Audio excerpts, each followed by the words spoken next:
คำกล่าวถวายตาลหลายอย่างนะครับพร้อมกับบทเพลงธรรมะพระคาถาชินบัญชรกำไว้ปรมี30 ทัศกำปั่นปอนปีใหม่เมืองนะครับและคติธรรมต่างๆอยู่ในหนังสือเล่มนี้นะครับท่านใดที่อยากได้เอาไปไว้อ่านไปไว้ท่องเป็นสิริมงคลนะครับหนังสือเล่มนี้พร้อมกับเข็มกลัดชุดละ99 บาทนะครับเป็นทุกบาททุกสตางค์ของพ่อแม่พี่น้องตกน้ำบ่ไหลตกไฟบ่ไหม้เขาได้ร่วมกันสร้างบุญสร้างกุศลด้วยกันนะครับเขาก็จะได้นำไปช่วยเหลือบรรดาน้องๆเยาวชนที่อยู่ในถิ่นธุรกันดารที่มีความต้องการสิ่งที่มันขาดแคลนนะครับสิ่งที่มันขาดแคลนนั้นนะครับก็มีเบาะนอนนักเรียนอนุบาลนะครับบางคนก็นอนสาดพุทธกระลุ่งกระลิ่งก็มีถ้าพ่อแม่พี่น้องได้เอาเบาะเป็นเจ้าภาพเบาะสักชุด2 ชุดนะครับก็ถือว่าได้สร้างบุญสร้างกุศลเขาก็จะได้รับดีนอนดีนะครับเบาะนอนนักเรียนอนุบาลผืนละ300 บาทผ้าห่มกันหนาวผืนละ150 บาทเขาก็จะมีความอบอุ่นไปไหนมาไหนสุขสบายนะครับข้าวสารอาหารแห้งข้าวสารกระสอบละ150 บาทเขาก็มาได้อดได้ยากนะครับเนาะถวายเป็นตาลอาหารแห้งชุดละ100 บาทหรือว่าแล้วแต่จิตเจตนาโอ้ขอบคุณชลบในพื้นที่ตัวทุกคนทุกท่านนะครับเจ้าหน้าที่พ่อหลวงกำนันนะครับผู้ช่วยสารวัตรชลบที่มาอำนวยความสะดวกด้านการจราจรมาเสียสละเวลานะครับมาเปียฝนมาตากฝนด้วยกันนะครับผ้าเอี่ยมผืนละ60 บาทนะครับผ้าเอี่ยมเวลาน้องๆกินข้าวมันจะเปื้อนมันละอ่อนน้อยผืนละ60 บาทท่านจะเอา10 ผืนก็ได้นะครับละอ่อนของเขาก็มีเกือบ100 คนนะครับที่บนดอยบ้านนาห้องแม่แจ่มอำเภอเมืองอำเภอแม่แจ่มจังหวัดเชียงใหม่นะครับจะได้นำไปวันที่13-14 ธันวาคม 2568ขอบคุณทสพช.อำเภอเมืองนะครับที่เดินทางมาถึงแล้วได้ปฏิบัติหน้าที่ร่วมกับเจ้าหน้าที่อปพรนะครับชรบกำนันผู้ใหญ่บ้านในตำบลดอยลอนะครับก็ขอขอบคุณนะครับที่เป็นผู้ที่มีจิตอาสาร่วมกันนะครับน้องๆที่จะตอบปัญหาธรรมะนะครับวันนี้ถ้ามาถึงแล้วพร้อมแล้วนะครับเจอเนอร์มารายงานตัวที่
อยู่ตัวนี้เลือกอยู่ได้กุฏิเลย ค กั รั น บผมที่มันว่าง มาบ้านไหนไปบ้านหน่อย เด็ดๆขอยืมหน่อย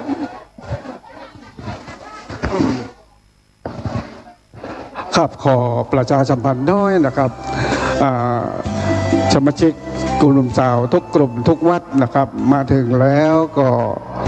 เสาะหาที่นั่งที่พักผ่อนกันนะครับแล้วก็กินข้าวปลาอาหารกับอู้จาปลาใส่กันไปก่อนนะครับเดี๋ยวนี้เจ้าอยู่นะครับเฮายังบ่เข้า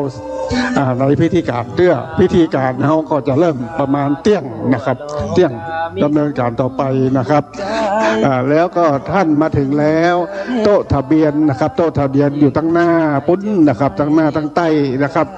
ท่านมาถึงท่านก็จะลงทะเบียนนะครับลงทะเบียนเสร็จแล้วก็ขอเรียนเชิญครับพ่อแม่พี่น้องนะครับร่วมบริจาควารสารรวมน้ำใจสู่ยอดดอยทุนการศึกษาแล้วก็การเทศนะครับที่ตั้งใต้นะครับสำหรับโต๊ะทะเบียนนั้นก็จะมีหนังสือธรรมะวางจำหน่ายอยู่พร้อมกับเข็มนะครับชุดละ99 บาทเราจะมีเจ้าหน้าที่คอยบริการติดหน้าอกคือท่านตยนะครับสำหรับหนังสือนั้นก็จะมีเพลงธรรมะตยแล้วก็บทสวดมนต์ตยนะครับชุดละ99 บาทต่ออันนะครับได้กลิ่นเดี๋ยวนี้พระพิรุณก็ได้ปัดเอาคลิปในขี้ฝนไปตกที่อื่นแล้วนะครับท้องฟ้าก็เปิดแล้วนะครับก็เป็นที่น่ายินดีนะครับก็ขอบคุณกับพ่อแม่พี่น้องทุก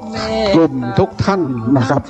ที่ติดสอยห้อยตามกันมานะครับเกาะกลุ่มลุมลากันมาบ้าฝนจะตกแดดจะออกเขาก็มาร่วมกิจกรรมกันตลอดนะครับน้ำแห่งเมตตาโปรดไหลมาหล่อเลี้ยงดวงใจ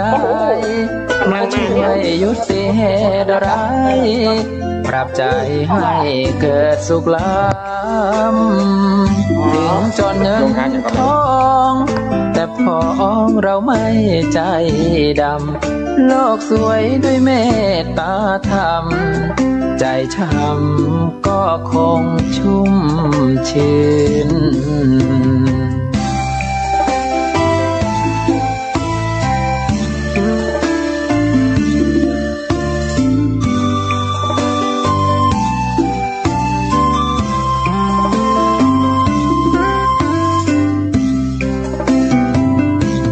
ได้กลิ่นธรรมะจากวัดลอยมาโลโกปถัมภิกาเมตตาเราเคยได้ยินเมตตาธรรมคำจุนโลกไว้ให้งามโสภินหากแม้นเมตตาหมดสิ้นแผ่นดินย่อมครองความช้ำ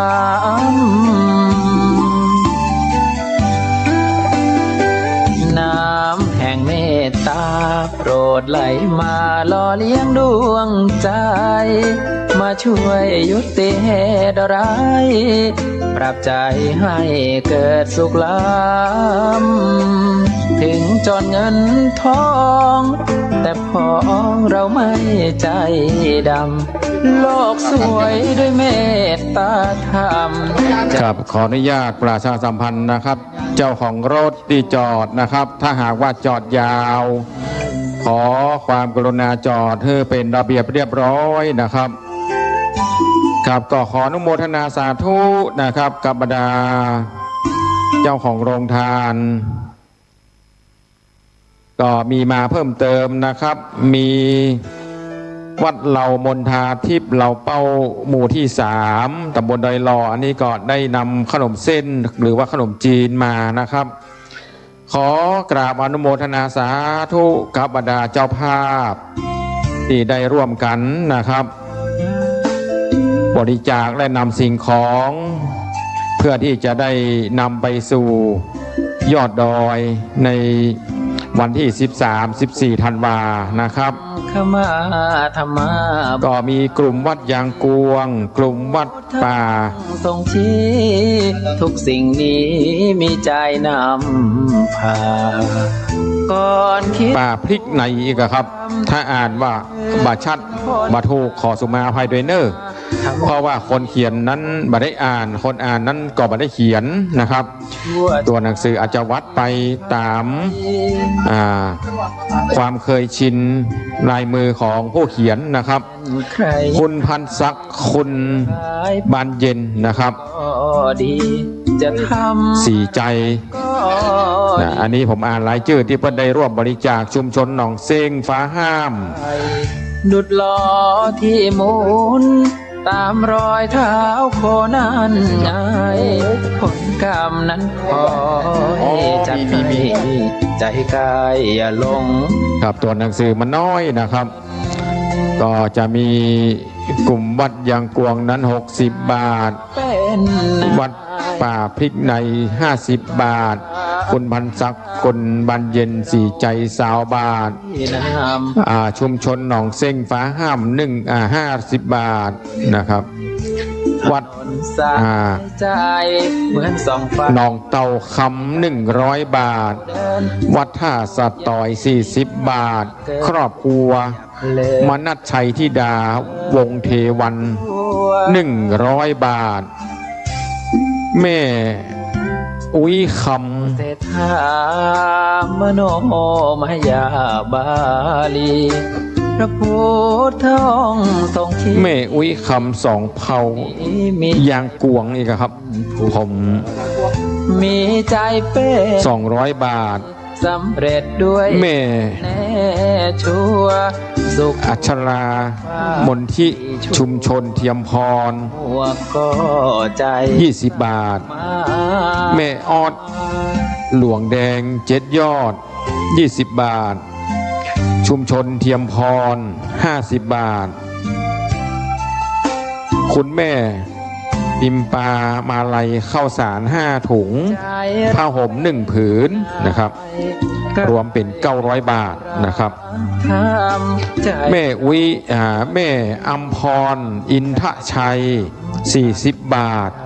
เมื่อ แม่วันดีไกรทองหนองปากครั่ง100 บาท ส่องไฟ อันนี้ต้องขอกราบอนุโมทนาสาธุที่เป็นเจ้าภาพ อย่าให้มีมากเกิน อย่าเพลินกระ พร้อมกันนั้นก็มีกลุ่มวัดลังกา50 บาท กลุ่มวัดแม่แพงอำเภอป้าวโอ้มาไก่ขนาด โมเสสทา 50 บาท ต้องขออนุโมทนาสาธุนะครับ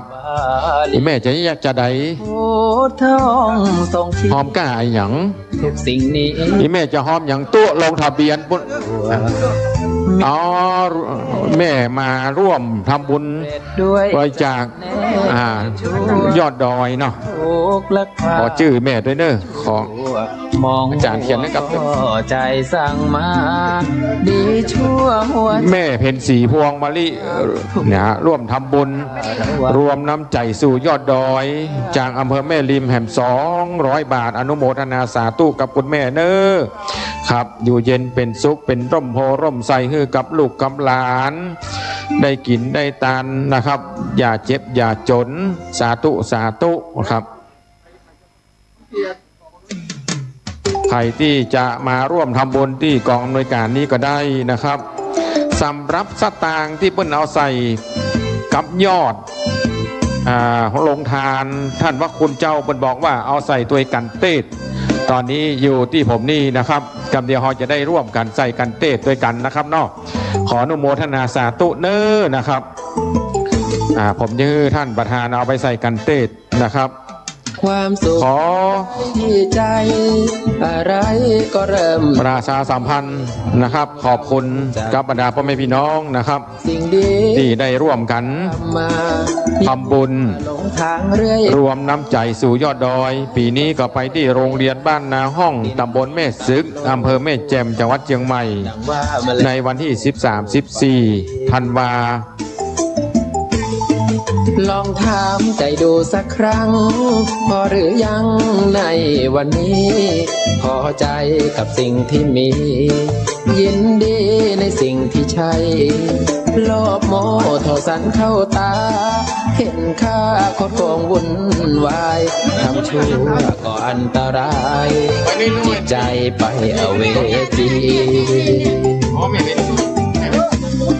มีสิทธิ์ทำดีกันได้ทุกคน สุขใจเลิศล้นก็เพราะทำดีตื่นเช้ามัน ครับกราบนิมนต์พระคุณเจ้าครับ ต้องทำดี นิมนต์พระคุณเจ้าได้มาปั่นปอนโรงทานกัมนะครับ ตาดีอย่างนี้ โรงทานเหล่ามนทาทิพย์นะ มีสวรรค์อยู่ไกล ความสุขพบได้ที่ใจ สดใสเพราะใจนำพาเดินส่งสุขในอุราจะพาชีวิตปลอดภัย รวยเงินอาจเผลอลืมตัว สุขชั่วคือรวยน้ำใจ ความสุขที่งามและง่ายอยู่ ครับนิมนต์พระคุณเจ้าหนึ่งรูปนะครับ ได้ปั่นปอนที่โรงทานนะครับ ท่านได้บุญ2 ต่อ 3 ต่อนะครับ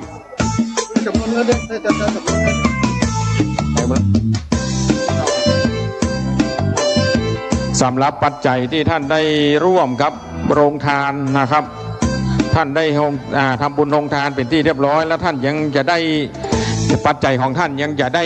ลงในกันเตดตัวนะครับ ถือว่าได้บุญหลายต่อเนื่องพ่อแม่พี่น้องคณะศรัทธา สุขใจเลิศล้น อนุโมทนาสาธุตัว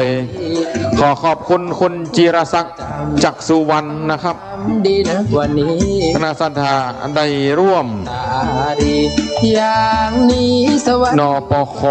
อย่างนี้สวรรค์อยู่ไกล 2 ผืนอ๋อเป็นผ้าเอี้ยมนะครับผ้าเอี้ยมของ สด น้องๆ2 ผืน120 บาทนะครับ ต้องขอขอบคุณเป็นอย่างสูง จะพาชีวิตปลอดภัย รวยเงินอาจเผลอลืม ครับท่านไปลงทะเบียนที่โต๊ะลงทะเบียนท่านบริจาคที่ท่านได้เลยนะครับ เป็นชุดเลยนะครับ ง่าย ก็จะมี จากหัวใจ เรานี่ ครับถ้าหากท่านจะเอาจดชื่อ ผมก็ได้ประชาสัมพันธ์ให้นะครับโอ้ขอขอบคุณคณะสงฆ์นะกันเตดกันคณะศรัทธากลุ่มอำเภอแม่วางเพิ่นได้เป็นเจ้าภาพนะครับกันเตดอนุโมทนาสาธุเจ้าของโรงทานเน้อนะครับ ท่านได้ร่วมทำบุญโรงทาน พร้อมกับใส่ปัจจัยมาเป็นที่เรียบร้อยนะครับ ปัจจัยของท่านเขาก็จะได้นำมาเป็นกันเตดแฮมครั้งหนึ่งนะครับ ก็ขออนุโมทนาสาธุ ไม่นอ ขอบุญกุศลนั้นปกปักรักษา ไม่มี ยังตนตัวบรรดาศรัทธาพ่อแม่พี่น้องเน้อนะครับ ทำ โอ้กลุ่มคณะศรัทธาวัด7 ยอดมาถึงแล้วนะครับฝนตกพอดีนะครับฝนยั้งพอดีนะครับเนาะฝนตกเอื้อนละตะกี้ลงมาอย่างนักนะครับ เทวดา ความ โปรยน้ำมนต์ลงมานะครับ ต้องเตือนใจไว้ ความทุกข์ที่ยนต์รอผลกรรมจัดให้ ความสุขคืนใจเพราะเราไม่ใกล้บุญ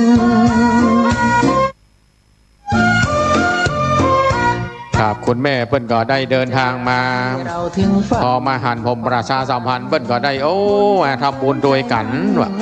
ช่วย มาทำบุญด้วยกันนะครับ สร้างบุญสร้างกุศล เต็มใจ เงินของท่านนั้นนะครับเขาได้นำมาเพื่อที่จะได้ก่อสร้างห้างแปลงบูรณะ นำทาง ปฏิสังขรณ์ ลูกหลาน ถาวรวัตถุที่พุทธมณฑลตำบลดอยหล่อแห่งนี้นะครับ เจิญจวนบรรดาศรัทธาพ่อแม่พี่น้องเน้อนะครับ เบิกบานให้ทานถือศีลและภาวนา ครับอนุโมทนาสาธุกับคุณแม่อรุณศรีเผ่ามณีนะครับ ได้ร่วมทำบุญแถม100 บาท ขออนุโมทนาสาธุกับคุณแม่มุกดาประเสริฐวัดแม่ริม สู่ยอดดอยแหม100 บาท ขออนุโมทนาสาธุนะครับ กับคุณแม่ และผู้ใจบุญคณะศรัทธาทุกคนทุกท่านตัวเองนะครับ บุญ ค จะ รับก็ขอเรียนเชิญเนอร์นะครับโรงทานเปิ้นตาลเรียบร้อยเปิ้นก็เปิดนะครับใครที่ยังไม่ได้กินข้าวน้ำข้าวงาย ไม่วุ่น ก็ขอเชิญเนอร์ไปเลือกกินได้ที่โรงทานนะครับ ให้คุณ อยู่ด้าน แรงใจ ทิศเหนือนะครับเนาะอยู่ด้านทิศเหนือ ลูกหลาน มีโรงทานหลายเจ้านะครับเปิ้นได้ร่วมจิตร่วมใจ และใจ ทำอาหารการกินน้ำดื่มมาถวายเป็นทาน และ ก็ขอกราบอนุโมทนาสาธุตัวเนอร์นะครับ ฝันในแดนดิน ครับคณะสัทธาพ่อแม่พี่น้องที่เดินทางมาถึงแล้วนะครับ หลังจากลงทะเบียนเป็นที่เรียบร้อยเราก็จะได้มาในเต็นท์นะครับท่านใดที่ยังไม่ได้กินข้าวกินน้ำก็มากินข้าวกินน้ำกันเนอร์นะครับ คณะสัทธาวัดบวกโคกหลวงก็มาถึงแล้วนะครับ กินข้าวกินน้ำกันเพื่ออิ่มหนำสำราญก่อนโรงทานมีอาหารหลายสิ่งหลายอย่างนะครับ ก็มีผู้ใหญ่ใจดีเศรษฐีใจบุญนะครับ ได้นำมา จิตใจ ร้อนรุ่มสวงใน อาศัยวัดว่าบรรเทาผิดหวังใจป่วย โชคไม่อำนวยช่วยเรา เปิดใจรับเอาพระธรรมปัดเป่าดวงมัน ครับขอเรียนเชิญเนอร์น้องๆนะครับ ที่ไม่ได้กินข้าวน้ำข้าวงายก็ขอเชิญ กาพระพุทธรักษา พระธรรมมาช่วยป้องกัน พระสงฆ์นาบุญ ครับขออนุโมทนาสาธุครับผู้ใหญ่ใจบุญนะครับได้ร่วมกันบริจาคและร่วมกันเป็นโรงทาน เจ้าภาพโรงทาน ตั้งกายให้ตรงดำรงสติให้มันหายใจเข้า ครับขออนุโมทนาสาธุนะครับโอ้คุณแม่วันลานะครับมณีวันจากอำเภอแม่ริมได้ร่วมทำบุญแหม100 บาท คุณแม่เตี๋ยวเรือนใสแม่ริมแหม100 บาท ระวังใส่ไฟนะแม่เนอร์นะครับใส่ไฟนะครับ ขออนุโมทนาสาธุตัวเองนะครับ เข้าวัดกราบพระพึ่งพุทธคุณ ก็ขอเรียนเชิญนะครับ อาศัย ที่ บุญหนุนนำให้ถึงเส้นชัย รักแล้วอกหัก พระธรรมจะรักษาใจ กราบพระครั้งใดชำระจิตใจให้ขาว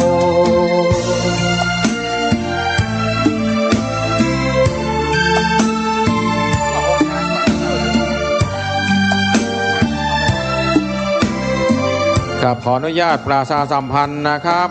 ผู้ใหญ่ใจดีเศรษฐีใจบุญ ดำรง กับบรรดาพ่อแม่พี่น้องคณะศรัทธาที่ได้ร่วมกินร่วมทานสร้างบุญสร้างกุศลนะครับ หายใจออกมัน ก็มีวัดยางกวง กลุ่มคณะศรัทธาวัดยางกวง60 บาท วัดป่าเป้าใน50 บาท คุณพันศักดิ์คุณบรรเย็นสีใจ20 บาท ชุมชนหนองเซ็ง50 บาท วัดหนองเต่าคำ100 บาท วัดท่าสะต่อย40 บาท ครอบครัวคุณมนัสชัยธิดาวงเทวัน100 บาท คุณแม่กุยค อาศัย ำสองเผา บุญ ยางกวง200 บาท ให้ถึงเส้น คุณแม่อัชราสนธิ รักและ ชุมชนเทียมพร20 บาท แม่ออดหลวงแดง20 บาท ชุมชนเทียมพร50 บาท คุณแม่ปิมปามาลัยข้าวสาร5 ถุง จิตใจ ผ้าห่ม1 ผืน900 บาท ขาว คุณแม่อัมพรอินทชัย40 บาท คุณแม่วันดีไกรทอง100 บาท นางสาวทิตินันท์ทิติรัตน์นะครับวรรณศักดิ์20 บาท คุณณฤมลมีมณีนะครับ50 บาท คุณป้าอัมพรนวลตาแม่นกว่าครับ20 บาท แม่ปิมปาพี่ทักษ์20 บาท คุณวันเพ็ญบุญส่งสิ20 บาท คุณวันเพ็ญนะครับแถม40 บาท วัดแสนหลวง60 บาท วัดท่ากระดาษ50 บาทคุณ อย่าลืมทำบุญนะคุณผู้ฟัง อาทิตย์ละครั้ง ฟังธรรมไหว้พระสักคน แม้ใครเข้า วันเสาร์อาทิตย์วุ่นวนหยุดงานเรานั้นฝึกตน สืบค้นตามรอยความดี สุดแสนโชคดีที่เราเป็นไทย เมืองพุทธสืบสายชำระจิตใจแต่งสีทุกจางหายเพราะได้พระมาช่วยชี้ทำบุญหนุนใจไฟดี นี่แหละยอดมนต์คลัง นางประนมน้อมก้มวันทาสวยงามสง่าสมเป็นชาวพุทธดีจัง ขอพรไตรรัตน์ช่วยปัดเป่าทุกข์เพิ่มหวัง น้ำใจคนไทยไหลหลัง เปรียบดังน้ำมนต์รดมา อย่าลืมทำบุญนะคุณผู้ อนุโมทนาสา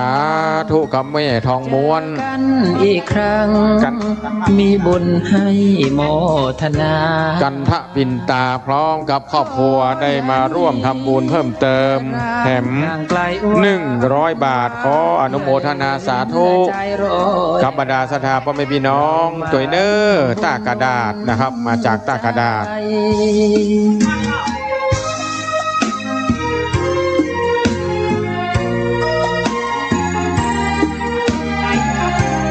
ครับเชิญชวนบรรดาศรัทธาพ่อแม่พี่น้องเด้อจะร่วมทำบุญนะครับที่โต๊ะลงทะเบียนก็ได้ หรือที่โต๊ะประชาสัมพันธ์นี้ก็ได้นะครับเราก็จะได้จดเอารายไม้เอาชื่อของบรรดาศรัทธาพ่อแม่พี่น้องประกาศเฮอเทวบุตรเทวดา เอาลงในหนังสือนะครับติบนะครับ น้ำใจคนไทยไหลหลัง ได้ เปรียบดัง เพื่อเทวบุตรเทวดาได้รับทราบว่าท่านได้ทำบุญกันวันนี้มีภัยพ่องนะครับ ลืมทำบุญ ก็ขอเชิญชวนบรรดาศรัทธาพ่อแม่พี่น้องเด้อนะครับ ได้ร่วมกันทำบุญหยาดน้ำกินตาลหลวงหลายจักได้สบายเกิดสุขไปหน้า เชิญชวนบรรดาศรัทธาพ่อแม่พี่น้องนะครับ ได้ร่วมกันคนละเล็กละน้อยนะครับ เงินล้านถ้าหากว่าขาดไป10 บาท20 บาทก็มาถึงล้านนะครับ เชิญชวนนะครับ เก็บเล็กผสมน้อย กุฏิสงฆ์จะสำเร็จได้ก็เพราะแรงศรัทธาพ่อแม่พี่น้องนะครับถาวรวัตถุที่พุทธมณฑลจะสำเร็จเสร็จเป็นที่เรียบร้อยก็ด้วยแรงศรัทธาของบรรดาศรัทธาพ่อแม่พี่น้องนะครับ แล้วแต่พละกำลังเต้าใดก็ได้เฮาบ่มีการกำหนดกฎเกณฑ์นะครับบ่ได้บังคับเน้อนะครับใครงามเฮ้อไปแม่สวยเปิ่นว่านะครับใครรวยเฮ้อไปแม่สายใครสบายเฮ้อไปเบียงป่าเป้าถ้าใครอยู่กุมเท่าเฮ้อมาเจียงใหม่ถ้าไผ่ใครใหญ่เฮ้อไปลำปูนถ้าไผ่ใครได้บุญมาที่พุทธมณฑลที่นี่นะครับปัจจัยของท่านจะได้สร้างวัดสร้างวานะครับบูรณะปฏิสังขรณ์ถาวรวัตถุที่พุทธมณฑลแห่งนี้นะครับก็ขอเชิญเนอสำหรับคุณพ่อคุณแม่ที่เดินทางมาถึงแล้วยังไม่ได้กินข้าวน้ำข้าวงายนะครับเพิ่นมีโรงทานนะครับบริการอาหารหลายอย่างเนอที่นี่ก็ได้ที่โต๊ะลงทะเบียนก็ดีนะครับได้ทุกที่ทุกทางนะครับเอาเปิ้นได้กำข้าวเหนียวลำไยมากันเป็นถ้วยถ้าจะลำนะแม่หอมาอย่างคุณแม่พุทธมณฑลเนาะทำบุญกันเทศก็แล้วกันนะครับเนาะไม่เนาะ กันเต้นนะ และริเริ่มสู้งานหนักเบารักเดียวใจเดียวซื่อสัตย์คำเรา ชีวิตไม่เมาเพราะมีสติปัญญา ครับอนุโมทนาสาธุครับคุณแม่เขียวบุญมาบ้านใหม่หนองหอยร่วมทำบุญกันเต้นแถม100 บาท ขอกราบอนุโมทนาสาธุนะครับ นอกจากมีชาติเรายังมีศาสนา รักษาศีลห้าคือหมู่บ้านของเรา รักในหลวงห่วงลูกหลานร่วมกันต้านสิ่งไม่ดีไม่เอา หมู่บ้านศีลห้าของเรา อย่าให้อายเขาต้องช่วยกันรักษา ครับก็ขอบคุณนะครับพี่น้องชลบนะครับชลบมาจากอำเภอแม่ริมก็ดีมาจากอำเภอเมืองเชียงใหม่ก็ดีนะครับ วันนี้ก็ต้องขอบคุณนะครับมาช่วยกันนะครับดูแลความเป็นระเบียบเรียบร้อยนะครับ ก็วันนี้ก็เป็นงานเป็นตาของพุทธมณฑลนะครับ เพราะฉะนั้นก็ต้องขอบคุณครับทีมงานชลบทุกท่านนะครับ ดูแลความเป็นระเบียบเรียบร้อยของการจราจรนะครับสำหรับพ่อแม่พี่น้องนะครับที่จะร่วมทำบุญนะครับ ก็ขอเชิญนะครับเชิญบอกว่าจะเป็นรวมน้ำใจสู่ยอดดอยก็ดีบริจาคกันเทศทุนการศึกษาทุนวารสารนะครับวารสารนะครับก็ขอเชิญได้ที่โต๊ะทะเบียนได้ถ้าหากว่าพ่อแม่พี่น้องมีความสะดวกที่จะบริจาคที่กองอำนวยการก็เชิญได้นะครับเราจะจดเอาลายใหม่เอาชื่อท่านประกาศครับเทวบุตรเทวดาที่อยู่บนฟ้าได้ยินได้ฟังว่าครั้งหนึ่งท่านได้มาร่วมกินร่วมทานกับกลุ่มหนุ่มสาวจังหวัดเชียงใหม่ณพุทธมณฑลแห่งนี้นะครับก็ต้องขอกับอนุโมทนาบุญกับพ่อแม่พี่น้องทุกท่านโดยนะครับท่านต้องการอยากได้หนังสือธรรมะนะครับพร้อมเข็มกัดชุดละ99 บาทเท่าอันในหนังสือนั้นจะมีบทเพล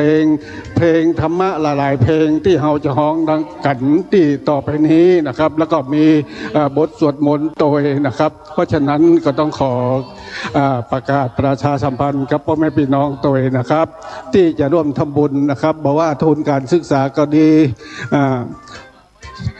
ปัญหาธรรมะก็ดีวารสารก็ดี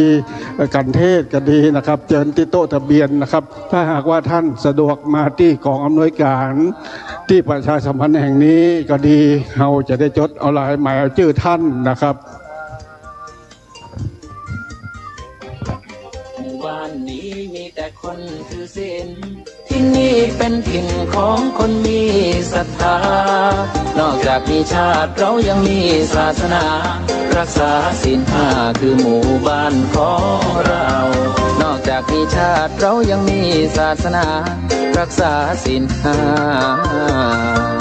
คือหมู่บ้านของเรา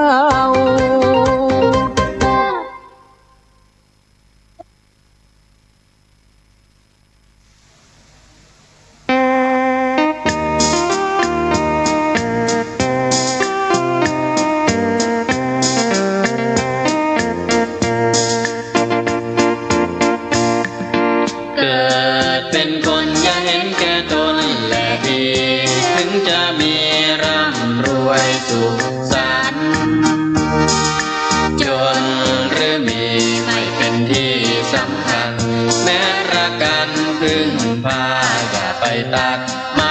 ตรีเกิดมาพึ่งกันผิวพรรณใช่แบ่งศักดิ์ศรีวันนี้เราอยู่คิดอยู่ให้ดีถึงจะมีจะจนอย่าไปสร้างเวรกรรมคืนไปทำชั่วไปต้องใช้กรรมเวรงายโลภหลงก็คงจะเกิดลำเค็ญสร้างบุญพระท่านคงเห็นร่มเย็นพ้นความกังวลจึงวิบัติขัดสนผลบุญนำให้ศีลธรรมมัน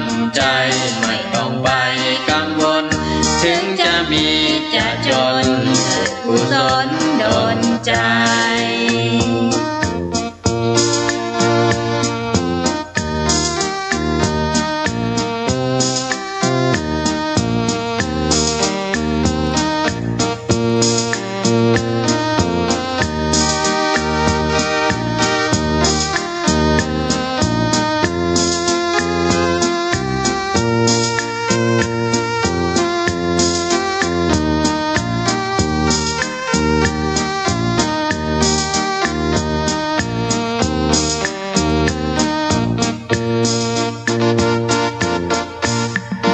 เกิดเป็นคนอย่าเห็นแก่ตนและดี ถึงจะมีร่ำรวยสุขสันต์จนหรือมีไม่เป็นที่ ครับขออนุญาต กัน ประชาสัมพันธ์นะครับ ตัดไมตรี ให้กับพ่อแม่พี่น้องได้รับทราบกัน เกิดมาพึ่ง วันนี้นะครับมีคุณทองล้านนาหมื่นยศนะครับได้นำน้ำโคลอโรฟิล วันนี้ มาบริการเลี้ยงกับบรรดาพ่อแม่พี่น้องนะครับ จะมี พร้อมกับพระสงฆ์องค์เจ้า ไปสร้าง นะครับ กัน เปิ้นตั้งอยู่ที่ตั้ง ไป โต๊ะลงทะเบียนหน้าห้องน้ำนะครับเปิ้นบอกว่าน้ำโคลอโรฟิลนั้นนะครับ โล สรรพคุณของเปิ้นน่าขนาดเลย คงจะเกิด ลดเบาหวานความดันไขมันแพนิค สร้าง อัลไซเมอร์พาร์กินสันไขข้อกระดูกสายตานะครับ เปิดบำรุงสายตาภูมิคุ้มกันเกาต์ไมเกรนเอดส์พุ่มพวง SLE ท้องผูกฤทธิ์สีดวงมะเร็ง สโตรกลมจักกรดไหลย้อนหัวใจขาดเลือด เส้นเลือดตีบไตนิ้วตับนะครับ ต่อมไทรอยด์นะเอาเปิ่นมีคุณประโยชน์หลายอย่างนะครับที่ป้องกันโรค เปิดได้บริการที่ข้างโต๊ะลงทะเบียนหน้าห้องน้ำนะครับด้านหน้าเนอก็ขออนุโมทนาสาธุกับทองล้านนาหมื่นยศนะครับ ท่านใดที่สนใจอยากจะนำไปกินที่บ้านก็ได้นะครับ ไปสอบถามได้เลยนะครับ กราบต้องขอกราบขอบพระคุณ โลกนี้นี่ดูยิ่งดูยอกย้อน ทางเจ้าภาพนะครับ ที่ได้เป็นเจ้าภาพลงทาน หมดเหมือน ในวันนี้นะครับ มีหลายเจ้าเนอร์ที่เปิดมาเป็นเจ้าภาพลงทานนะครับ กีฬาแตกต่างกันไป ที่สถานที่พุทธมณฑลแห่งนี้ครับใบสาบุญญาปรมี พระเดชพระคุณเจ้าพระเทพมังคลาจารย์เจ้าคณะจังหวัดเชียงใหม่ เดินทางมาถึงแต่เจ้านะครับ พร้อมคณะสงฆ์จังหวัดเชียงใหม่ เป็นผู้อำนวยการดูแลสถานที่พุทธมณฑลนะครับที่ได้ดูแลพุทธมณฑลแห่งนี้ได้กึศได้สร้างนะครับผู้อำนวยการดูแลสถานที่พุทธมณฑลก็มี บ้านเดียบยามกันเหลือเกิน หลวงพ่อพระครูอมรรัตน์อมรทัตน์นะครับ วัดพันโอนอำเภอเมืองจังหวัดเชียงใหม่นะครับที่ได้ดูแลพุทธมณฑลพร้อมกับพระสงฆ์สามเณรมีพระสงฆ์สามเณร9 รูป โดยมีพระเทพมังคลาจารย์เป็นประธานเป็นประมุขสงฆ์นะครับ ต้องขอกราบบุญญาบารมีของหลวงพ่อพระคุณเจ้าทุกรูปทุกองค์นะครับ ครับพร้อมกันนั้นนะครับ ขอประชาสัมพันธ์เพิ่มเติมนะครับ ชั่วชีวิตไว้หมุนเปลี่ยนพันไปเหมือนมาเปิดฉากเรื่องร้องตระการพลันแล้ว ครับขอประชาสัมพันธ์น้อยนะครับว่าในพิธีในศาลาแห่งนี้นะครับขอความกรุณาแก้วน้ำนะครับ กินแล้วจะไปเอาวางบนเก้าอี้นะครับ เพราะว่าเก้าอี้นั้นเรามีไว้สำหรับนั่งนะครับบัจจัยมีไว้สำหรับวางแก้วน้ำนะครับ มันเป็นแก้วน้ำมันถ้าเป็นในน้ำอัดลมแล้วมันเป็นยางนะครับขอความกรุณาด้วยเนาะ นะฮะว่าถ้าเป็นขวดน้ำหรือว่าแก้วน้ำขอความกรุณาเอาไว้ตั้งร่มบ่ต้องเอาวางไว้บนเก้าอี้นะครับเดี๋ยวคนอื่นเพิ่นจะมานั่งอยู่นะครับขอบคุณครับครับทุกกลุ่มนะครับทุกกลุ่มมาถึงแล้วนะครับไปลงทะเบียนได้นะครับลงทะเบียนที่โต๊ะทะเบียนนะเดี๋ยวนี้ก็หันแวบๆนะครับมาทางพ้นหัวใสมงนะครับบอกโหเนอะเป็นไผ่เนอะเข้าใจว่าจะเป็นนั้นคนทางป่าแพร่งพวกนั้นหัวใสมงมาพวกละเก็บมาแล้วมาทางเพเนอะพี่น้องป่าแพร่งนะครับบอกอรชรมาเคยกินลำไยไปเหมาลำไยมาแอวที่ข้างปอกกงติ้วลำไยมาที่ข้างปอกกงเขาอรชรสุกหูนี่สุกหูนี่แล้วไม่นานผิดมากเป็นความเศร้าใจครับ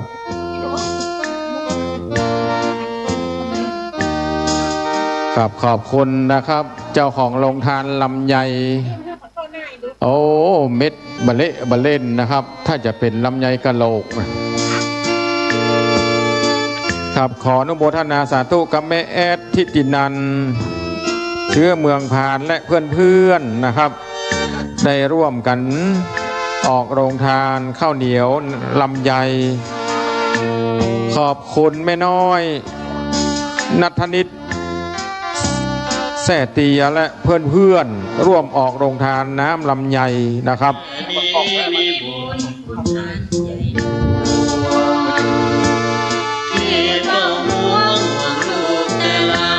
กราบขออนุโมทนาสาธุวัดใหม่หนองหอยข้าวเหนียวไก่ทอดขออนุโมทนาสาธุกับคณะสถาวัดสิริชัยนิมิตรกิ่วแลป่าเป้าข้าวสวยผัดกระเพราหมูนะครับ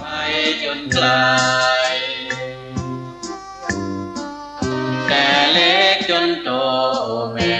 ครับกราบนิมนต์พระคุณเจ้า1 รูปนะครับเพิ่นจะมีโรงทานถวายโรงทานนะครับไปปั่นปอนเฮ้อเจ้าภาพโรงทานโดยเนอร์นะครับอนุโมทนาสาธุนะครับกับโรงทานนิมนต์พระคุณเจ้า1 รูปนะครับไปปั่นปอนที่โรงทานนะครับผมองค์ไหนก็ได้นะครับปัจจัยนั้นเปิ้นจะเอามารวมกันเป็นกันเทศเนอร์นะครับท่านได้บุญ2 ต่อท่านได้เป็นเจ้าภาพโรงทานถวายปัจจัยตัวปัจจัยนั้นเปิ้นก็เอามารวมที่กันเทศนะครับเสร็จเรียบร้อยเงินของท่านตกน้ำบะไหลตกไฟบะไหม้เฮาจะได้รวบรวมนำมาก่อสร้างห้างแปลงถาวรวัตถุพุทธมณฑลแห่งนี้เป็นที่ใจของพี่น้องหมู่เฮาเจ้าพุทธทุกคนนะครับบอกว่าเป็นคนอยู่ที่ไหนอย่างใดก็มาใช้สถานที่มาบริการมาฟังเทศน์ฟังธรรมนะครับมาประพฤติวัดปฏิบัติธรรมได้นะครับก็ขอเรียนเชิญเนอนะครับบรรดาพ่อแม่พี่น้องคณะศรัทธาพุทธมณฑลจังหวัดเชียงใหม่วันนี้นะครับสถานที่กว้างขวางเชิญนะครับพ่อแม่พี่น้องคณะศรัทธานะครับตะกี้ผมได้ประชาสัมพันธ์อ่านเจ้าภาพโรงทานมาถึงวัดสิริชัยนิมิตรกิ่วแลป่าเป้าข้าวสวยผัดกระเพราหมูวัดจันทร์เกษมเตาไหนะครับตำบลทุ่งรวงทองอำเภอแม่วางอันนี้ก็ลืมจดว่าเปิ้นเอาอย่างมาสุมาอภัยด้วยเนอคุณวาสนาหมิ่นระวังโคกเสือ18อันนี้ข้าวโพดข้าวสาลีนะครับแม่ลาเลี้ยงน้ำบะเป้านะครับวัดเหล่ามนทาทิพย์บ้านเหล่าเป้าหมู่ที่3ตำบลดอยลออันนี้เป็นขนมเส้นพร้อมกับขนมจีน 2 อย่างไปเลือกกินได้นะครับท่านใดที่ยังไม่ได้กินข้าวน้ำข้าวงายเพราะข้าวปุ้นบะหมี่มีกะข้าวลำไยนะครับแต่เมื่อหลังเรียบดังพื้นฟ้าหนักกว่าแผ่นดิน ครับ ครับก็ขออนุโมทนาสาธุกับผู้ที่ได้ร่วมกันบริจาคสิ่งของรวมน้ำใจสู่ยอดดอยนะครับคุณจิรศักดิ์จักษุวรรณนะครับ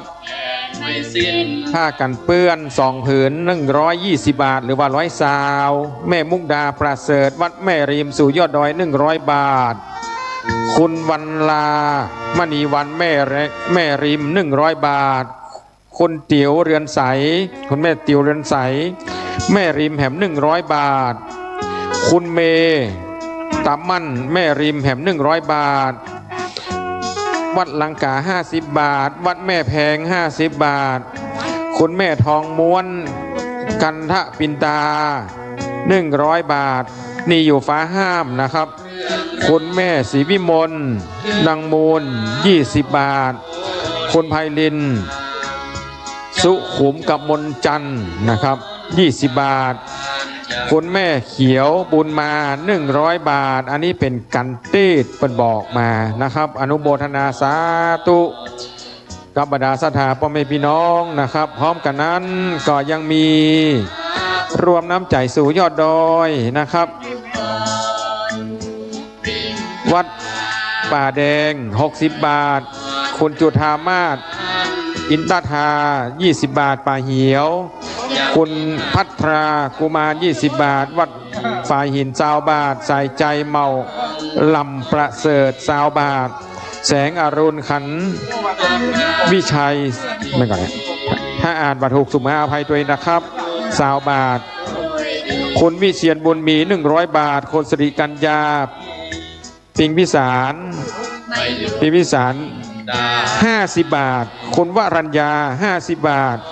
คุณกันนิพาสุขำแม่ริมแหม50 บาทวัดยางกวง60 บาทวัดป่าเป้าใน50 บาทคุณพันศักดิ์คุณบานเย็นสีใจ20 บาท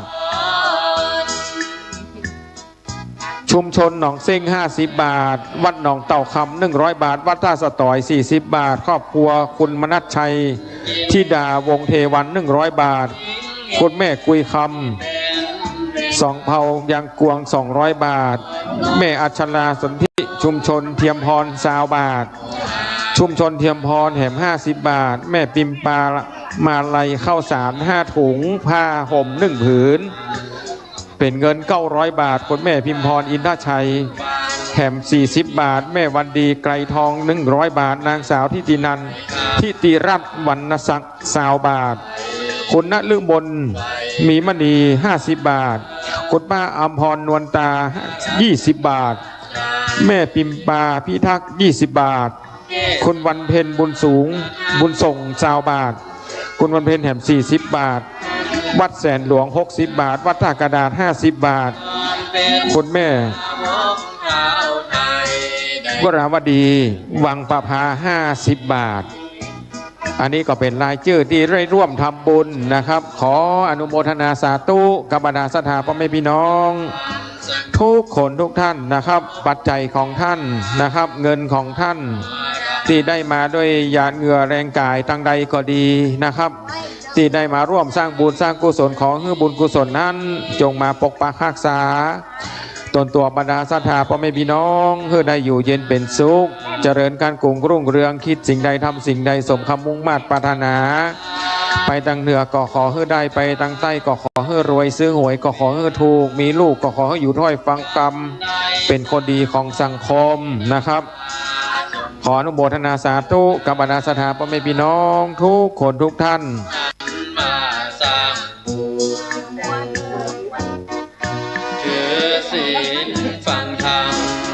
ครับก็ขออนุโมทนาสาธุตัวนะครับพร้อมกันนั้นขอฝากประชาสัมพันธ์กับบรรดาศรัทธาพ่อแม่พี่น้องเน้อนะครับทางคณะกรรมการกลุ่มหนุ่มสาวนะครับได้จัดโครงการรวมน้ำใจสู่ยอดดอยปีนี้นะครับก็ได้เลือกเอาสถานที่ที่โรงเรียนบ้านนาห้องตำบลแม่ซึกอำเภอแม่แจ่มจังหวัดเชียงใหม่ในวันที่13-14 ธันวาคม 2568สิ่งที่เขาต้องการนะครับก็มีเบาะนอนนักเรียนอนุบาลผืนละ300 บาทผ้าห่มกันหนาวผืนละ150 บาทข้าวสารกระสอบละ150 บาท อาหารแห้งชุดละ100 บาท เสื้อเอี้ยมเด็กละอ่อนนักเรียน60 บาท หรือตามเจตนาของพละกำลังศรัทธาของพ่อแม่พี่น้องนะครับ ขออนุโมทนาสาธุตัวยเนอร์นะครับครับคุณสิวิมลฟองมูล20 บาท พวกเราหนุ่มสาวเชียงใหม่ เรานี้มีน้ำใจสามัคคี ครับโต๊ะลงทะเบียนอยู่ด้านหลังนะครับใกล้ห้องน้ำเนอจะไปลงทะเบียนขอเอารับวารสารตรงนั้นตัวก็ได้นะครับ ร่วมบริจาคบูชากันเทศรวมน้ำใจสู่ยอดดอยนะครับรวมตอบปัญหาธรรมะนะครับ ทุนการศึกษาตอบปัญหาธรรมะของน้องๆลูกหลานของเราพร้อมกันนั้นนะครับเชิญพ่อแม่พี่น้องนะครับได้ร่วมกันบูชากันเทศนะครับ วันนี้ท่านได้บูชากันเทศนักเต้าใดเหมือนกับท่านได้เป็นเจ้าภาพในการสร้างบูรณะสังขรณ์บวรวัตถุ กันอยู่เรื่อยไป คุณ ต่างคนต่างมารวมใจ ช่วยกันพดุงเอาไว้พวกเราสาวเชียงใหม่ เรานี้มีน้ำใจ ครับอนุโมทนาสาธุกับคุณแม่กมลวันเรือนจาได้ร่วมทำบุญแหม100 บาทไว้วุ้ยปินชัยวงศาไม่ก็ครับ100 บาทคนนงครานก็ชัยวงศา100 บาท คุณอนงศรีนาชัย100 บาทคุณจันฟองจันศรี100 บาทคนอย่างเนี้ยสดชนีกันทะเป่ง50 บาท วัฒนธรรมเราก็ อนุโมทนาสาธุด้วยเนอร์แมเนอร์นะครับ ไปต่างคนต่างมารวมใจ ช่วยกันพดุงเอาไว้ พวกเราหนุ่มสาวเชียงใหม่ เรา ครับ ที่มีน้ำใจเปรมปรี อนุโมทนาสาธุแม่เบาทองดีนะครับ บ้านใหม่หนองหอยได้ร่วมทำบุญแหม100 บาท อนุโมทนาสาธุครับเป็นกันเทศนะครับเปิ้นนะทำบุญเป็นกันเทศเนอร์นะครับ ท่านจะทำบุญกันเทศเท่าใดก็ได้นะครับ เงินของท่านตกน้ำบะไหลตกไฟบ่ไหม้เขาได้นำมาก่อสร้างห้างแปลงถาวรวัตถุนะครับ พุทธมณฑลแห่งนี้โดยน้ำพักน้ำของคณะศรัทธาพ่อแม่พี่น้องปอกการไม่ขายนะครับใครที่ยังมาได้ทำบุญนะครับก็ขอเชิญเนอะนึกใจได้ไล่ใจตันนะครับ มาร่วมทำบุญไว้เหี่ยก่อนเวลาเขาไปที่ฮันที่นี่เขาลืมนะครับมาได้ทำบุญสักกรรมการทำบุญนะครับ ผมหันมาบุญนั้นตอบสนองอย่างแท้จริงในเลียวพันนะครับคุณแม่หันเพื่อทำบุญนะครับเสร็จสัดเรียบร้อยขี่รถปิกบ้านไปลำปูนเอากิ่งไม้ยางมันตกไอ้แม่ตกก่อนหน้าได้สักน้อยเนี่ยถ้าเอาอวยไปแหมสัก10 วานี่นะตกใส่หน้ารถเฮาเป็นบุญกุศลแต่เดี๋ยวสร้างบุญสร้างกุศลมันตกก่อนหน้านะครับมาตกใส่เฮาสักกรรมโอ้เป็นหน้าบุญแต่อีหว่าเปิ้นว่านะครับโอ้ระวังสายเนอะเดี๋ยวจะต้าวนะครับผมระวังสายไฟชาตินี้คงเจอเวรกรรมเรา อีแม่อย่าห้อไม่หยังกันเตดเนาะเอากันเตดเนาะวัดเฮาเนี่ยกันเตดนะครับ แม่บุญสีเกี่ยวยัง คุณแม่บุญศรีเกี้ยวยังได้ร่วมทำบุญแหม100 บาทเป็นปูจากันเตดเพื่อที่จะได้นำมาสร้างถาวรวัตถุที่พุทธมณฑลบ้านเฮาแห่งนี้นะครับเชิญเนอร์ท่านใดที่มาได้กินข้าวน้ำข้าวงายข้าวตอนก็ขอเชิญไปเลือกซื้อเลือกกินได้เลยนะครับโรงทานเพิ่นมีอีแม่ชื่อหยังคุณแม่ประภานามสกุลว่องไวได้ร่วมทำบุญปูจากันเทศแหม100 บาทมึงที่อยู่บ้านสุดหวังเม่นแล้วครับโอ้เอาพัฒนาที่เห็นในความหวังขอบคุณทุกคนเหมือน กุศลธรรมาจงนำพาสิ่งใดหากแม้จะเทศ100ชื่ออย่างพ่อของชื่อได้ของสุขอย่างพานมูลครับ ขอขอบคุณคุณทองสุข อย่างพานมูล จันทามูลได้ร่วมบูชากันเต้แถม100 บาท โอ้โต๊ะนี่หมานขนาดพอแล้วหมานวันนี้นะ ห้องธรรมดา หอมธรรมดาเอาสู่ยอดดอยเนาะ บาท สู่ยอดดอยแฮม40ใส่ไปเลยนะครับเนาะโอเคนะครับแฮมชื่ออย่างอีป่อมาบอกชื่อ ของคอมปัญญาทิพย์ ป้อกองคำปัญญาทิพย์โอ้เขาจะเขียนใส่ปักตับเงินปับคำส่งหึ่งเทวบุตรเทวดานะครับเพิ่นจะได้เอาไปจดเอารายหมายเอาชื่อ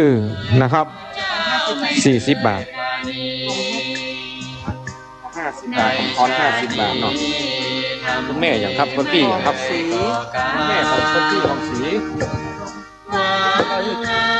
คนพี่พองศรีพรหมชัยได้ร่วมทำบุญแห่ม50 บาทขออนุโมทนาสาธุครับผมเจอเนอร์นะครับขออนุโมทนาสาธุกับป่อเจริญชัยยานะครับแฮมกี่บาทนี่100 บาทชัยยานี่บ้านผมก็มีเด้อนามสกุลชัยยานะหนองหอยเชียงใหม่นะครับ หากแม้นชีวิตสิ้นลายับรอนเป็นการทุกข์นาก่อนบรรเทาไปอย่าตาม ครับขออนุโมทนาสาธุกับคุณแม่นะครับโอ้โหเตียวแปลงหน้าตั้งกำสตางมาร่วมทำบุญโดยอนุโมทนาสาธุเนอโอ้มาเป็นยังสตางต้องนี่อนุโมทนาสาธุนะครับ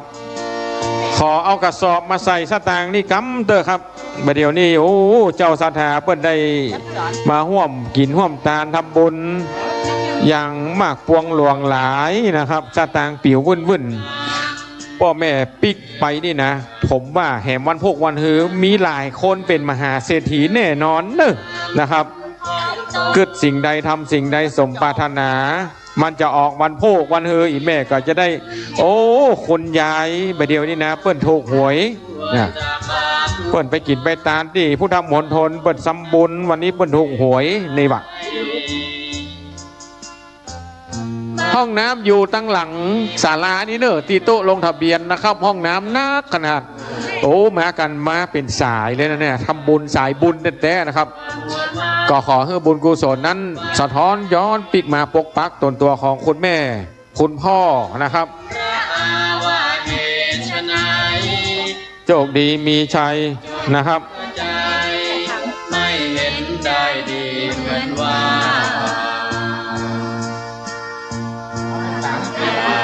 เงินถือว่าเงินเป็นใหญ่จิตใจเหนือสิ่งใดล้ำค่า ครับตอนนี้นะครับก็มีคุณพ่อคุณแม่ผู้ใหญ่ใจดีเศรษฐีใจบุญนะครับได้มาร่วมสร้างบุญสร้างกุศลครับที่โต๊ะประชาสัมพันธ์นี้เป็นขบวนที่ยาวนะครับนะฮะยาวเหมือนขบวนรถด่วนขบวนพิเศษนะรถไฟรถด่วนขบวนพิเศษนะครับวันนี้มาจุมาจอดที่พุทธมณฑลแห่งนี้นะครับก็ขออนุโมทนาสาธุด้วยเน้อนะครับบุญใดกุศลใดที่คุณพ่อคุณแม่คุณพี่คุณป้าคุณอาคุณนายได้มาร่วมทำบุญนะครับในครั้งนี้ขอให้บุญนั้นจงย้อนปิกมาปกปักรักษาตนตัวบรรดาศรัทธาพ่อแม่พี่น้องเพื่อได้อยู่เย็นเป็นสุขเจริญการกุ้งรุ่งเรืองไม่เจ็บไม่จนนะครับไปทางเหนือก็ขอให้ได้ไปค้าไปขายทางเหนือก็ขอให้ได้ไปทางใต้ก็ขอให้รวยซื้อหวยก็ขอให้ถูกมีลูกก็ขอให้เป็นคนดีของสังคมนะครับมาบอกเฮ้ยพี่คนงามที่นั่งทางข้างเปิ้นจดชื่อจดเอารายหมายเอาชื่อใส่สมุดหนังสือผมจะได้ประกาศเพื่อเทวบุตรเทวดาได้จดใส่ปั๊บเงินปั๊บคำนะครับ นำไปถึงบนสวรรค์ชั้นฟ้านะครับในการกินการทานโอ้นี่มีดอกตัวยนะครับใส่ด้วยกันนี่เนอะนะครับสตุ้งสตางค์ของท่านทำบุญหยาดน้ำกินตาลหลวงหลายจักได้สบายเกิดสุขไปหน้าไข่งามเฮือไปแม่สวยไผ่ไข่รวยเฮือไปแม่สายไผ่ไข่สบายเฮือไปอยู่เบียงป่าเป้าไผ่ไข่อยู่กุ้มเท่าเฮือมาเจียงใหม่ถ้าไผ่ไข่ใหญ่เฮือไปลำปูนถ้าใครได้บุญกุศลนักนะครับมาทำบุญที่พุทธมณฑลตำบลดอยหล่ออำเภอดอยหล่อแห่งนี้นะครับวันพวกวันเฮอท่านก็จะได้ไปกรุงเทพไปเป็นมหาเศรษฐีไปขายหวยขายลอตเตอรี่หรือว่าขายเชียงใหม่นี่ก็ได้นะครับ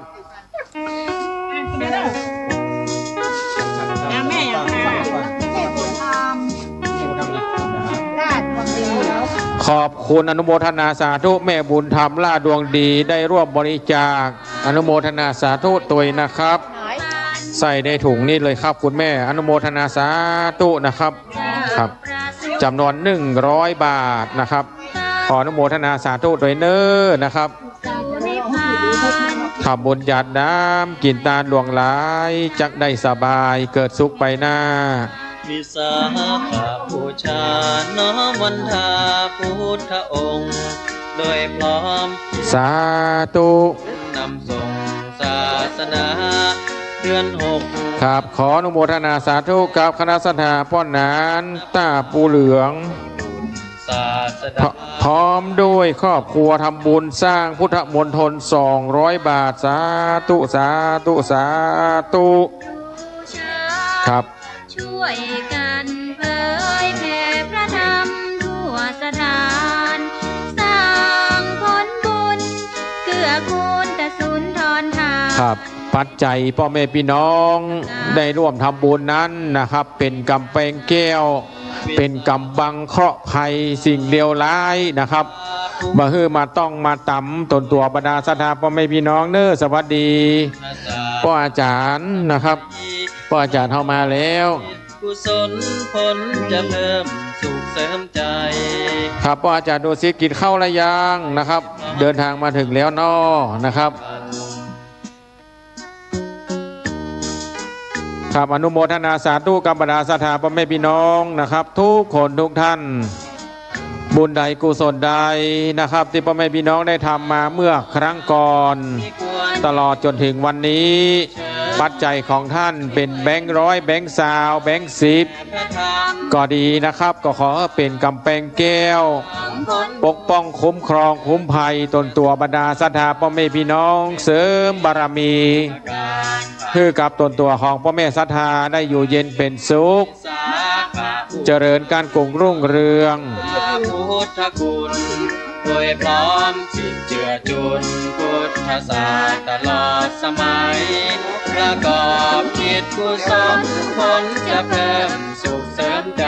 ครับก็ขอเรียนเชิญเน้อนะครับคณะศรัทธาพ่อออกไม่ออกพ่อขาวแม่ขาวพ่อกาแม่ขายนะครับก็ขอเชิญเน้ออยากจะร่วมทำบุญกึศใจได้ไล่ใจตันนะครับเต้าใดก็ได้นะครับ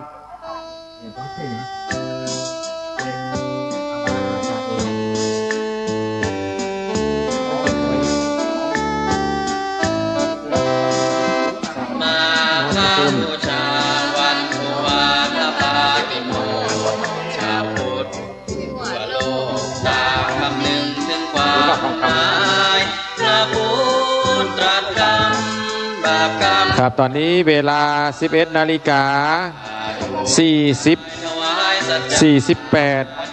นาทีนะครับตามนาฬิกาของผมเน้อนะครับพ่อแม่พี่น้องท่านใดที่มาแล้วหิวข้าวน้ำข้าวตอนก็ดีก็ขอเชิญเน้อโต๊ะเต็นท์นะครับโรงทานเฮามีคือพ่อแม่พี่น้องนะครับได้กินได้รับประทานเพื่ออิ่มหนำสำราญก็มีผู้ใหญ่ใจดี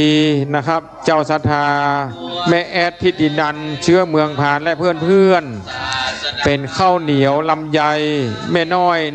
นัทนิดแส่เตียและเพื่อนๆร่วมออกลงทานน้ำลำไยวัดใหม่หนองหอยข้าวเหนียวไก่ทอดวัดสิริชัยนิมิตรกิวแลป่าเป้าข้าวสวยกระพัดกะเพราหมูก็มีวัดจันทเกษมเตาไหตำบลทุ่งรวงทองอำเภอแม่วางนะครับเป็นเจ้าภาพโรงทานคุณวาสนามินระวังโทกเสือ18ข้าวโพดแม่ล่าเลี้ยงน้ำบะป้าววัดเหล่ามนทาทิพย์บ้านเหล่าเป้าหมู่3ตำบลไดลอขนมเส้นกับขนมจีน2อย่างครับเอาละคำนี้ผมจะเขียจะอ่านแล้วครับลายชื่อที่พ่อแม่พี่น้องได้ร่วมสร้างบุญสร้างกุศลในกันนี้นะครับผมจะได้อ่านเพื่อเทวบุตรเทวดาได้ยินเพื่อจะได้จดใส่ปั๊บเงินปั๊บคำนำไปส่งนะครับเพื่อกับเทวบุตรเทวดาที่อยู่บนสวรรค์ชั้นฟ้าได้รับทราบ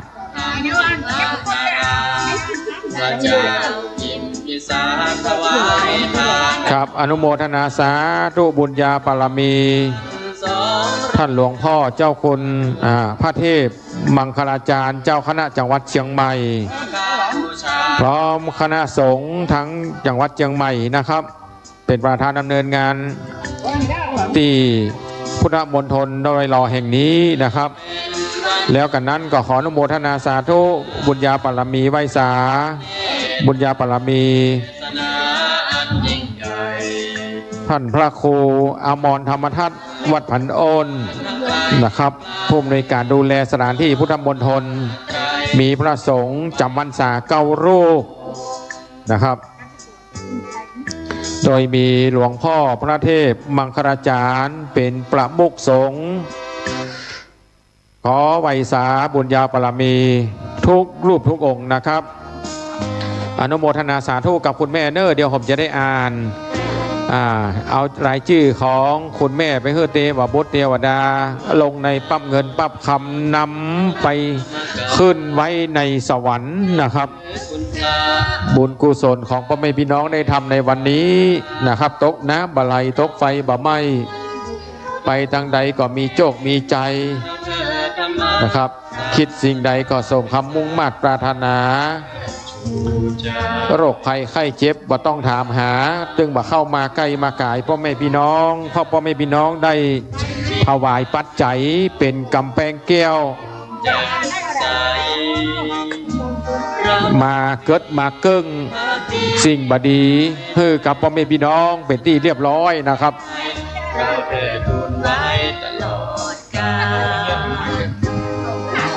ร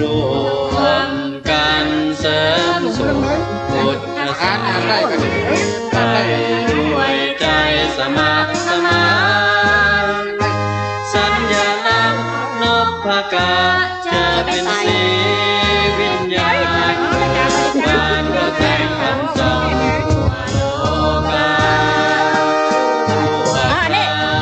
ชาวพุทธมากาขอเชิญคุณพระปังรักษาเป็นร่มโพคุ้มครองชีวาเป็นจิตกุศลเมตตาเป็นสุขหันษาทั่วเถิด เป่าอย่าง ไม่เป่า มีเป่าทองอยู่มั้ยไม่เป่าทอง ครับอนุโมทนาสาธุแม่เป่าทอง100 บาทบ้านใหม่หนองหอยแม่อ๋องมีเป็ง100 บาทบ้านใหม่หนองหอยแม่กอบ50 บาทบ้านใหม่หนองหอยแม่บุญศรีเกี้ยวอย่างนั้นเอาเกี้ยวยัง100 บาทคุณประภาว่องไวค่ะ100 บาทแม่หลวงศรีนวลชัยซื่อ100 บาทคุณกองคำ40 บาทคุณพองศรีพรหมชัย50 บาทคุณพ่อเจริญชัยยา100 บาทแม่ประนิต40 บาทแม่เกี้ยวขอเชิญคุณพระแม่เกี้ยวแม่สุก20 บาทแม่ลำพันธ์อินชัย40 บาท แม่คำขันอินทะ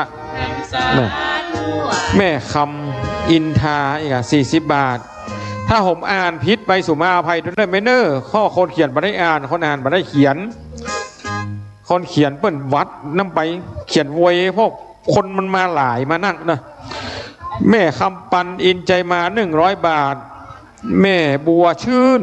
40 บาทคนแม่ยุพินอินเป่ง100 บาทคนแม่บัวคำอินทะชัยกะอินทะจัก50 บาทคนแม่ลังคณาคำนวณการ100 บาทคุณแม่เอฟออนนามสกุลอย่างไรครับสิ่งใจ100 บาทอนุโมทนาสาธุผมต้องฟังอ่านก่อนนะครับแม่น้องอันนี้คุณบุญเกตพลฤทธิ์อีกสารดี50 บาทคุณแม่บุญยังราชดวงดี100 บาทคุณแม่มัดก็คงไม่เจ็บแค่ไหนแต่เราคุณแม่แก้วทาสี100 บาทคุณพวงพิษกันท่าวัง100 บาทคุณแม่กองคำสุเมธา100 บาทคุณแม่คำปันชัยน้อย100 บาทคุณแม่แม่น้อยหลวงกัน100 บาทคุณแม่ไฟยะหลังอีก100 บาทใจมองแค่มีคนตีจากจึงท้อเข้าวัดสักคนเพื่อนำต้นผลคุณแม่สุจาดาจะน้อย100 บาทนะครับคนที่ใจรอจะต้องงอเพราะเราใจพระก็ขออนุโมทนาสาธุคำบรรดาศรัทธาพ่อแม่พี่น้องนะครับที่ได้ร่วมสร้างบุญสร้างกุศลในครั้งนี้นะครับ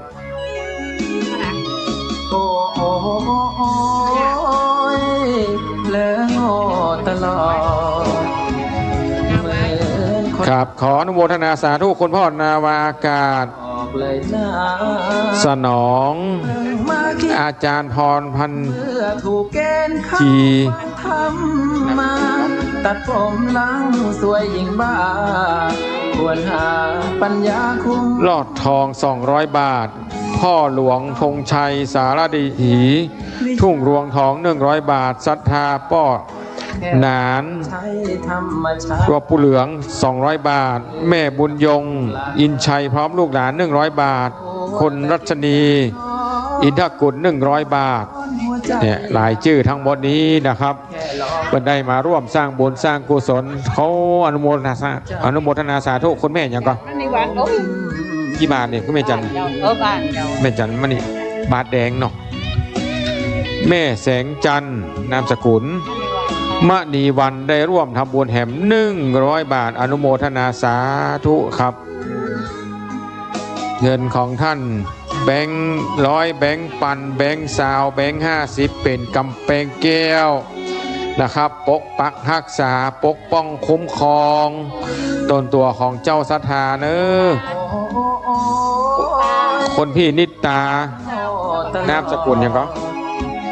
เหมือนคนตาบอดไม่เจอทางออกเลยนะ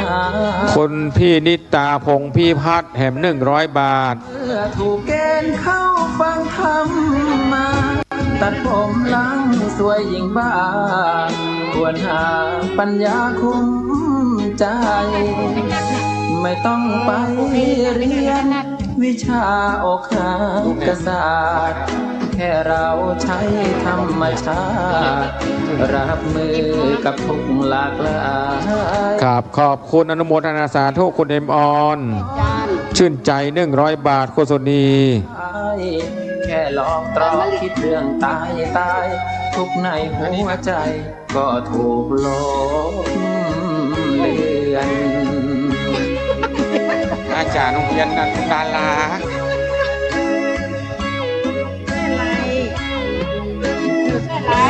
ชื่ออย่างก็มีเส้นไรครับอนุโมทนาสาธุคุณสุนีเส้นไร100 บาทคุณนาชาหาสกุล100 บาทขออนุโมทนาสาธุนะครับ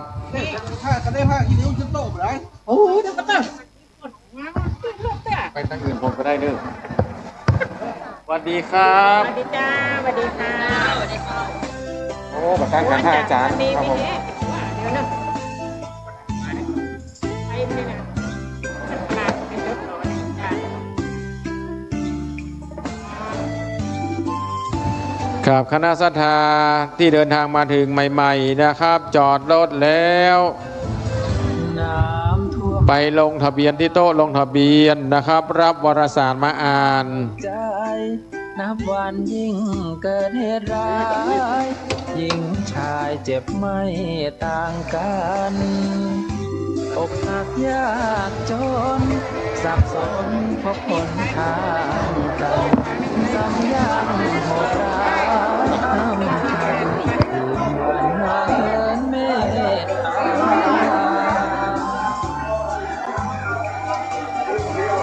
ทุกช่วงเวลาแม้ปรารถนาจะลบความหวังสันติที่ใจเรียกร้องหันมองอยู่นั้นเล่านาหลากใจโลกแล้วเร่งรักโมโหโกรธตาความดีไม่เคยเห็นค่าน้ำตาก็ยังร่วงริน ได้กินธรรมะจากวัดลอยมาแล้วก็ประทับที่ดาเมตตา ครับพ่อแม่พี่น้องคณะศรัทธาที่เดินทางมาถึงใหม่ๆนะครับ ลงทะเบียนที่โต๊ะลงทะเบียนรับวารสารมาอ่านกันร่วมกันบริจาควารสารร่วมกันบริจาครวมน้ำใจสู่ยอดดอยร่วมกันปูจากันเทศร่วมกันนะครับ บริจาค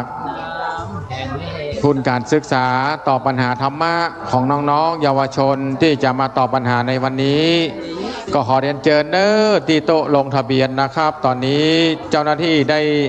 นั่งบริการให้กับพ่อแม่พี่น้องคณะศรัทธาพร้อมกันนั้นนะครับ ท่านใดที่ยังไม่ได้กินข้าวน้ำข้าวตอนก็ขอเชิญเนอทางด้านทิศเหนือนะครับ เต็นท์ด้านทิศเหนือ ก็มีโรงทานนะครับ บริการให้กับพ่อแม่พี่น้องที่ไม่ได้กินข้าวน้ำข้าวตอน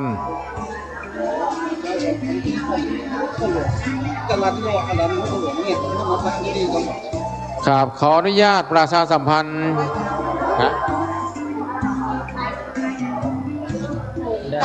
ขออนุญาตนะครับประชาสัมพันธ์เชิญพ่อหลวงบ้านนะครับพ่อหลวงบ้านมาพบกับเจ้าหน้าที่ในศาลาตัวเองนะครับ ทางเจ้าหน้าที่ท่านประธานกลุ่มหนุ่มสาวต้องการพบพ่อหลวงบ้านมาที่กองอำนวยการนะครับ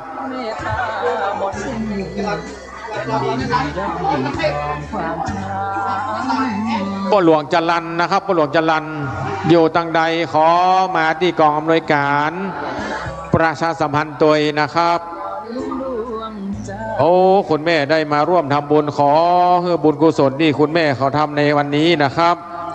ได้สะท้อนย้อนปีกมาปกปักรักษาเงินของคุณพ่อคุณแม่เป็นแบงค์เป็นเหรียญก็ขอเป็นกำแพงแก้วปกปักรักษานะครับ เป็นกำแพงคุ้มครองโรคภัยไข้เจ็บเพื่อมีสุขภาพร่างกายแข็งแรงวันโภควันเฮอนี้ก็ขอให้ได้เป็นมหาเศรษฐีนะครับซื้อหวยก็ขอให้ถูกมีโลกก็ขอให้อยู่ถ้อยฟังกรรมเป็นคนดีของสังคมนะครับเจิญนะครับข้ากินข้าวตอนแล้วนะครับ เข้ามาตังในกำรองเท้าไว้ปืนเก้าอี้เนอะนะครับเป็นเจ้าของมาจับจองที่นั่งตังในได้นะครับก็ขอเชิญชวนบรรดาศรัทธาพ่อแม่พี่น้องทุกคนทุกท่านนะครับกำเดียวเวลาประมาณ 13 นาฬิกาตรงนะครับพิธีของเขาก็จะได้เริ่มวันนี้นะครับก็เป็นวันอาทิตย์ที่31 สิงหาคมซึ่งเป็นวันสิ้นเดือนพอดีตรงกับวันขึ้น8 ค่ำเดือน12เหนือนะครับได้ ขบวนรถด่วนขบวนพิเศษได้มาจอดที่พุทธมณฑลตำบลดอยหล่ออำเภอดอยหล่อเชียงใหม่นะครับในวันนี้ก็มีบรรดาศรัทธาพ่อแม่พี่น้องหลายที่หลายต่างมากพวงหลวงหลายได้เดินทางมาร่วมกันสดับรับฟังพระธรรมเทศนา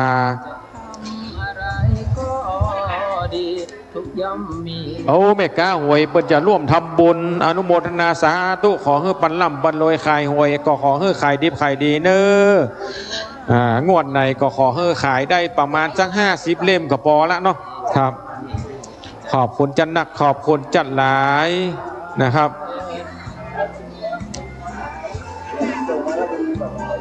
ขอบคุณบัดดายมีโรงทานเลี้ยงเนอเนาะเป็นภาระใจเราเป็นตัวชี้นำกายถูกสำคัญครับพ่อแม่พี่น้องโครงการ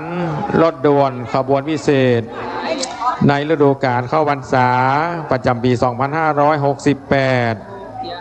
จัดโดยคณะสงฆ์จังหวัดเชียงใหม่สภานักธรรมจังหวัดเชียงใหม่พุทธสมาคมจังหวัดเชียงใหม่ยุวพุทธิกาสมาคมจังหวัดเชียงใหม่สภาวัฒนธรรมอำเภอเมืองจังหวัดเชียงใหม่มูลนิธิพุทธสมาคมชมรมอนุรักษ์วัฒนธรรมประเพณีท้องถิ่นจังหวัดเชียงใหม่ชมรมลูกเสือเจ้าบ้านจังหวัดเชียงใหม่ทสปชอำเภอเมืองเชียงใหม่ได้ร่วมกันดำเนินงานโดยคณะกรรมการบริหารกลุ่มหนุ่มสาวจังหวัดเชียงใหม่ในรายการรถด่วนขบวนพิเศษในช่วงกลางพรรษานะครับขออนุโมทนาสาธุกับคุณแม่อำนวยพรชัยวงศ์นะครับได้ร่วมทำบุญแห่ม100 บาทขออนุโมทนาสาธุนะครับเชิญนะครับเอาปอกกาแม่ขายก็มาทำบุญได้เน้อนะครับ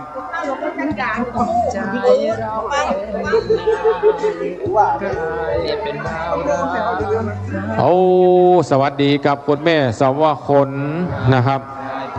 คุณแม่นั้นอายุ90 ป่ายค้างแหมบักกี่ปีจะครบ100นะครับ2 ปี 3 ปีนะคุณแม่ขับรถมาคนเดียวนั่นน่ะขับรถไปฟังเทศน์กุฏิกุตางด้วยบุญกุศลที่คุณแม่ได้ทำพ่อแม่พี่น้องพอตัวอย่างเอาเนอะนะครับคุณแม่สาวคนอายุ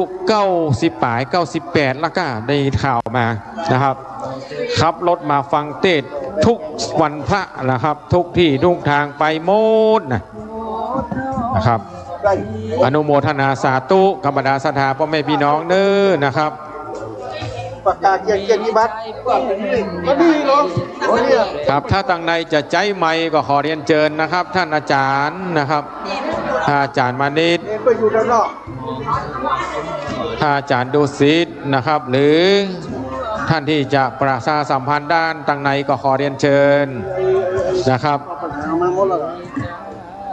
ครับห้องน้ำนะครับอยู่ด้านหลังอาคารแห่งนี้นะครับพ่อแม่พี่น้องเดินเข้ามานะครับท่านเดินหน้าเข้ามาจะอยู่ด้านซ้ายมือเนอะห้องน้ำแล้วเต็นท์นะครับเต็นท์ลงทะเบียนอยู่ด้านซ้ายมือข้างห้องน้ำนะครับเลือกเอาเลยห้องไว้ก่อนขอบคุณอนุโมทนาคุณรุ่งนภาแก้วยังได้ร่วมทำบุญมาแห่ม30 บาทอนุโมทนาสาธุขอบุญกุศลจงมาปกปักรักษาตัวบรรดาศรัทธาพ่อแม่พี่น้องทุกคนทุกท่านนะครับครับขอยกมือ10 นิ้วใบสากราบนมัสการพระเถรานุเถระพระสงฆ์องค์เจ้าทุกรูปทุกองค์ที่เดินทางมาพุทธมณฑลแห่งนี้กราบนิมนต์มาในศาลานะครับถ้าหากว่าตอนนี้ก็คงจะเพลเป็นที่เรียบร้อยนะครับเที่ยงแล้วเนาะตอนนี้ครับกราบนิมนต์พระสงฆ์องค์เจ้าเข้ามาในศาลาก่อนเน้อนะครับหรือว่าท่านพระสงฆ์องค์เจ้าจะเดินดูสถานที่ที่กว้างขวางช่วยกันแปลงช่วยกันกึศช่วยกันสร้างบำรุงพระพุทธศาสนาก็ขอเรียนเชิญนะครับครับก็ขออนุโมทนาเพิ่มเติมคุณแม่สุพินนะครับ 100 บาทคุณแม่อัมพาคำนัน100 บาท แม่แดงกันทวงศ์วัง40 บาท คุณแม่สุภารัตน์100 บาท คุณอำนวยพรชัยวงศ์100 บาท คุณแม่แก้วลุงตะ100 บาท ไปวันนั้นละแต่ว่า คุณรุ่งนภาแก้วยัง30 บาท คุณสิริพรชัยวงศ์100 บาท ขอกราบอนุโมทนาสาธุกับบรรดาศรัทธาพ่อแม่พี่น้อง มาแล้วนะครับคุณแม่ ถ้ามันเด็ดพอมาเนี่ยโอ้นี่เขาสุดแล้ว กราบอนุโมทนาสาธุครับ คุณแม่วิทิตชัยชื่น แม่วินแม่วางนะครับกี่บาทครับนี่50 บาทนะขออนุโมทนาสาธุกับคุณแม่สุภานามสกุลอย่างครับ คุณแม่คำจาแฮม50 บาท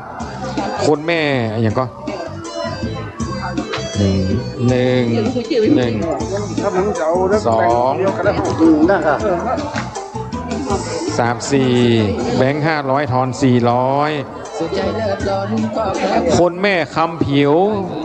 สีสุทธะ100 บาทไหมครับด้านในนี่เห็นไหมอ๋อครับอนุโมทนาสาธุโดยนะครับ วันไหนอย่างไรเนี่ยมันได้ร้อนไปง่ายกะเป็นยังไงมันคิดจัดการมาได้เนี่ยว้าเขาอย่างนี้มันเขายังโอ้โหว่าเลยถ้าบอกว่าประสูติจะรู้วันที่จะวันเดือนปีไหนไอ้หูอ่ะจะพาชีวิตมาข้ามเดือนอย่างเงี้ยรวยเงินอาจลืมตัวสักชั่วด้วยน้ำใจความสุขที่งามและง่ายอยู่ไม่ไกลจากหัวใจ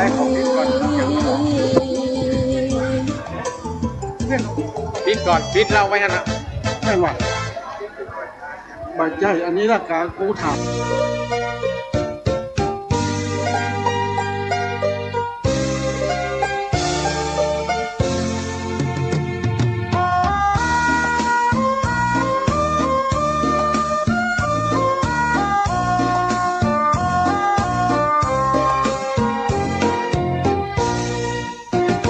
ทำบุญมาด้วยดีแล้วอย่าท้อถอย บุญสั่งสมบ่อยๆ คงไม่น้อยคุณค่า มีเงินไม่มีบุญนี้ไม่เคยกันค่า ทำบุญด้วยปัญญา ภาวนานี้อย่าลืมเลือน คนรวยคนจน แม้นความมองมนมาเยือน ต้องเตือนใจไว้ ความทุกข์ที่ยนเพราะผลกรรมจัดให้ ความสุขคืนใจ เพราะเราไม่ใกล้บุญ ครับอนุโมทนาสาธุแม่นวลกิติชนาวานน ความฝัน ชวานานนท์แห่ม100 บาทนะครับ ขออนุโมทนาสาธุกับคุณแม่ยุพินแก้วเมืองมา100 บาท ขออนุโมทนาสาธุนะครับ นำทางถึงรุ่นลูกหลานครองกายวาจา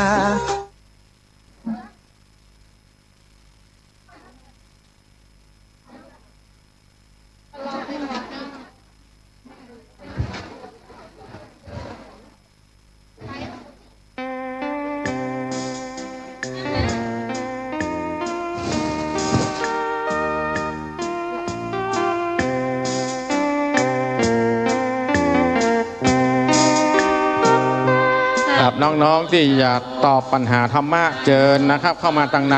มารายงานตัวคือกับทางเจ้าหน้าที่เนอะน้องๆนะครับ ถ้ามาถึงแล้วเข้ามาทางในเลยนะครับ มารายงานตัวนะครับ เคยทำกรรมไว้ชาติใดชาตินี้จึงได้รับกรรมที่ท ขออนุโมทนาสาธุกับคุณแม่สมเปลี่ยนบวกยมแห่ม100 บาท ำแต่กรรมจำอยู่เสมอ ชาตินี้คงเจอเวรกรรมเก่าเขาย้อนผูกพัน ครับน้องๆที่เข้ามาตอบปัญหาธรรมะในวันนี้นะครับ เข้ามาตั้งในเนอนะครับ มารายงานตัวกับคณะกรรมการตั้งในตัวนะครับพ่อแม่พี่น้องครับมาถึงแล้วมาลงทะเบียนที่โต๊ะลงทะเบียนด้านซ้ายมือข้างห้องน้ำนะครับ รับวารสารไปอ่านช่วยกันอ่านช่วยกันบริจาคร่วมกันบริจาคทุนการศึกษาต่อปัญหาธรรมะของน้องๆเยาวชนคนรุ่นใหม่ห่างไกลยาเสพติดมาร่วมกันทำบุญบูชากันเทศในวันนี้นะครับกันเทศได้เต้าใดเฮาก็ได้เงินนักเต้าใดเฮาก็ได้สมทบเพื่อที่จะได้สร้างถาวรวัตถุที่พุทธมณฑลตำบลดอยลอแห่งนี้นะครับชีวิตสิ้นลับดับร้อนเวรกรรมทุกชาติครับท่านประธานอยู่ทางไหนต้องการพบพระพ่อหลวงเจอกันแล้วยังครับเจอยังพ่อหลวงไปทางไหนครับเชิญพ่อหลวงไปทางไหนครับท่านประธานเพิ่นจะต้องการอู้ตัวนะครับ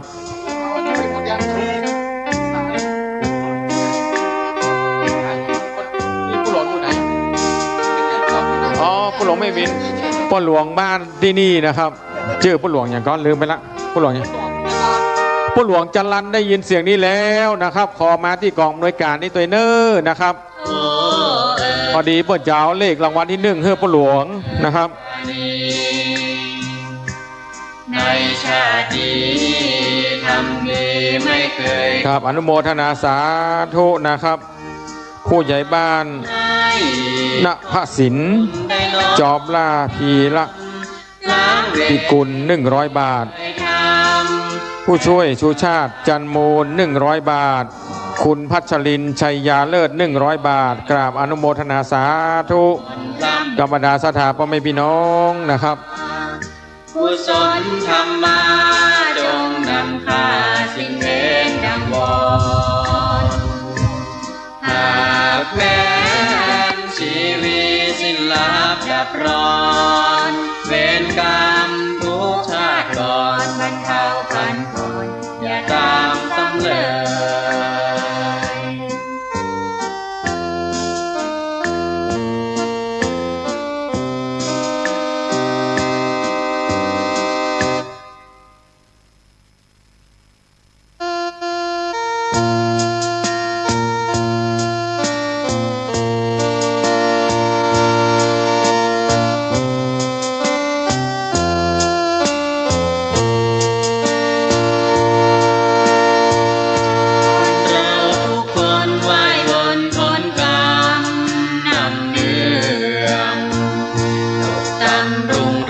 น้องๆจากวัดวิเวกวนารามกับวัดป่าเหี่ยวนะครับถ้ามาถึงแล้วก็ขอเชิญทางในนี่เนอะมารายงานตัวกับคณะกรรมการนะครับตอนนี้น้องๆแต่ละวัดก็มาเกือบพร้อมแล้วขาดป่าเหี่ยวกับวิเวกวนาราม2 วัดนะครับถ้ามาถึงแล้วก็ขอเรียนเชิญเพื่อนคงจะมาแล้วนะครับแต่ก็ยังมาถึงเตื้อเพราะว่าบางที่ฝนตกหนักนะครับวันนี้ที่นี่ทางเทวดาเปิ้นเอามาลงแต่เจ้าแล้วนะครับตอนนี้ก็คงมามีนะครับเพื่อนจะลงแหมกรรมก็6 โมงแมลงนะครับเขาช่วยกันท่องคาถาไว้นะครับคาถากันฝนที่พระคุณเจ้าวัดตรงกี่เสือเปิดว่าอมตรงคงลงนี้บดีมานะครับขอบพ่อครูอนุโมทนาสาธุกับพ่อครูสมจิตขุนเพิ่มได้ร่วมทำบุญ200 บาทขอกราบอนุโมทนาสาธุครับคุณแม่อย่างครับ ชั่วได้ชั่วตอบแทน ทุกคน โอ้จะมาท่องทางเขาไปได้นะครับ ท่านพระโควัดตงกีเสือเปิ้นบอกว่าเอามาฟังเทศน์นะครับถ้ามาเฮือฝนตกเปิ้นเฮือท่องคาถา ครับน้องๆเยาวชนนะครับวัดวิเวกแล้วก็วัดปะเหี่ยวสกแปงนะครับทั้งสองวัดเนาะถ้ามาถึงแล้วมารายงานตัวได้นะครับ ครับอนุโมทนาสาธุกับคุณแม่สิรินรินทร์มังคลสวัสดิ์แห่ม100 บาท อนุโมทนาสาธุครับ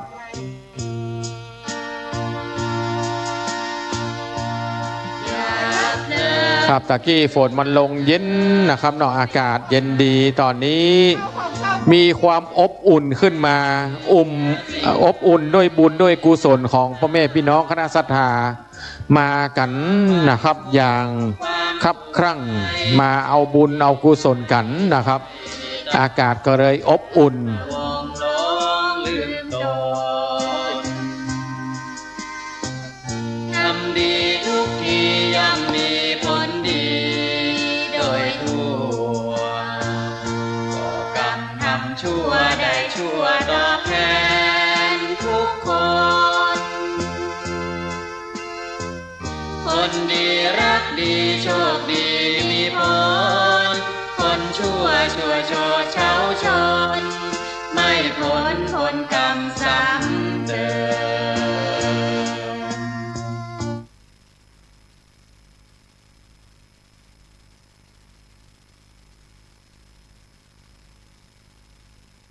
ครับกับเดียวเราจะเป็นการร้องเพลงนะครับร้องเพลงธรรมะนะครับ ตายก่อนไม่ส่งผมแล้วตอนนี้ตัวเอาตัวนี้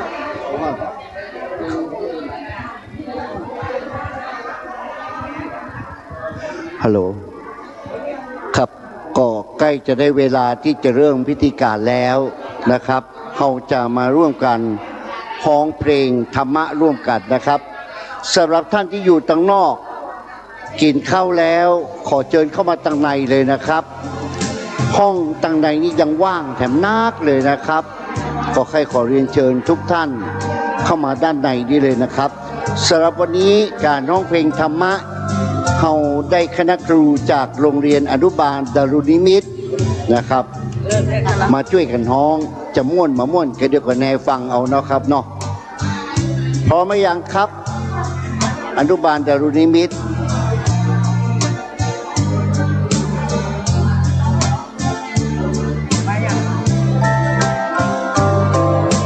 ถ้าพร้อมแล้วเจอเลยนะครับวันนี้คือร้องทั้งหมด10เพลงรวดเลยนะครับเจอเลยครับ10เพลงเพลงละ2 บาทก็เดี๋ยวดารุนิมิตรเพลงละ2 บาท10เพลงนะครับวันนี้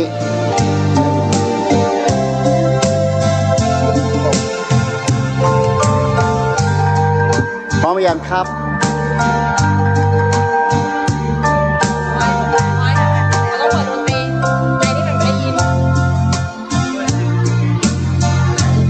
เป็นบุญญาเขตพิเศษสถานเหมือนทิพย์วิมานของหมู่ประชาดมสวยดมเงามา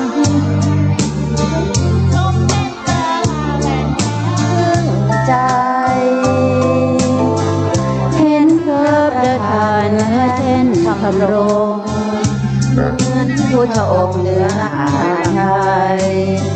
แต่ความจุนเจือโอ้เอื้อเราของปัดป้องพวงไทยดวงใจกราบไหว้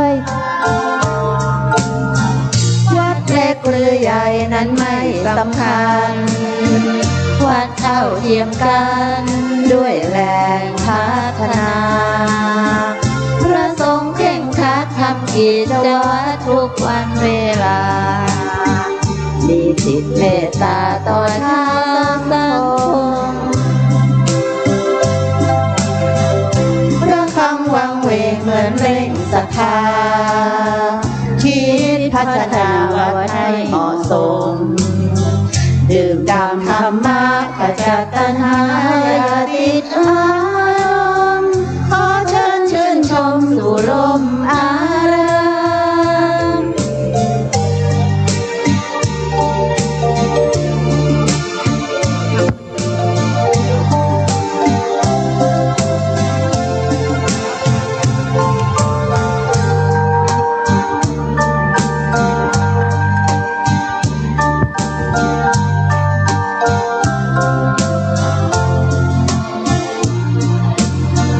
วัดเล็กหรือใหญ่นั้นไม่สำคัญวัดเท่าเทียมกันด้วยแรงพัฒนาพระทรงเร่งครัดทำกิจวัตรทุกวันเวลา มีจิตเมตตาต่อชาวสังคมระวังวังเวงเหมือนเร่งศรัทธาคิดพัฒนาวัดให้เหมาะสม ดื่มด่ำธรรมะขจัดตัณหาอย่าติดอารมณ์ขอเชิญชื่นชมสู่ลมอาราม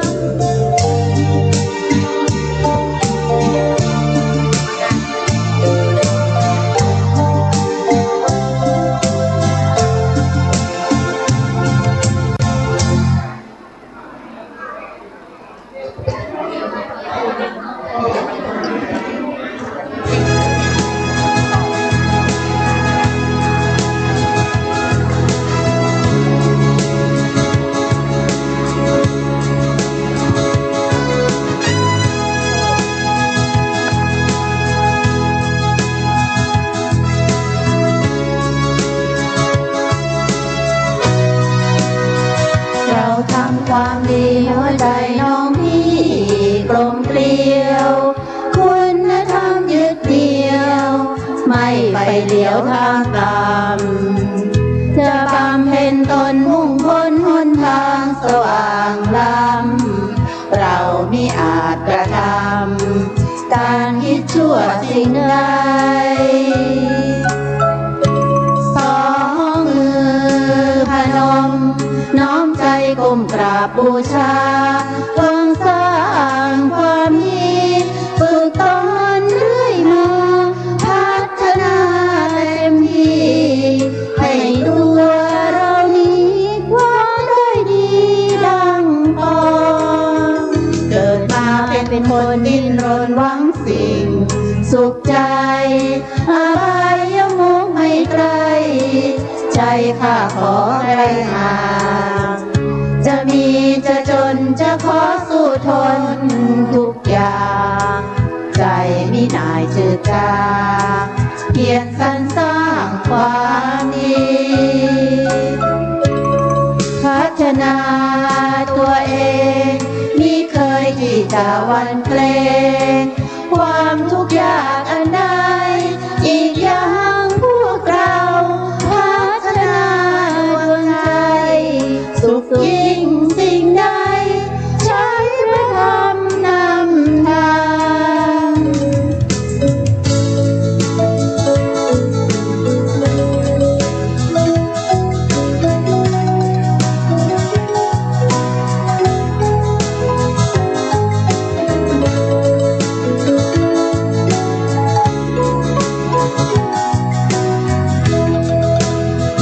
เกิดมาเป็นคนดิ้นรนหวังสิ่งสุขใจอบายมุขไม่ต่างจะมีจะจนจะขอสู้ทนทุกอย่างใจมิหน่ายจืดจางเพียรสรรสร้างความดีพัฒนาตัวเองมิเคยที่จะหวั่นเกรงความทุกข์ยากอันใดอีกอย่างพวกเราพัฒนาดวงใจสุขยิ่งสิ่งใดใช้พระธรรมนำทาง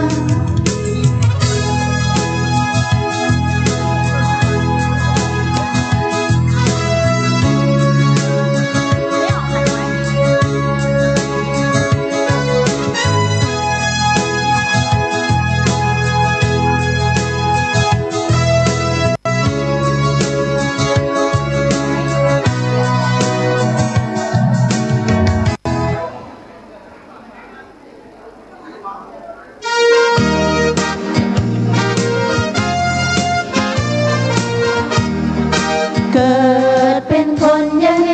ตนและดี ถึงจะมีร่ำรวยสุขสันต์จนหรือมีไม่เป็นที่สำคัญ แม้ละกันพึ่งพาอย่าไปตัดไมตรีเกิดมาพึ่งกันผิวพรรณใช้แบ่งศักดิ์ศรีวันนี้เราอยู่คิดดูให้ดี ถึงจะจนจะมีอย่าไปสร้างเวรกรรมคืนไปทำชั่วไปอาจต้องใช้กรรมเวร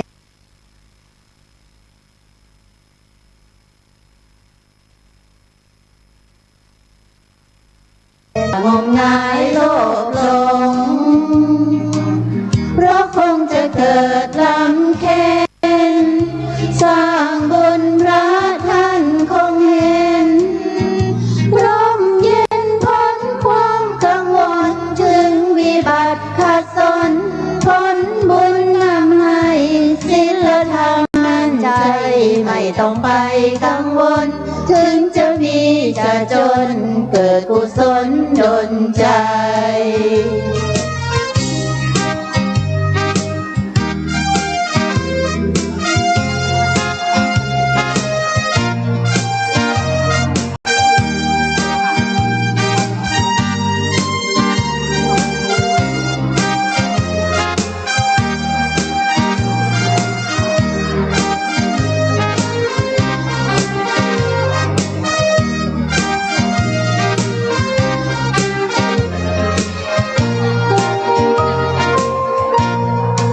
เกิดเป็นคนอย่าเห็นแก่ตนและดี ถึงจะมีร่ำรวยสุขสันต์จนหรือมีไม่เป็นที่สำคัญ แม้ละกันพึ่งพาอย่าไปตัดไมตรีเกิดมาพึ่งกันผิวพรรณใช้แบ่งศักดิ์ศรีวันนี้เราอยู่คิดดูให้ดี ถึงจะจนจะมีอย่าไปสร้างเวรกรรมคืนไปทำชั่วไปอาจต้องใช้กรรมเวรอย่างมงายโลภหลงเพราะคงจะเกิดลำเค็ญสร้างบุญพระท่านคงเห็นร่มเย็นพ้นความกังวลถึงวิบัติขัดสนผลบุญนำให้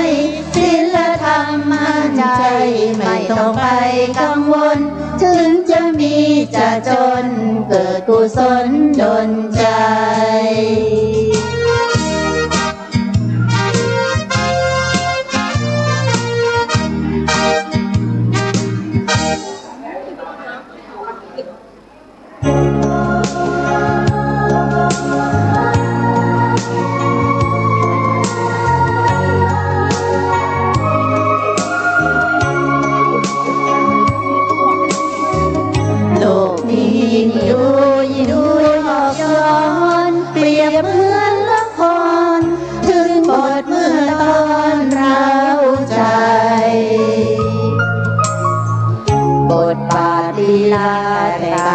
กันไปถึงสูงเพียงไรต่างจบลงไปเหมือนกันเกิดมาต้องตายร่างกายผู้พังผู้คนเขาชังคิดยิ่งระวังไว้วันต่างเกิดกันมาร่วมโลกเดียวกันถือผิวช่างพันบางเหยียดยามกันเหลือเกินโลกนี้คือละครบทบาทบางตอนชีวิตหยอกย้อนยับเยินชีวิตบางคนรุ่งเรืองเจริญแสนเพลินเหมือนเดินอยู่บนหนทางวิมานโลกนี้ดูยิ่งดูเข้า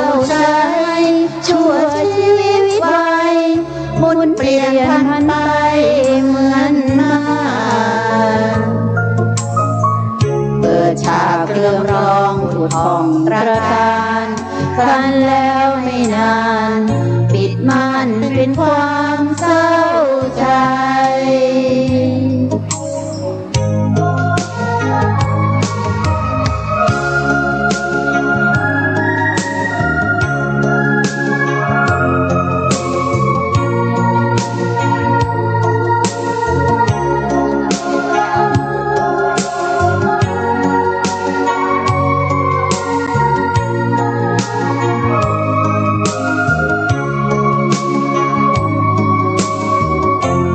โลกนี้คือละครบทบาทบางตอน ชีวิตหยอกย้อนยับเยิน ชีวิตบางคนรุ่งเรืองจำเริญ แสนเรินเหมือนเดินอยู่บนหนทางวิมานโลกนี้ยิ่งดูเศร้าใจชั่วชีวิตไวหมุนเปลี่ยนพันไปเหมือนมาเปิดฉากเรื่องร้องผุดผ่องตระการครั้นแล้วไม่นาน ปิดม่านเป็นความเศร้าใจ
แม่นั่ง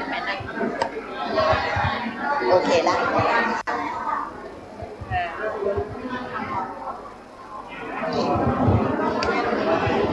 ออกเองละหนึ่งอีกก็มันตัวใหญ่ก็น้อยเราให้เพื่อนคนหน่อยจบแล้วกันเปิดมือออกแล้วกันจบแล้ว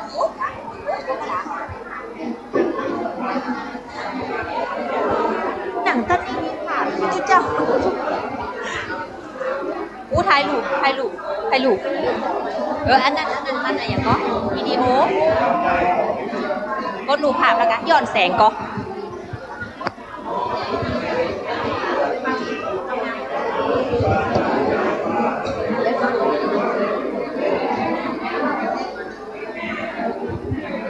ไม่มีมันเล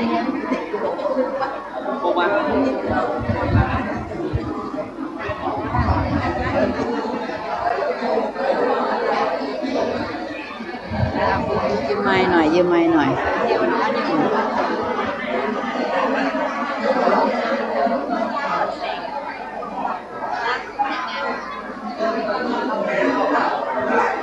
ฮะเสร็จละไปก่อน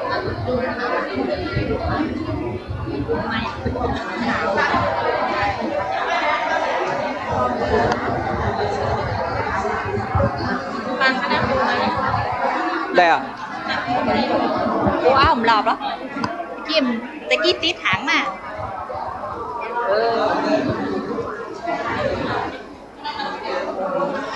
ฮัลโหลครับเพื่อความเป็นระเบียบเรียบร้อย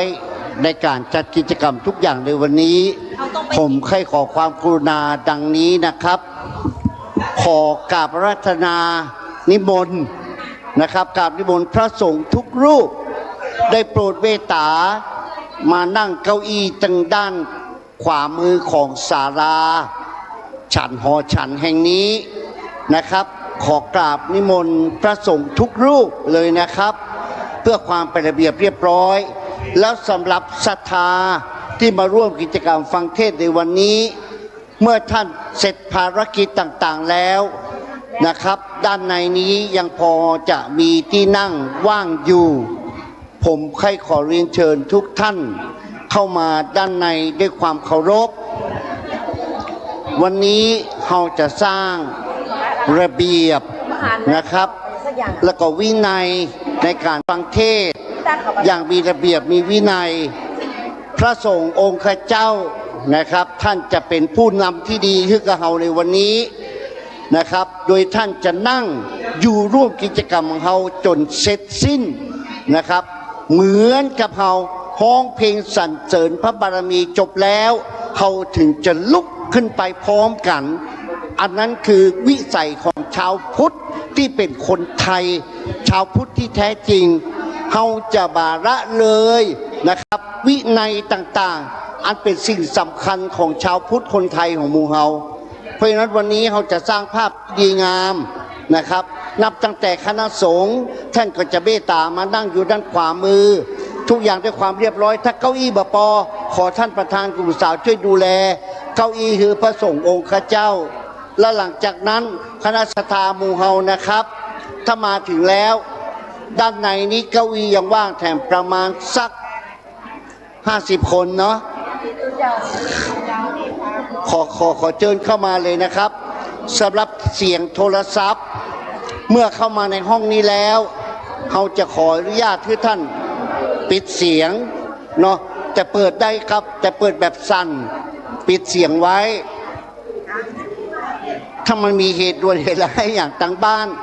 นะเปิดกดสั่นมาเราก็ฮับนะครับแต่หมู่เฮาตั้งใจมาทำความดีแล้วผมเชื่อว่าเหตุการณ์ทุกอย่างจะมาเกิดขึ้น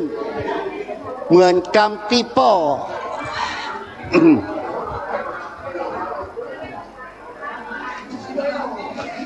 เหมือนกับกรรมป้อนหนานตาปูเหลืองป้อนเขียนฝากมาวันนี้ว่ามาพุทธมณฑลปะฝนหาแก้วของฮื้อพองแพ้วทั้งกายและใจจะยืนจะนั่ง ติวตางไปไหนขอให้ปลอดภัยเหมือนกันทั่วหน้าญาติธรรมตั้งหลายยิงใจเจ้าข้าที่ปากันมาวันนี้เคาะเจ็บเคาะไม่จุกได้หลีกลี้เคาะดำกำกี้หายไปท่านมาวันนี้มาด้วยน้ำใจทับกินทำกิจการใดรุ่งเรืองก้าวหน้ารุ่งเรืองก้าวหน้าเป็นคำของพ่อนานต้าปูเหลืองเปิ้นฝากมาในวันนี้นะครับ เพราะฉะนั้นเราก็จะเข้ามาท่านประธานคุณสาวขอช่วยพอกันนะครับเสริมเก้าอี้ให้กับพระสงฆ์องค์ข้าเจ้าคุณศักดิ์พีนะครับเสริมเก้าอี้เตเนอร์พ่อหลวงรับผิดชอบแล้วครับเขาจะเสริมเก้าอี้พระสงฆ์องค์ข้าเจ้าถ้ายังมามีที่นั่งนะครับพ่อหลวงขอช่วยค้ำอนุเคราะห์ครับนะครับเร็วไปแล้วก็มันก็ได้เป็นขวดประตูนี่เลยน้ำขวดเอามาเผื่อพี่นุชครับก็เดี๋ยวพอบ่ายโมงตรงเขาก็จะเริ่มนะครับก็จะสร้างวินัยกันสำหรับพี่น้องชาวพุทธที่อยู่ด้านนอกก็หาที่นั่งกันได้เลยตั้งในนี่ยังว่างแต่ประมาณ50ที่นั่งขอเรียนเชิญนะครับตั้งหน้าเนี่ยครับนักเรียนตอบปัญหาวัดป่าหิวมาถึงหรือยังครับก็ว่ากินข้าวอยู่เขามาด้วยมาแล้วกินข้าวอยู่เนาะในนี่นะแล้วเขามาไปให้เขาดู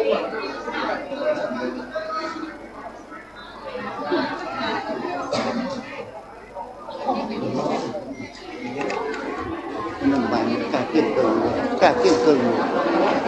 เด็กเดือนละอะไรอย่างพี่ขอเจอจังไรเลยนะครับสำหรับนักเรียนวัดป่าเหี่ยวถ้ากินเข้าแล้วเข้ามาเลยนะครับบางวัดก็กล้ามาถึงขอเจอเลยนะครับพ่อหลวงช่วยจัดเก้าอี้พระสงฆ์ข้าเจ้านะครับเก้าอี้ด้านในของพระสงฆ์องค์ข้าเจ้าก็ยังมีอยู่ขอกราบนิมนต์ด้วยความเคารพครับขอเรียนเชิญท่านพุทธศาสนิกชนครับเก้าอี้ด้านในแถมว่างแถม50ที่นั่ง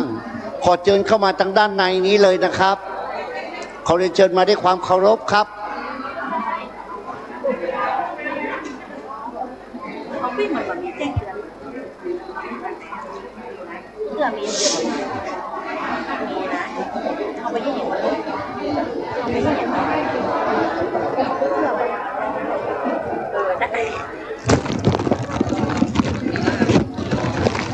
มานี่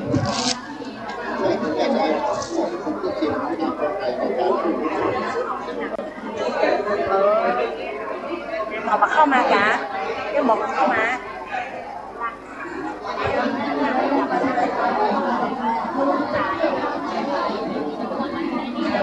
ครับพี่น้องที่เคารพครับสำหรับขั้นตอนในช่วงแรกในวันนี้ขอเรียนด้วยความเคารพว่าเมื่อได้เวลาสมควรแล้วเขาจะได้เรียนเชิญคุณแม่สวคลขันธราชซึ่งมีอายุถึง90 กว่าปีในฐานะผู้อาวุโสของวันนี้เป็นผู้ให้เกียรติจุดธูปเทียนบูชาพระรัตนตรัย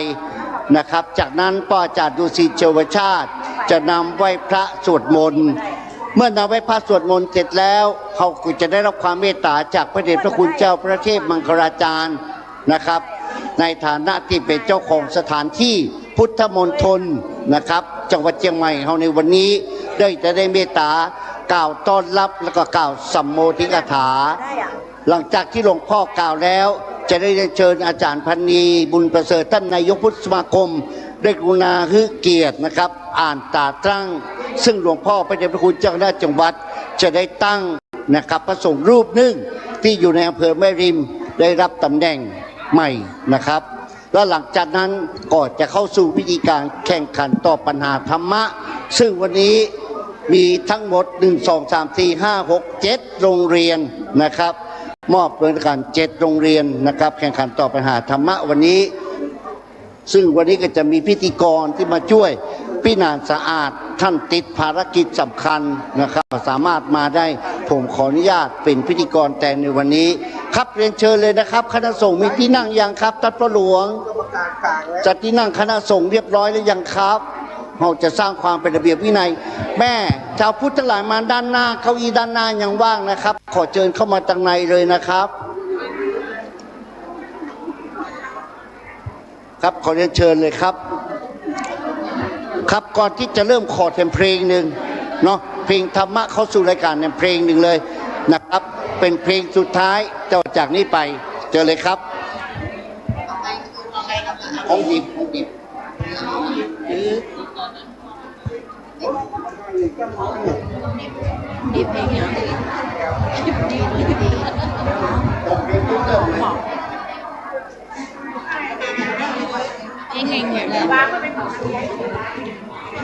มองภาพถามเลยมองภาพถามเปิด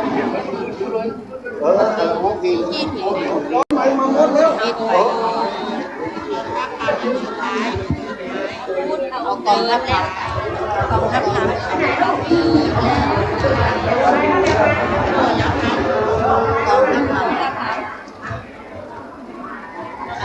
ค่ะก่อนที่เราจะเข้าสู่รายการเฮาเป็นกองทัพขององค์สมเด็จพระสัมมาสัมพุทธเจ้าเฮาจะมาฮ้องเพลงด้วยกันในเพลงกองทัพธรรมนะเจ้าเชิญทุกท่านช่วยกันฮ้องกองทัพธรรมของพระสัมมาสัมพุทธเจ้าคือพวกเราพุทธบริษัททั้งหลายยามพวกศัตรูยกหมู่โจมตีขยี้ทำลายเราต่างไม้เหล่าทหารคอยต้านประจาในพระบวรพระพุทธศาสนาจะรุ่งควรธนุบำรุงแสนยานุภาพแน่นหนาพวกหมู่ไพรีล้วนมีอาวุธการยุทธนา คือกิเลสตัณหาทุกยามเวลารุกมาโรมรันกองทัพธรรมจะสลายคลายอำนาจแม้เราเป็นทาสอาธรรมครอบงำจิตมันขัดต่อความดีคลุกคลีความชั่วเป็นตัวสำคัญศัตรูในตัวเรานั้นริดรอนบอนบั่นสู่อันตราย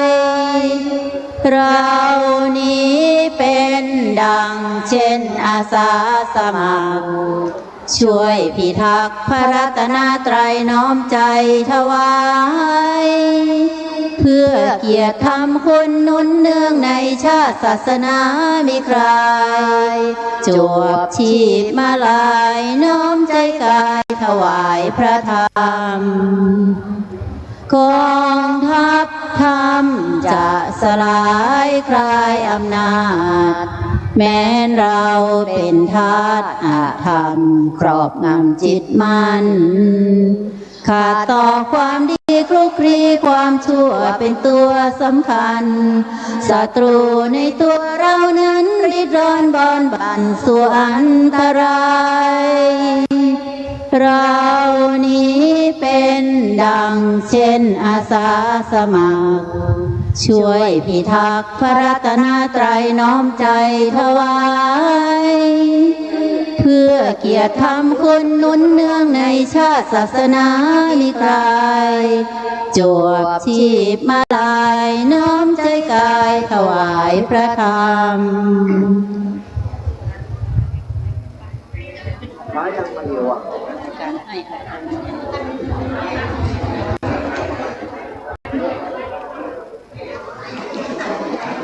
กับต้องขอน้อมกราบถวายพระเดชพระคุณเจ้าพระเทพมังคลาจารย์เจ้าคณะจังหวัดเชียงใหม่ที่เคารพอย่างสูงและพระเถรานุเถระด้วยความเคารพเรียนนะครับท่านพุทธศาสนิกชนที่เคารพทุกท่านครับในโอกาสในวันนี้รายการกิจกรรมรถด่วนขบวนพิเศษเผยแพร่ธรรมะในฤดูกาลเข้าพรรษาเคลื่อนที่นะครับได้เคลื่อนมายังสถานที่พุทธมณฑลแห่งนี้ซึ่งถือว่าเป็นสถานที่สำคัญของชาวพุทธในจังหวัดเชียงใหม่ที่จะได้ยึดถือนะครับแล้วก็มาใช้เป็นสถานที่ในการที่ปฏิบัติกิจกรรมของชาวพุทธในอนาคตอย่างสมบูรณ์ซึ่งพระเดชพระคุณหลวงพ่อพระเทพมังคลาจารย์นะครับได้จัดทำไว้สำหรับรายละเอียดต่างๆนั้นท่านจะสามารถอ่านได้ในวารสารกลุ่มเสาจังหวัดเชียงใหม่ฉบับหน้า นะครับว่าพุทธมณฑลนั้นสร้างมาอย่างไรมีความสำคัญอย่างไรและจะเป็นอย่างไรต่อไปในอนาคตนะครับเพราะฉะนั้นโอกาสนี้เพื่อความเป็นระเบียบเรียบร้อยขอเรียนครั้งหนึ่งว่าขอกราบนิมนต์พระคุณเจ้าทุกรูปนะครับในศาลาด้านในนี้ก็ยังว่างขอกราบพระนานิมนต์พระคุณเจ้าทุกรูปนะครับได้เข้ามานั่งทางด้านขวามือแล้วก็ในห้องประชุมนี้เพื่อความเป็นระเบียบเรียบร้อยด้วยความเคารพนะครับและสำหรับศรัทธาชาวพุทธนะครับเมื่อท่านกินข้าวกินน้ำแล้วก็ขอเชิญเข้ามานั่งคือเป็นที่เรียบร้อยสำหรับการซื้อครอบซื้อครัวนี้ขออนุญาตเอาไว้ตอนเลิกงานก่อนนะครับกำเดียวจะลูกหลานจะถามว่าอีแม่วันนี้ไปฟังเทศได้อย่างมาพ่องได้เสื้อกับผ้าได้แหวนได้คำแล้วก็เดี๋ยวลูกมันจะถามไหนว่าไปฟังเทศได้อย่างเนี่ยกลายว่าไปได้ครัวปิกบ้านเหียนะครับเพราะฉะนั้นขอเรียนเชิญนะครับเมื่อได้เรียบร้อยอย่างแล้วขอเชิญนั่งครับบัดนี้ได้เวลาอันสมควรแล้วที่จะได้เริ่มกิจกรรมฟังเทศในฤดูกาลเข้าพรรษาประจำปี2518ครั้งที่7ในวันนี้ณพุทธมณฑลโอกาสนี้ผมขอเรียนเชิญคุณแม่สาวคนขันธราชซึ่งถือว่าเป็นผู้อาวุโสที่สุดในขณะนี้อายุ94ปีแล้วได้เป็นประธานจุดธูปเทียนบูชาพระรัตนตรัยณโอกาสนี้ครับขอเรียนเชิญอยู่ทุกท่านอยู่ในความสงบและประนมมือครับขอเรียนเชิญครับ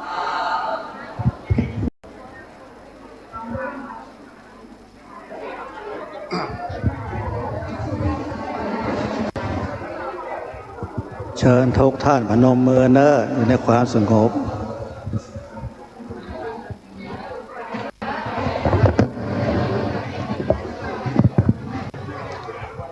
จากนั้นเรียนเชิญจุดธูปเทียนที่หน้าท่านเจ้าคุณพระศรีธรรมนิเทศ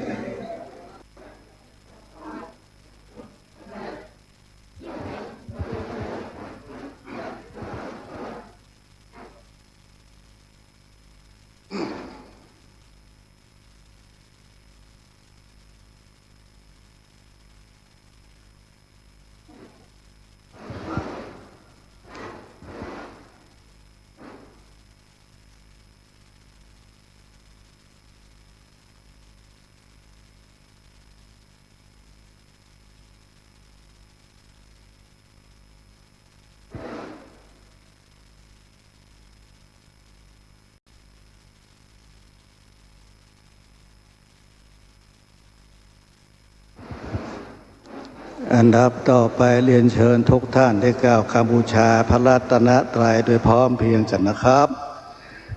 อะระหังสัมมาสัมพุทโธภควาพุทธังภควันตังอภิวาเทมิสวากขาโตภควตาธัมโมธัมมังนามัสสามิสุปฏิปันโนภควโตสาวกสังโฆสังฆังนามามิอันธรรมยังพุทธัสสะภควโตปุปภาคณมะกลังกะโลมาเสนะโมตัสสะภะคะวะโตอะระหะโตสัมมาสัมพุทธัสสะนะโมตัสสะภะคะวะโตอะระหะโตสัมมาสัมพุทธัสสะนะโมตัสสะภะคะวะโตอะระหะโตสัมมาสัมพุทธัสสะอิติปิโส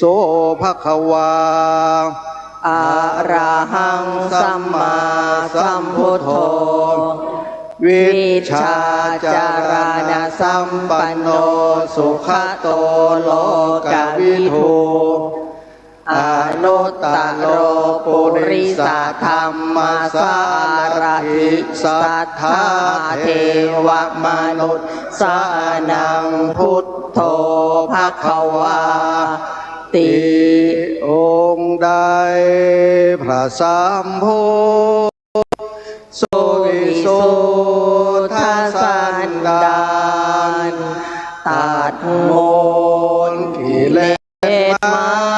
นบ่มีมนต์มีมองหัวหนึ่งในพระทัยท่านก็เบิกบานคือดอกบัวราคีบ่พันพัวสุวาคนทากามจรองค์ใดประกอบด้วยพระกรุณาดังสาครโปรดหมู่ประชากรมาละโอคากันดานชี้ทางบรรเทาทุกข์และชี้สุขเกษมสารชี้ทางพระนฤพานอันพ้นโศกวิโยคภัยพร้อมเป็นจะพิทักษ์จากสุจาราชวิมลใสเห็นเหตุที่ไกลไกลก็เจนจบประจักษ์จริงกำจัดน้ำใจหยาบสันดานบาปแห่งชายหญิงสัตว์โลกได้พึงพิงมาละบาบำเพ็ญบุญข้าขอประนอบน้อมศิระกล่าวบังคมคุณสัมพุทธการุณยาภาพนานนิรันดรสวากขาโตภะคะวะตาธัมโมสันติจิโกอาการิโกเอหิปัสสิโกโอปันนายิโกปัจจักตังเวทิตาโพวินโยหิติธรรมะคือคุณากรส่วนชอบสาธรดูดวงประทีปชัชวาลแห่งองค์พระศาสดาจารย์ส่องสาดสันดานสว่างกระจ่างใจมนทำใดนับโดยมากคนเป็น8พึงยนต์และ9กับทั้งนฤพานสมญาโลกอุดรพิสดารอันลึกโอฬารพิสุทธิพิเศษสุขใสอีกคำต้นทางคันไลนามขนานคานไขปฏิบัติปริยัติเป็นสองคือทางดำเนินดุจจะคลองให้ล่วงลุปองอย่างโลกอุดรโดยตรงข้าขอโอนอ่อนอุตมงนบธรรมจำนงด้วยจิตและกายวาจาสุปฏิปันโนภะคะวะโตสาวกสังโฆอุชุปฏิปันโนภะคะวะโตสาวกสังโฆยายาปฏิปันโนภะคะวะโตสาวกสังโฆสามีจิปฏิปันโนภะคะวะโตสาวกสังโฆยะทิทางจัตตาริปุริสายุครานิอัตถปุริสปุคลาเอสะภะคะวะโตสาวกสังโฆอาหุนายโยปาหุนายโยทักขินายโยอัญชาลิการณิโย อนุตตรังปุญญเขตังโลกาสาติทรงได้สาวกศาสดารับปฏิบัติมาแด่องค์สมเด็จพระขวันเห็นแจ้งจตุสัจเสร็จบันโลกทางที่อันระงับและดับทุกภัยโดยเสด็จพระผู้ตรัสไตรปัญญาผ่องใสสะอาดและปราดมัวมองเพิ่นห่างทางข้าศึกกองบ่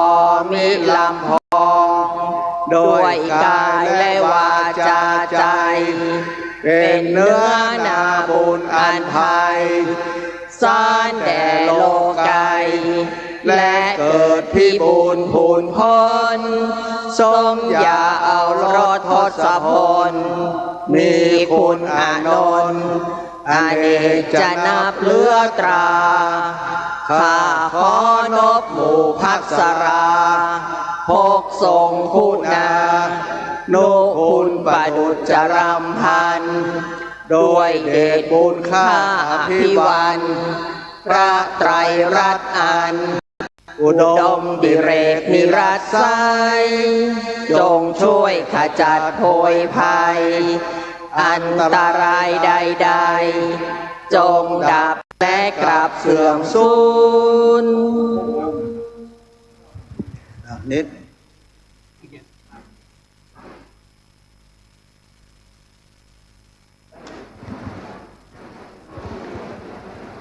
โลกครับขณะนี้เฮาท่านทั้งหลายได้ตั้งจิตอันสงบร่วมกันรำลึกถึงคุณพระพุทธธรรมพระสงฆ์ซึ่งเป็นพระรัตนตรัยที่เป็นที่พึ่งอันสูงสุดของเฮาทั้งหลายแล้วจากนี้ขออนุญาตนำท่านเข้าสู่รายการนะครับกิจกรรมรถด่วนขบวนพิเศษเผยแพร่ธรรมะเคลื่อนที่ในฤดูกาลเข้าพรรษาครั้งที่ 7 ประจำปี 2568 และเป็นปีที่ 56 ของกิจกรรมรถด่วนขบวนพิเศษนี้ณโอกาสนี้ครับกระผมค่อยขอกราบรัตนาพระเดชพระคุณเจ้า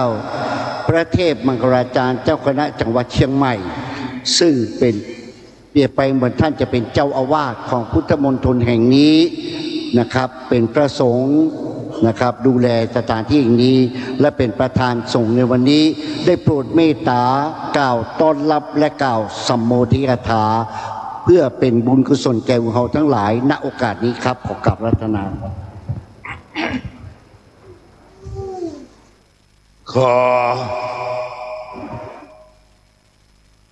แสดงความดีใจกับพระเถระมีเจ้าคณะอำเภอหลายอำเภอเจ้าวาดหลายวัดพร้อมกับอุบาสกอุบาสิกาที่มาฟังธรรมในสายงานรถด่วนขบวนพิเศษโมทนาสาธุท่านทั้งหลายองค์นี้มาบอกฝนตกหนักมาถึงพุทธมณฑลบ่มีฟ้าฝน นี่เกิดความอัศจรรย์บอกเทวดาเมื่อเช้าที่บอกว่าตกก็ตกขจายตกเนี่ยควายแล้วก็หยุดเหมือนนูกำกัน แต่ตอนนั้นหลวงพ่อเองเล่าให้ฟังมีเวลาหลวงพ่อมีเพื่อนอยู่คนหนึ่งเนี่ยเป็นพระอินทร์น่ะ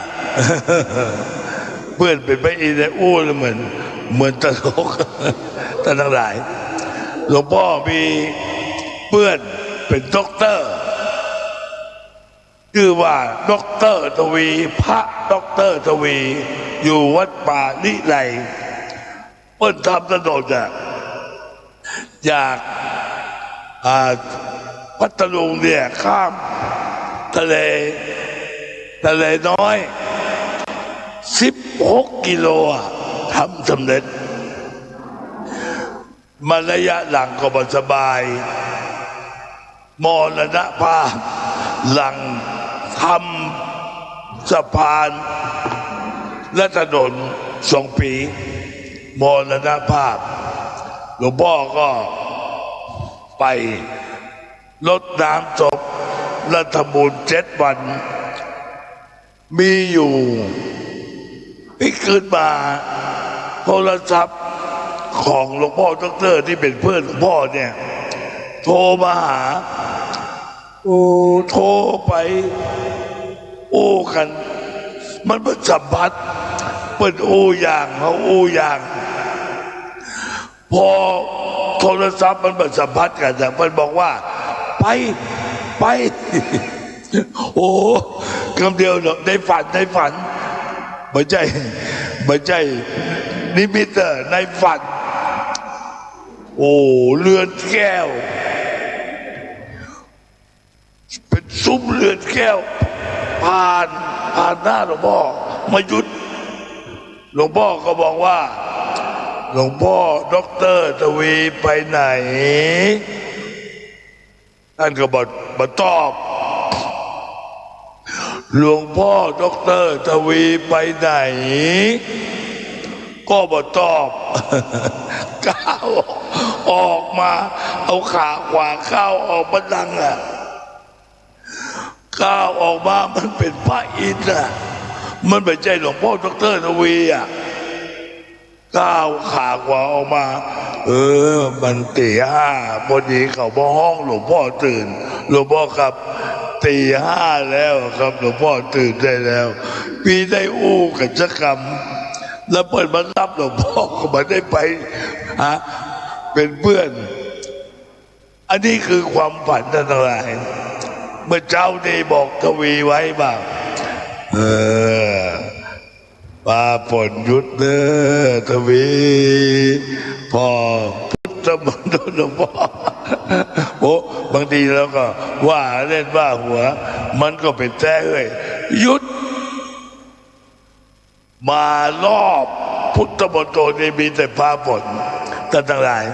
อันนี้เล่าสู่กันเป็นฟังเป็นเรื่องความฝันทั้งหลายหลวงพ่อพรรษานี้มาอยู่นี่ท่านมาจัดนี่พระน้อยเขาบิณฑบาตเลี้ยงอยู่ท่าตอนี่มีแม่ครัวทุหลวงจริงๆอย่างเขาหูมดแต่ที่นี่เลือกมาได้ท่านเลือกมาได้พระน้อยบิณฑบาตมาก็มาวางอันไหนฉันได้ก็ฉันน้ำหนัก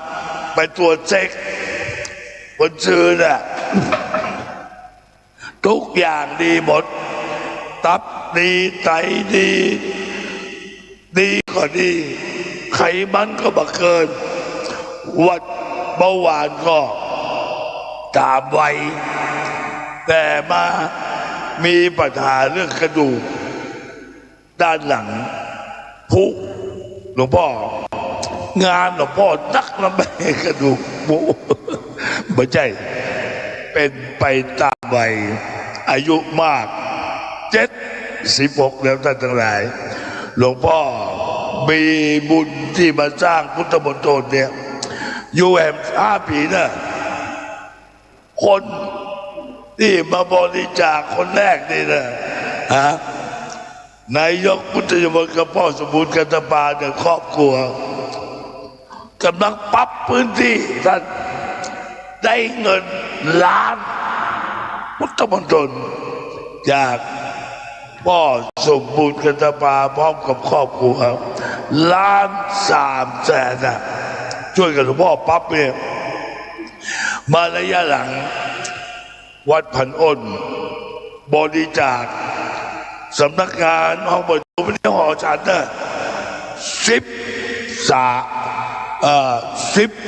ล้านคนเดียววัดเดียวโอ้โหมันมีตำแหน่งอย่างนอกจากเจ้าวาดอย่างเดียวตำบลก็บ่มีอำเภอก็บ่มีถวายมา13 ล้านนี่ได้2 วันต้นกลางปลายเจ้าวาดมันสัตว์ประคอยนะ นำเช็คมาเมื่อ3 วันที่ผ่านมาเนี่ยหลวงพ่อครับร่วมบุญครับหลวงพ่อเขียนเช็คมาตอนใดท่านรู้ก็โอ้เราก็วันนั้นฝันดีบอกว่าจะถวายเท่าไหร่แต่บอกว่าจะมาเยี่ยมหลวงพ่อตรงเนี้ยวัดสันปะคอยเจ้าวาดอ่ะนี่เพิ่งเคยอยู่เขียนเช็คมาถวายพุทธมณฑล1,500,000 บาทสาธุครับหมอเริ่มต้นจากพ่อสมบูรณ์กันตปาทำกลางวัดพันอ้นอันสุดท้ายได้เมื่อกี่วันเนี่ย1,500,000 บาทท่านทั้งหลายหลวงพ่อก็มีบุญมีความสุขในการทำงานเพื่อพระพุทธศาสนาส่วนตัวเนี่ยพันนี้พอแล้ว เหลือแต่ประโยชน์ส่วนรวมและมีโอกาสมากในฐานะที่เป็นเจ้าคณะจังหวัดอย่างใครก็ชอบเมื่อชอบแล้วก็เชื่อวันนี้เมื่อชอบแล้วก็เชื่อเมื่อเชื่อแล้วก็ช่วยสตางค์สร้างพุทธมณฑลเกือบ100 ล้านแล้วเนี่ยปี6 เดือนเนี่ยได้ปี6 เดือนที่ท่านทั้งหลายหันเนี่ยเมื่อกี่วันเมื่อประมาณ3 อาทิตย์ที่ผ่านมาโดยสุเทพเพิ่งมา3 ล้านน่ะสาธุพร้อมกันเนี่ยสาธุโดยสุเทพหลวงพ่อพระธรรมเสนาบดีเจ้าอาวาสวัดพระธาตุดอยสุเทพเจ้าคณะภาค7บริจาคพุทธมณฑลแห่ง3 ล้านเมื่อ3 อาทิตย์ที่ผ่านมาเนี่ย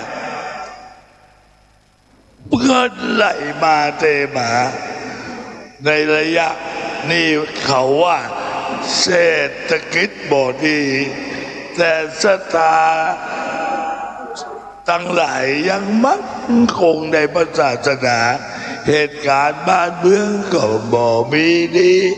เหตุการณ์พระศาสนาแต่มีแต่เรื่องแต่พุทธมณฑลนี่ยังบ่มีปัญหาอย่างทุกอย่างพอดีหันชะตานาบุญมาแล้วได้คำเรียกว่าปลื้มสีขาวล้วนก็มีนักข่าวนักตากล้องได้ยกไปเป็นสีเหลือง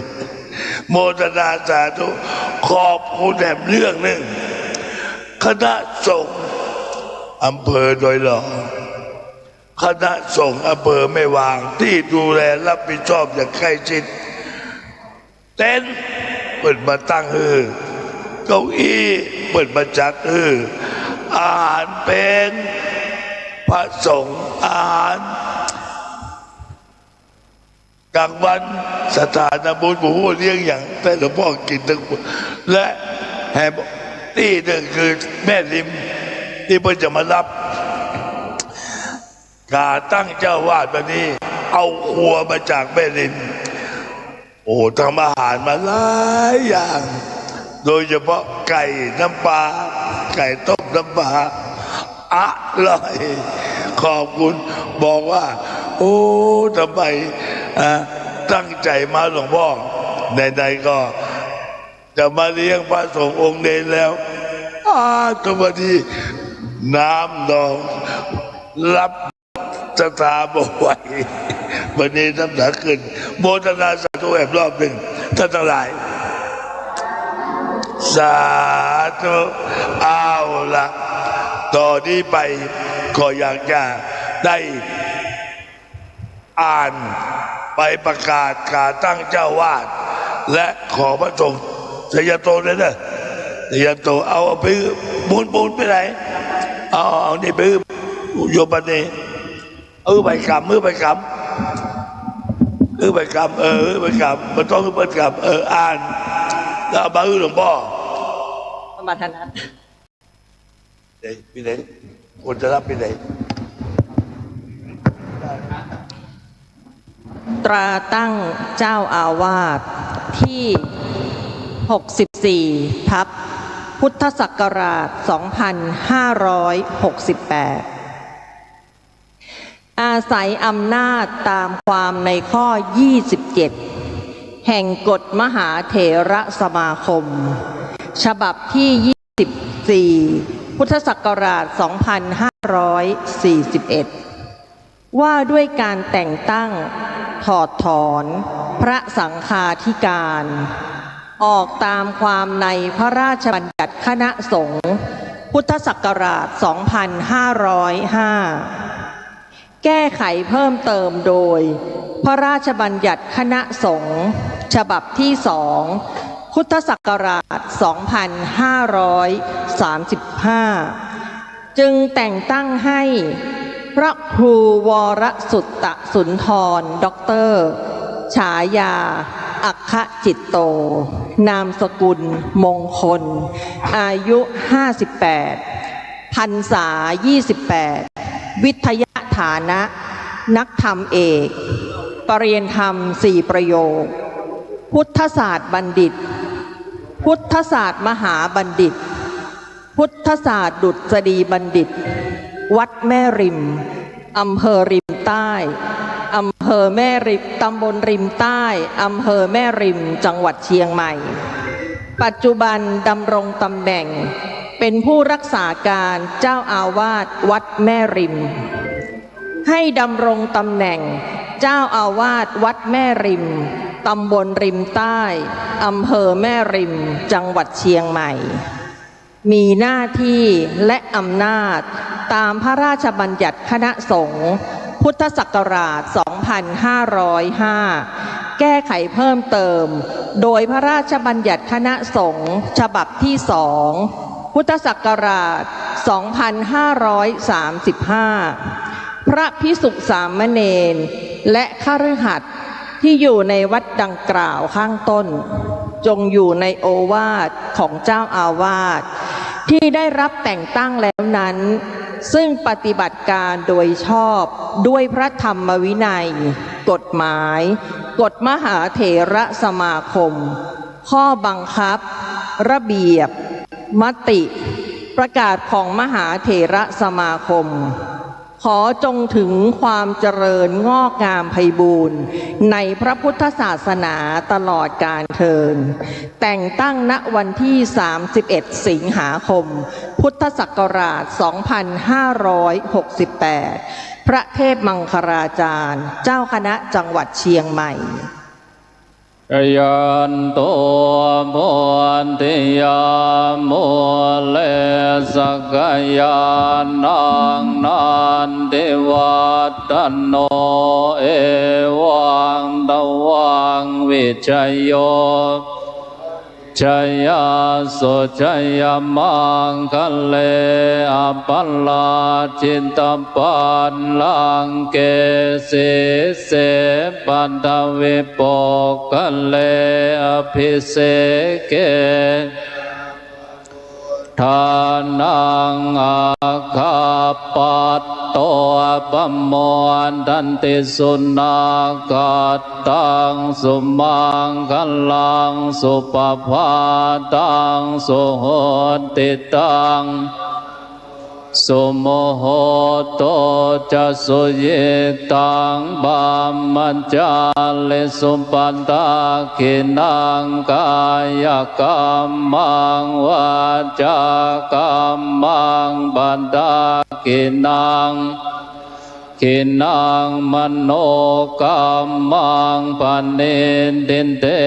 บันดาคินาบันดาคินานิกัตตวานัลพันเทปันทาคิเน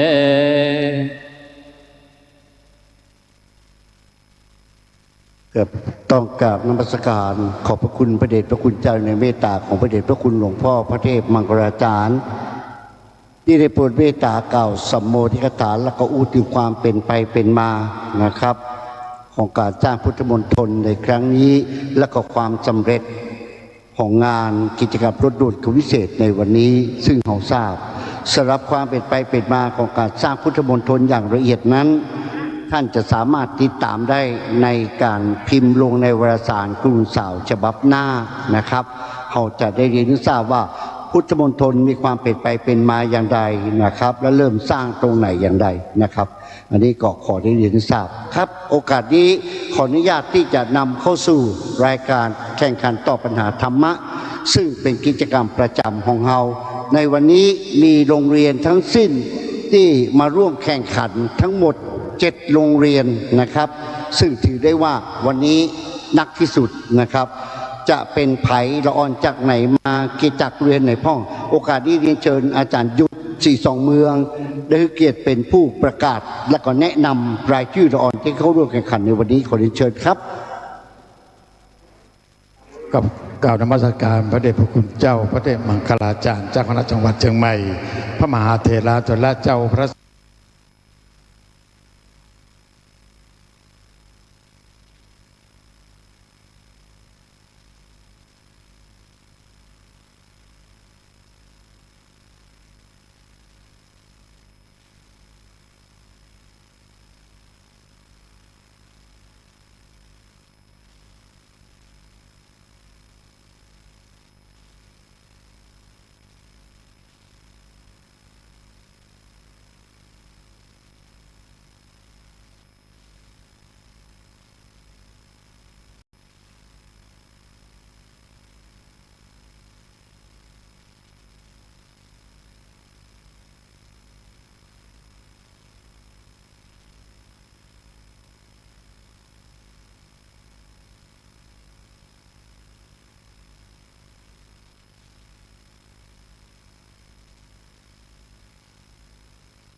วังนะครับอำเภอสระปีนะครับท่านแรกเด็กหญิงพัชราดาสุวรรณนีครับ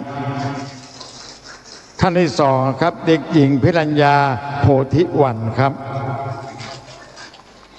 ต่อไปเป็นวัดวิเวกการามนะครับท่านแรกนะครับเด็กชายพัชรพลอาญิครับท่านที่สองนะครับเด็กหญิงพิมยาดาสุภาสีครับและโรงเรียนสุดท้ายในวันนี้นะครับเป็นโรงเรียนป่าเป้า2นะครับท่านแรกนางสาวอามนะครับและท่านที่สองนะครับเด็กหญิงฉันทัศนาปิ่นปากาครับวันนี้มีการประกอบตอบปัญหาธรรมะถึง7โรงเรียนด้วยกันนะครับต่อไปจะเข้าสู่วิธีการในการตอบปัญหาธรรมะกันต่อไปครับขอบคุณอาจารย์ยุทธ42เมืองอดีตพิธีกรของรายการฟังเทศเฮาระหว่างนี้ติดภารกิจเลยไม่ได้มาร่วมนะครับครับจะเริ่มแข่งขันตอบปัญหาธรรมะเลยนะครับปัญหาทั้งหมดจะมีด้วยกัน5ข้อจะเป็นปัญหาธรรมะ3ข้อข้อที่4จะเป็นความรู้รอบตัวทั่วไปและข้อที่5จะเป็นคำถามกำเมืองนะครับฟังให้ดีเนอะเริ่มต้นข้อที่1พระอรหันต์1,250 รูปได้มาประชุมโดยมิได้นัดหมายในวันใดฟังนะพระสงฆ์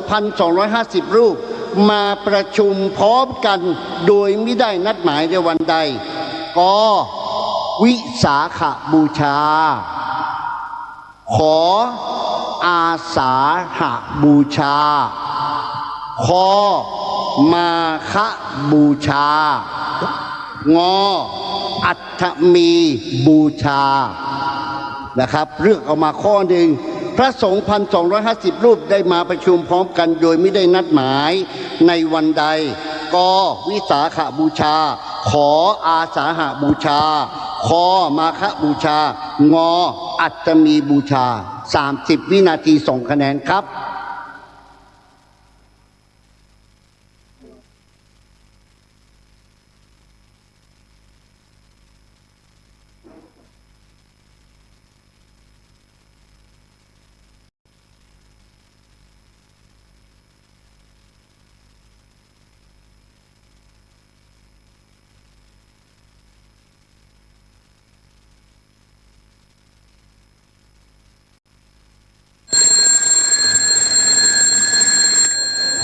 หมดเวลา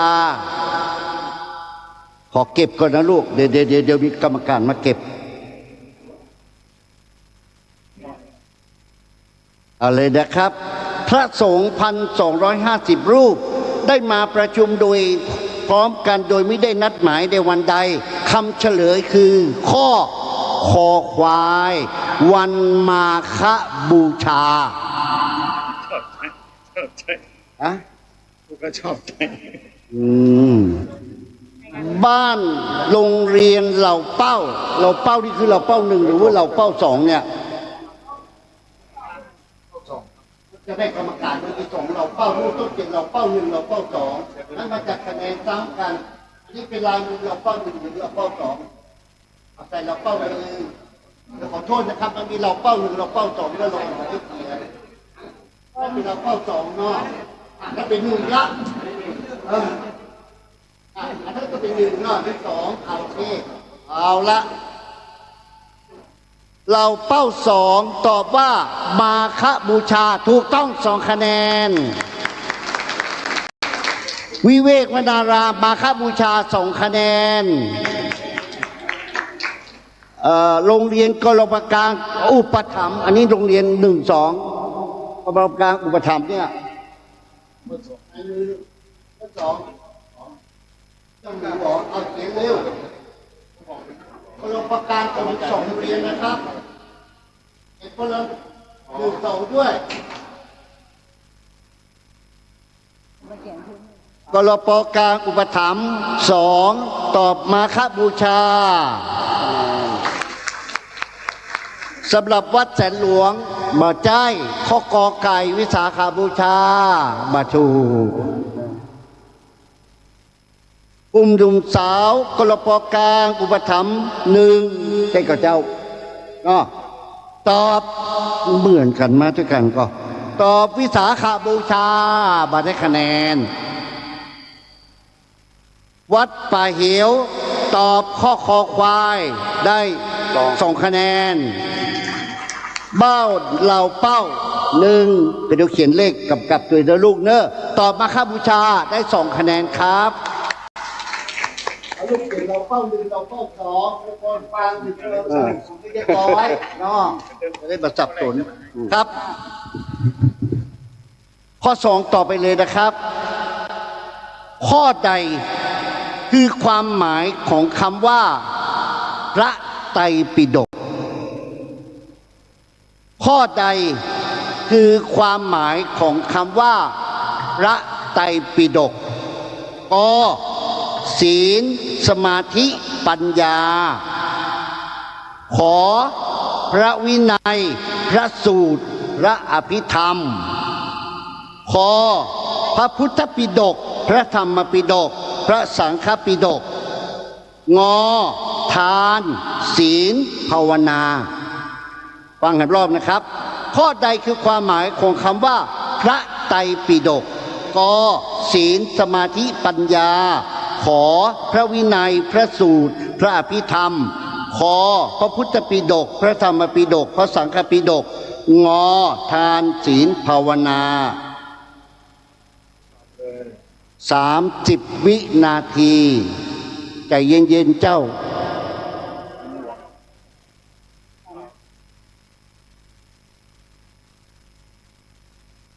สำหรับผู้แข่งขันตอบปัญหาวันนี้ ทุกคนจะได้รับนะครับมอบรางวัลน้ำใจคนละ300 บาทพร้อมกับเกียรติบัตรสำหรับผู้ชนะทั้งสองคนนั้นจะได้รับคนละ700 บาทนะครับโดยท่านอาจารย์พนีบุญประเสริฐท่านประธานโครงการตอบธรรมะเป็นผู้มอบขึ้นนะครับครับคำเฉลยครับข้อใดคือความหมายของคำว่าพระไตรปิฎกคำเฉลยคือข้อไหนอ๋อข้อไหนอ๋อตั้งใดก็บ่ฟังนั่งตอบมาได้ขอไข่ครับพระวินัยพระสูตรพระอภิธรรมขอไข่ครับวัดแสนหลวงตอบข้อคอควายบ่ได้ปรปกลางอุปถัมภ์2ขอควายบ่ได้บ้านเราเป้า2ขอควายบ่ได้ปรปกลางอุปถัมภ์1ขอไข่ได้2 คะแนนเราเป้า1งงงองูบ่ได้วัดป่าเหียวก็งงงองูวัดวิเวการามวิเวกวนารามขอไข่2 คะแนนครับต่อไปเป็นคำถามข้อที่3ข้อใดไม่เกี่ยวกับงานศพฟังนะลูกนะข้อใด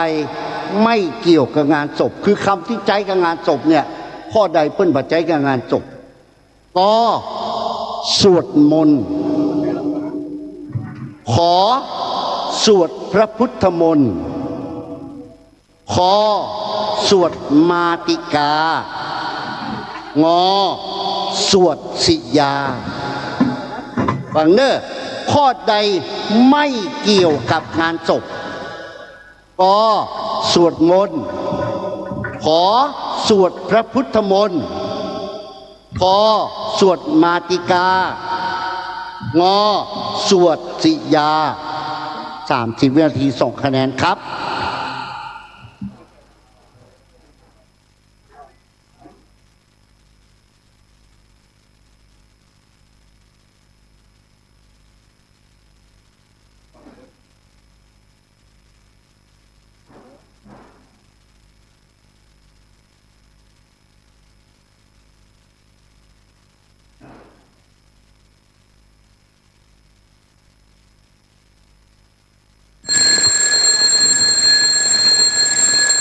หมดเวลา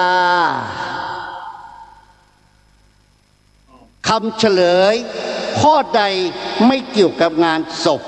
คำเฉลยคือข้อขอไข่คือสวดพระพุทธมนต์นะครับส่วนสวดมนต์ก็เป็นใจงานศพสวดมาติกาของงานศพสวดสีญาของงานศพนะครับอันที่ไม่เกี่ยวกับงานศพเลยคือสวดพระพุทธมนต์นะครับ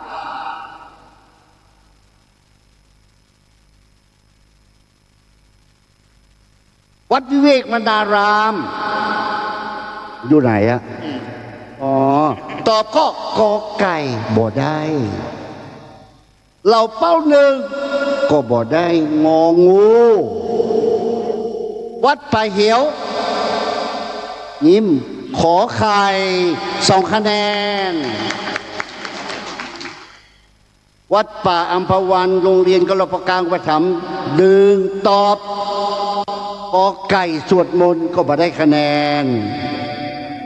วัดแสนหลวง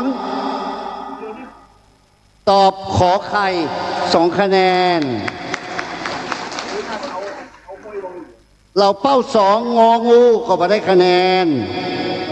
กรปกลางอุปถัมภ์2งองูก็บ่ได้คะแนนนะครับฟังคำถามต่อไปเป็นความรู้รอบตัวน้องๆคงได้ยินข่าวว่าขณะนี้ประเทศไทยเรามีปัญหากับเพื่อนบ้านเขตจังหวัดอุบลธานีสระแก้วอย่างต่างๆแล้วก็เลยทำให้สร้างวีรบุรุษขึ้นมาคนหนึ่งที่เป็นลงตำแหน่งชื่อเป็นแม่ทัพภาคที่2อยากทราบว่าแม่ทัพภาคที่2ปัจ จุบันที่เป็นบุคคลสำคัญเนี่ยมียศชื่อนามสกุลอะไรยศชื่อนามสกุลอะไรคือชัดเจนเลยเนาะข้อที่3คะแนนถ้าถูกต้อง30 วินาทีครับ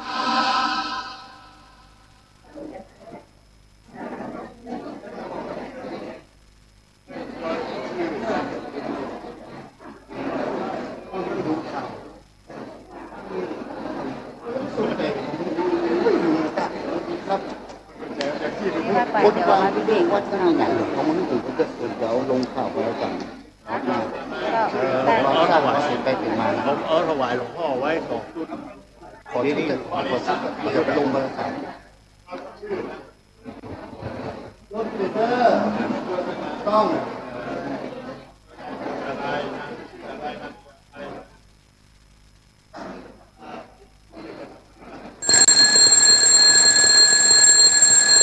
หมดเวลาเอาเตรียมฟังเฉลย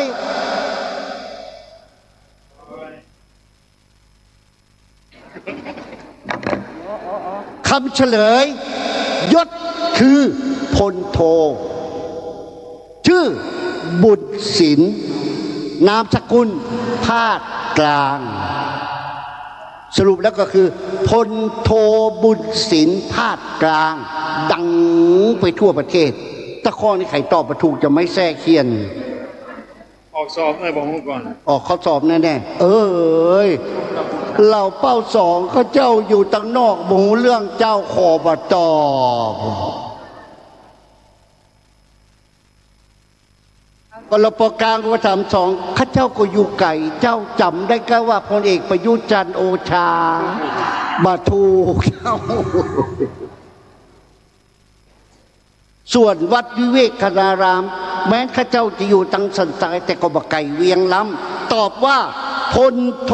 บุญศิลป์ภาคกลางถูกต้อง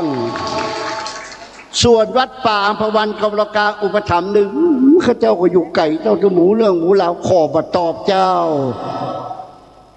วัดประเหวบ่ฮู้จะตอบอย่างตอบอีกก็ได้มณฑลมนชาตรีวะมึงเคยได้ยินเนาะมึงเคยได้ยินวัดเหล่าเป้าดึงก็บ่ตอบแสนหลวงก็บ่ตอบก็มีไผล่ากันเนาะนี่ตอบถูกอยู่วัดเดียวเรียกข้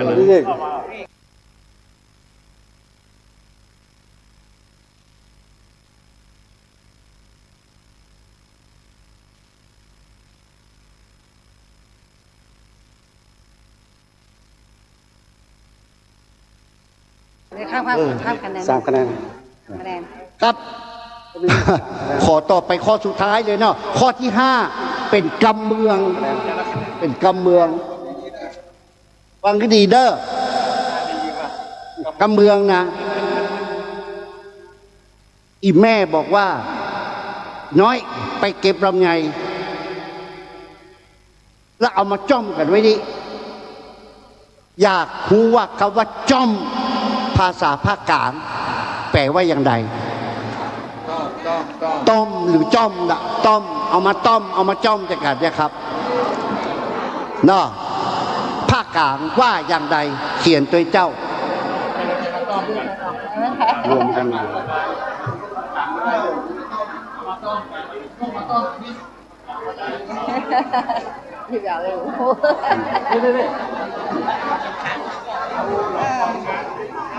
มาตามน้องป้า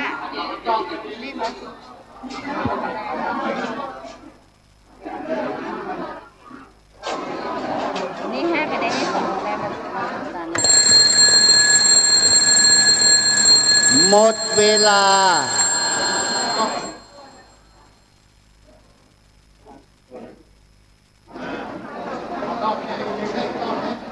เอามาต้มกันนี้ลูกนะเอามาต้มกันนี้เหมือนกับว่าเดี๋ยวเอามาเวเนอร์นะคำเฉลยก็คือเอามารวมคำเฉลยก็คือมารวมวัดประเหวตอบว่าเอามารวมไว้ที่นี่ถูกต้อง2 คะแนน โรงเรียนกรประกาอุปถัมภ์ดึงเอามารวมกัน2 คะแนนบ้านเหล่าเป้า1เอามารวมกัน2 คะแนนวัดเหล่าเป้า2บอกเอามารวมเอามากองไว้นี้2 คะแนนวัดแสนหลวงเอามารวมกันกองไว้นี้2 คะแนนอุปถัมภ์2เอามารวมกัน2 คะแนนวิเวกนาราม2 คะแนนข้อที่เก่งครับทุกคนเก่งมากเลยอ้าวขอทราบผลคะแนนครับวิเวกอะวิเวก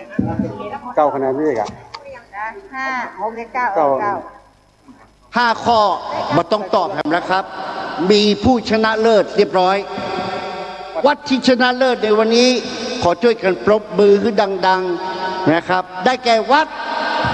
ลูกขึ้นยืนโชว์เทรนเนอร์วัดอย่างไรวิเวกวนารามครับที่ไหนยืนโชว์อ๋อลูกยืนบนเก้าอี้โชว์นะยืนบนเก้าอี้โชว์ก็เดี๋ยวบาหานนะคนต่อปัญหานี่คนต่อปัญหานี่นะครับต่อขาครับก็เดี๋ยวฟังเต้นแล้วจะได้แจกรางวัลต่อไปนะครับอย่าอยู่ตั้งรูปบาหานหน้าครับหรือว่าชนะเลิศเราก็เลยก็ยืนตั้งหน้านี่อย่าลูกวันหลังไปกินนมที่แม่แก้วเนอะแล้วลูกจะได้ใหญ่กว่านี้นะแม่นอจะบ่อยไปลืมเด้อเอานมบริจาคขึ้นเป็นตัวเองเพื่อได้ตัวใหญ่สูงขึ้นครับการแข่งขันตอบปัญหาในวันนี้เป็นอันว่าเสร็จที่เรียบร้อยได้ผู้ชนะลูกยังบัดต้องไปไหนถ้าไผ่ลุกไปบัดได้รางวัลแต่ถ้าไผ่นั่งจะได้รางวัลอาจารย์พันธีจะแจกถ้าไผ่ลุกไปอาจารย์พันธีจะแจกครับโอกาสนี้จะเป็นรายการเทศแล้วครับจากนี้ขอกราบราชนาพระเดชพระคุณเจ้าครับองค์เทศในวันนี้คือพระเดชพระคุณเจ้าปัตนวิกรมนะครับรองเจ้าคณะอำเภอดอยรอได้โปรดเมตตาเป็นองค์แสดงพระธรรมเทศนาตามลำดับต่อไปจากนี้พ่ออาจารย์ดุสิต ชวชาตินะครับจะเป็นผู้กราบรัตนาศีลรัตนธรรมตามลำดับต่อไปครับ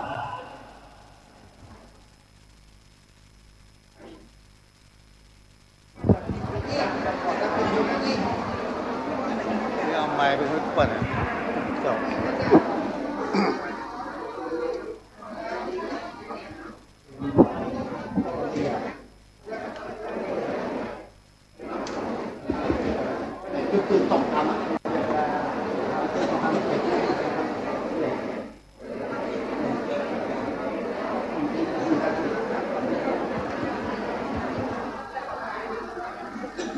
ครับก่อนที่จะรับฟังพระธรรมเทศนาโอกาสนี้ขอเรียนเชิญท่านพลตรีประพินทองสุขครับกรรมการของพุทธสมาคมจังหวัดเชียงใหม่ได้เป็นผู้จุดเทียนส่องธรรมณโอกาสนี้ครับ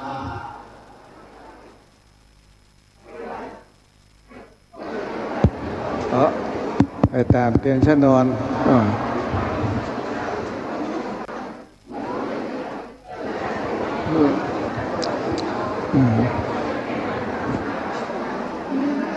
หลัง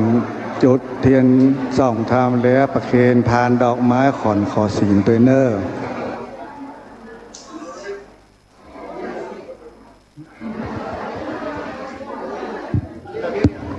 ขอชิญจะได้พับท่านครับ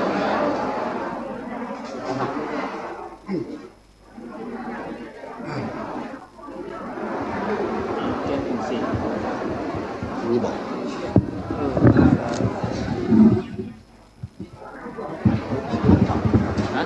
กลับมาว่าจะถามดีกว่ากลับที่มันนะครับ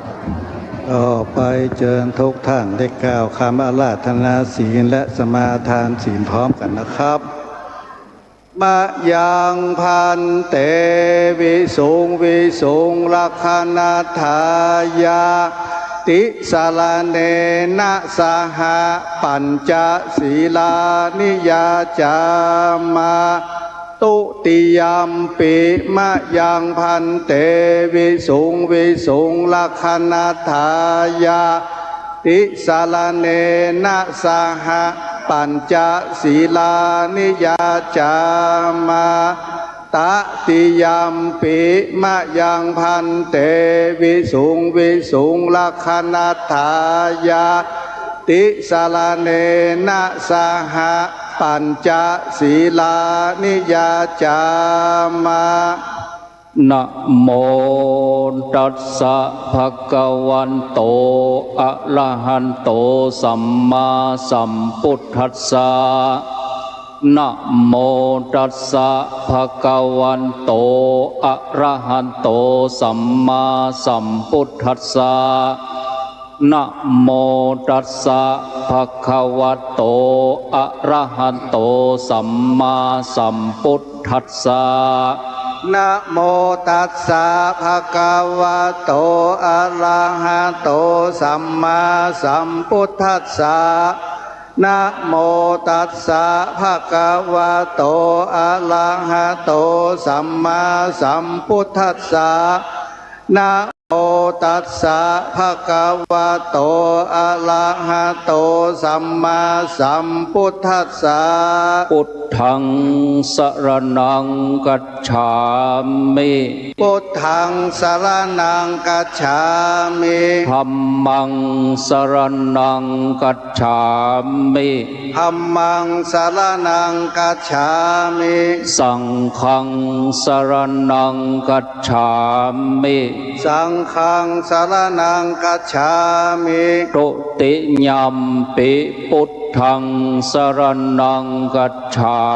มิ ตุติยัมปิพุทธังสรณังกัจฉามิ ทุติยัมปิธัมมังสรณังกัจฉามิ ตุติยัมปิธัมมังสรณังกัจฉามิ ทุติยัมปิสังฆังสรณังกัจฉามิ ตุติยัมปิสังฆังสรณังกัจฉามิ ตติยัมปิพุทธังสรณังกัจฉามิ ตติยัมปิพุทธังสรณังกัจฉามิ ตติยัมปิธัมมังสรณังกัจฉามิ ตติยัมปิธัมมังสรณังกัจฉามิ ตติยัมปิสังฆังสรณังกัจฉามิ ตติยัมปิสังฆังสรณังกัจฉามิ ปานาติปาตาเวระมณีสิกขาปะตังสมาธิยามิ ปานาติปาตาเวระมณีสิกขาปะตังสมาธิยามิ อตินนาดานาเวระมณีสิกขาปะตังสมาธิยามิ อตินาตานาเวระมณีสิกขาปะตังสมาธิยามิ กามเมสุมิจฉาจาราเวระมณีสิกขาปะตังสมาธิยามิ อาเมโสเมชาจาลาเวระมณีสิกขาปะตังสมาธิยามิ มุสาวาทาเวระมณีสิกขาปะตังสมาธิยามิ โมสาวาตาเวระมณีสิกขาปะตังสมาธิยามิ สุราเมรัญญมัจจะปมาทัฏฐานาเวระมณีสิกขาปะตังสมาธิยามิ สุลาเมลายามัจจะปมาตัฏฐานาเวระมณีสิกขาปะตังสมาธิยามิ ท่านทั้งหลายจงตั้งใจรักษาศีลตั้ง5 ข้อนี้ศีลทรงทำให้สูงศีลปรุงทำให้สวยศีลนำทำให้โรยศีลจ้อยทำให้รอดศีลเท่านั้นเป็นปัจจัยนำมาซึ่งความสุขศีลเท่านั้นเป็นปัจจัยนำมาซึ่งโภคทรัพย์สมบัติทั้งหลายและศีลเท่านั้นเป็นปัจจัยเข้าสู่พระนิพพานอิมานิปัญจสิกขาปทานิ สีเลนะสุขติงยันติสีเลนะโภคะสัมปทาสีเลนะนิพพุติงยันติตัสมาสีลังวิโสทะเยสาธุสาธุสาธุอัมมาจโลกาธิปติสหัมปติกัดอัญจะเลอันทิวะลังอะยาจาทะสันติทะสตาปราชขชาติกาเอเสตุธรรมังอนุกรรมปิมังปัจฉัง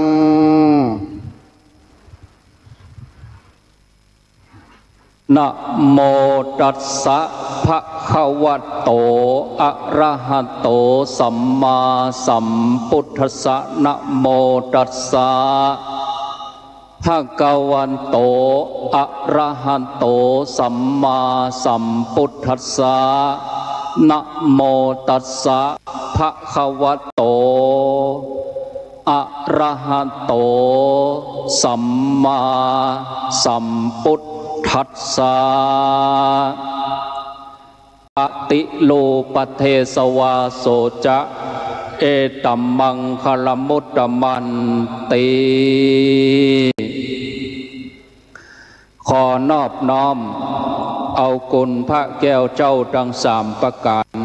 อันมีพระพุทธพระธรรมพระสงฆ์กุลศีลธรรมกรรมฐานจงมาปกห่มรักษาครูบาอาจารย์พระเจ้าพระสงฆ์ทุกรูป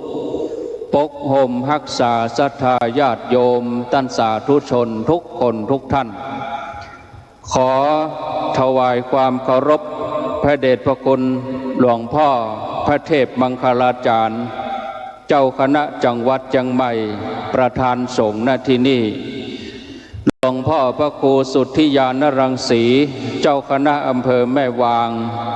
หลวงพ่อท่านพระครูสาธุกิจจานันท์เจ้าคณะอำเภอไดหล่อและท่านพระครูสุจิตปัญญรัตน์เจ้าคณะอำเภอจอมทอง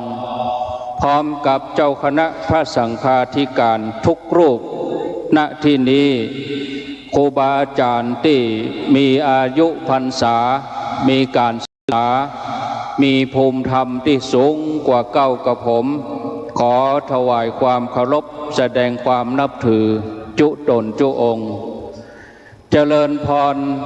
ญาติโยมท่านสาธุชนทุกคนทุกท่านอันหมายมีท่านอาจารย์มานิตขันธสีมาท่านนายกยุวพุทธิกสมาคมจังหวัดเชียงใหม่อาจารย์พันนีบุญประเสริฐนายกพุทธสมาคมจังหวัดเชียงใหม่และคุณศักรวีสุภาประธานกลุ่มหนุ่มสาวจังหวัดเชียงใหม่พร้อมกับพี่น้องศรัทธาญาติโยมพุทธศาสนิกชนจากหัววัดหัววาจากที่ต่างๆทั่วทุกสารทิศณที่ในศาลาแห่งนี้ตั้งนอกปุ้นตุย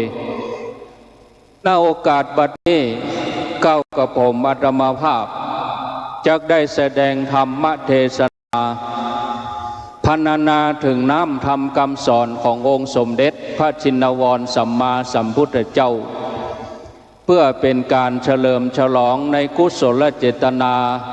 ของต่างสมาคมชมรมกลุ่มหนุ่มสาวจังหวัดเชียงใหม่ทั้ง3หน่วยงาน3องค์กร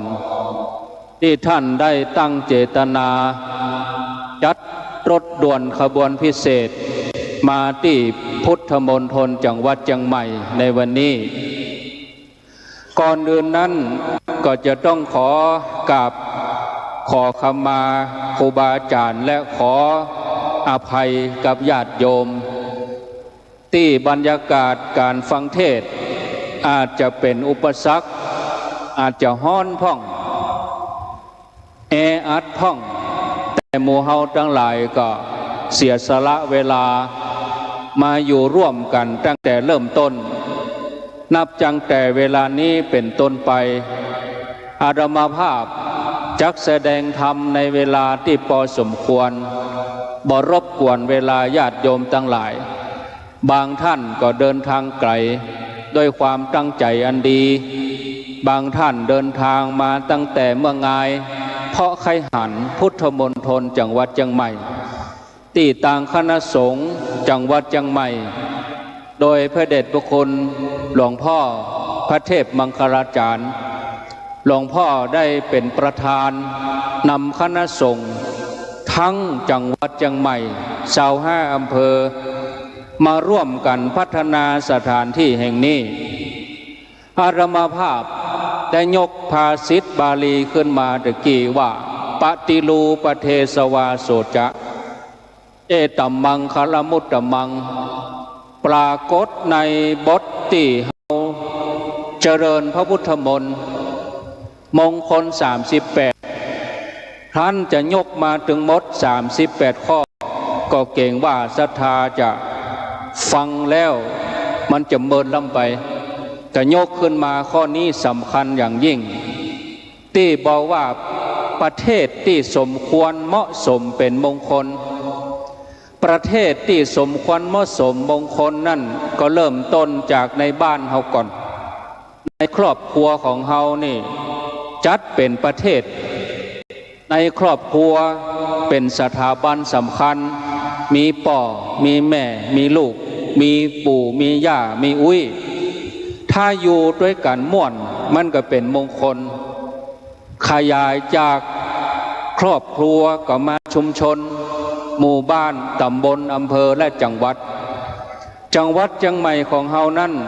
เป็นเมืองที่เป็นมงคลมีครูบาอาจารย์มีนักปราชญ์บัณฑิตโดยเฉพาะญาติโยมต่างยุวพุทธิกสมาคมแล้วก็กลุ่มหนุ่มสาวจังหวัดเชียงใหม่นี่สืบสานเจตนาของพระเดชพระคุณพระศรีธรรมนิเทศหรือว่าท่านอาจารย์พระมหากมลวัดสันปะคอยที่ท่านได้เริ่มต้นโครงการรถด่วนขบวนพิเศษนี้ทำกันมาจากรุ่นต่อรุ่นสืบต่อกันมาอย่างที่พ่อครูสมบูรณ์กันทปาก็วางแนวทางให้กับอาจารย์พันนีบุญประเสริฐได้สืบต่อกันจากรุ่นพ่อก็มาเป็นรุ่นลูกต่อไปตั้งหน้าเขาก็จะได้หันรุ่นหลานที่เขาตอบปัญหาตะกี้เป็นรุ่นหลานเขาได้มาหู้มาหันได้ร่วมกิจกรรมอันดีก็มีคุณค่ามีประโยชน์ ญาติโยมท่านทั้งหลายสถานที่แห่งนี้นี่กลัวที่จะมีวันนี้บ่ใจง่ายๆขอโอกาสครูบาอาจารย์และญาติโยมรบกวนเวลาได้เล่าเรื่องราวที่มีในวารสารที่มีในวารสารนั่นเป็นเอกสารที่เผยแพร่ได้คนทั้งหลายสามารถเอาไปอ่านจารึกเป็นประวัติศาสตร์ของจังหวัดเชียงใหม่แต่เรื่องราวที่พระเดชพระคุณหลวงพ่อพระเทพมังคลาจารย์ได้บอกอาตมาว่าเฮือมาเล่าเฮือมาบอกศรัทธาญาติโยมวันนี้ที่นอกเหนือจากวารสารนั้นย้อนไปเมื่อ10 ปีก่อนปี 2557สถานที่แห่งนี้ประมาณ800 ไร่เป็นที่ลาดพัสดุเป็นที่ว่างเปล่าคนทั้งหลายก็ยังบ่ฮู้จักกันเท่าใดเมื่อต้นปีก็มีกลุ่มหนึ่งที่เคลื่อนไหวในจังหวัดเชียงใหม่อยากจะมาตั้งถิ่นฐานอยากจะมาสร้างอาณาจักรไว้เป็นสัญลักษณ์ว่าได้ยึดหัวเมืองเชียงใหม่ไว้ชนกลุ่มนั้นอาตมาบักกล่าวบ่เอ่ยแต่ว่าหลายท่านหูเข้าใจถ้ากล่าวเธอเอ่ยไปก็กระทบเนื่องจากว่าเปิ้นถ่ายทอดบางท่านก็อาจจะอัดคลิปไว้บางท่านก็เปิดถ่ายทอดเฟซบุ๊กก็ดีมีสถานีวิทยุเผยแพร่ออกไปแต่ว่ากล่าวแล้วอยู่ในใจญาติโยม ย้อนไปจากนั้นเขาก็อยากได้ผืนแผ่นดินนี้ตั้งเป็นอาณาจักรเรียกว่านิคมคำว่านิคมคือสถานที่อยู่สถานที่กินมีหันหมดตึงสถานที่สัปปะหงยุกหงยาอาหารการกินมีแผ่วโรงพยาบาลต่างคณะสงฆ์อำเภอโดยหล่อโดยตอนนั้นหลวงพ่อพระครูสุนทรธรรมนุโยคเป็นเจ้าคณะอำเภอหลวงพ่อพระครูสาธุกิจจนันท์หลวงพ่อเป็นรองเจ้าคณะอำเภอพร้อมกับชมรมกำนันผู้ใหญ่บ้านอำเภอโดยหล่อทั้ง54หมู่บ้านปัจจุบันนี้หลวงพ่อพระครูสุนทรธรรมนุโยคท่านเกษียณอายุตุเจ้านี่80 ปีกำนันพ่อหลวงบางท่านบางคนก็เกษียณอายุไปแล้วเพราะตอนนั้นเปิ้น50 ปลายประเดี๋ยวนี้60 ปลายบางคนก็70 ปลายเกษียณไปแล้วบางคนก็เสียชีวิตไปแล้วก็มีเมื่อต่างคณะสงฆ์กับกำนันผู้ใหญ่บ้านทราบข่าวว่ามีสิ่งที่จะมาปลอมแปลงเจือปนในชุมชนของเราก็เริ่มศึกษาเริ่มค้นคว้าแล้วก็มีสิ่งที่แปลกใจอยู่อย่างหนึ่งว่าเปิ้นฮื้อเวลาหมู่เฮา90 วันภายใน90 วันนี่ประกาศออกไปแล้วถ้าบ่มีการคัดค้านถ้าบ่มีการได้ทักท้วงอันใด800 ไร่ก็จะเป็นของเปิ้นไม่อาตมาเขาก็อยู่เฉยๆเพราะคิดว่ามันจะเรื่องของตัวเจ้ามันเป็นเรื่องของเจ้าบ้านเวลาเปิ้นตั้งโรงงานอย่างมาแล้วเจ้าบ้านก็จะมีงานทำก็ดีลูกบ้านเฮานี่ส่วนใหญ่ก็มีการเกษตรแต่ถ้าเปิ้นมาตั้งโรงงานบ้านเฮาก็จะมีการจัดจ้างลูกหลานก็จะบ่ต้องไปทำงานไกลทำงานใกล้บ้านไม่นี่กึดอย่างนั้นจริงๆเมินไป90 วันเหลือ60 วันมันผ่านไป1 เดือนเหลือเวลา60 วันเมื่อเหลือเวลา60 วันรายละเอียดมันก็ปรากฏชัดขึ้นโดยปี 2558 เป็นปีที่เปิ้นยึดอำนาจกันใครรวมกลุ่มเกิน5 คนนี่เปิ้นยับไปเลยเปิ้นบ่ฮื้อมีการรวมกลุ่มบ่ฮื้อการชุมนุมยิ่งอย่างเฮาทั้งหลายจัดรถด่วนเป็นปันๆนี่โอ้บ่ได้จัดตอนนั้นใครจะรวมตัวกันนี่เปิ้นฮู้ข่าวเปิ้นก็เอาไปต่างคนก็ต่างกลัวเวลาก็เหลือน้อยเนี่ยจะได้หมู่เฮาตุเจ้าตั้งหลายครูบาอาจารย์ก็มาปรึกษาหารือกันว่าถ้าตุเจ้าบ่ออกหน้าศรัทธาเขาจะอยู่บ่ได้กึดจะได้คณะสงฆ์ก็กึดว่าตึงวันนี่ถ้าเจ้าบ้านบ่มีกินตุเจ้าก็บ่มีฉันถ้าเจ้าบ้านเดือดร้อนตุเจ้าก็อยู่เฉยๆบ่ได้เจ้าบ้านเขาก็มาบอกท่านอาจารย์ท่านพระครูหลวงพ่อตุลุงอยากจะได้ผมเขาบ่มีที่เปิ่งญาติโยมที่เฮาไหว้พระกันเฮาบอกว่าพุทธังสรณังธัมมังสรณังสังฆังสรณังคำว่าสังฆังสรณังมีพระสงฆ์เป็นสรณะเป็นที่เปิ่งถ้าเฮาเปิ่งเป็นที่เปิ่งศรัทธาบ่ได้ก็ลำบากกึดไปกึดมาก็บอกว่าเอาหลวงพ่อตุปี่ตุน้องเฮาช่วยกันช่วยศรัทธา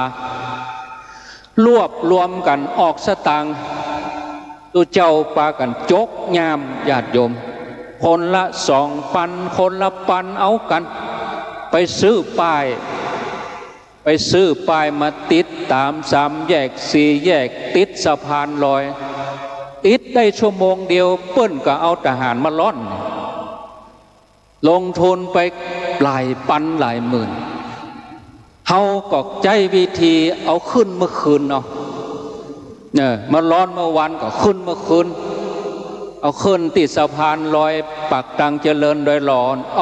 เอาป้ายขึ้นเตี้ยงคืนแล้วก็นัดนักข่าวมาถ่ายแล้วก็เก็บไว้ทหารมาตรวจมาเจ้าป้ายมปะละเอาเก็บแล้วมันมีในหูกปุ่นแล้วตอนนั้นนี่โอ้ญาติโยมครูบาอาจารย์ต่างส่วนราชการก็มาเต่งมาเต็ก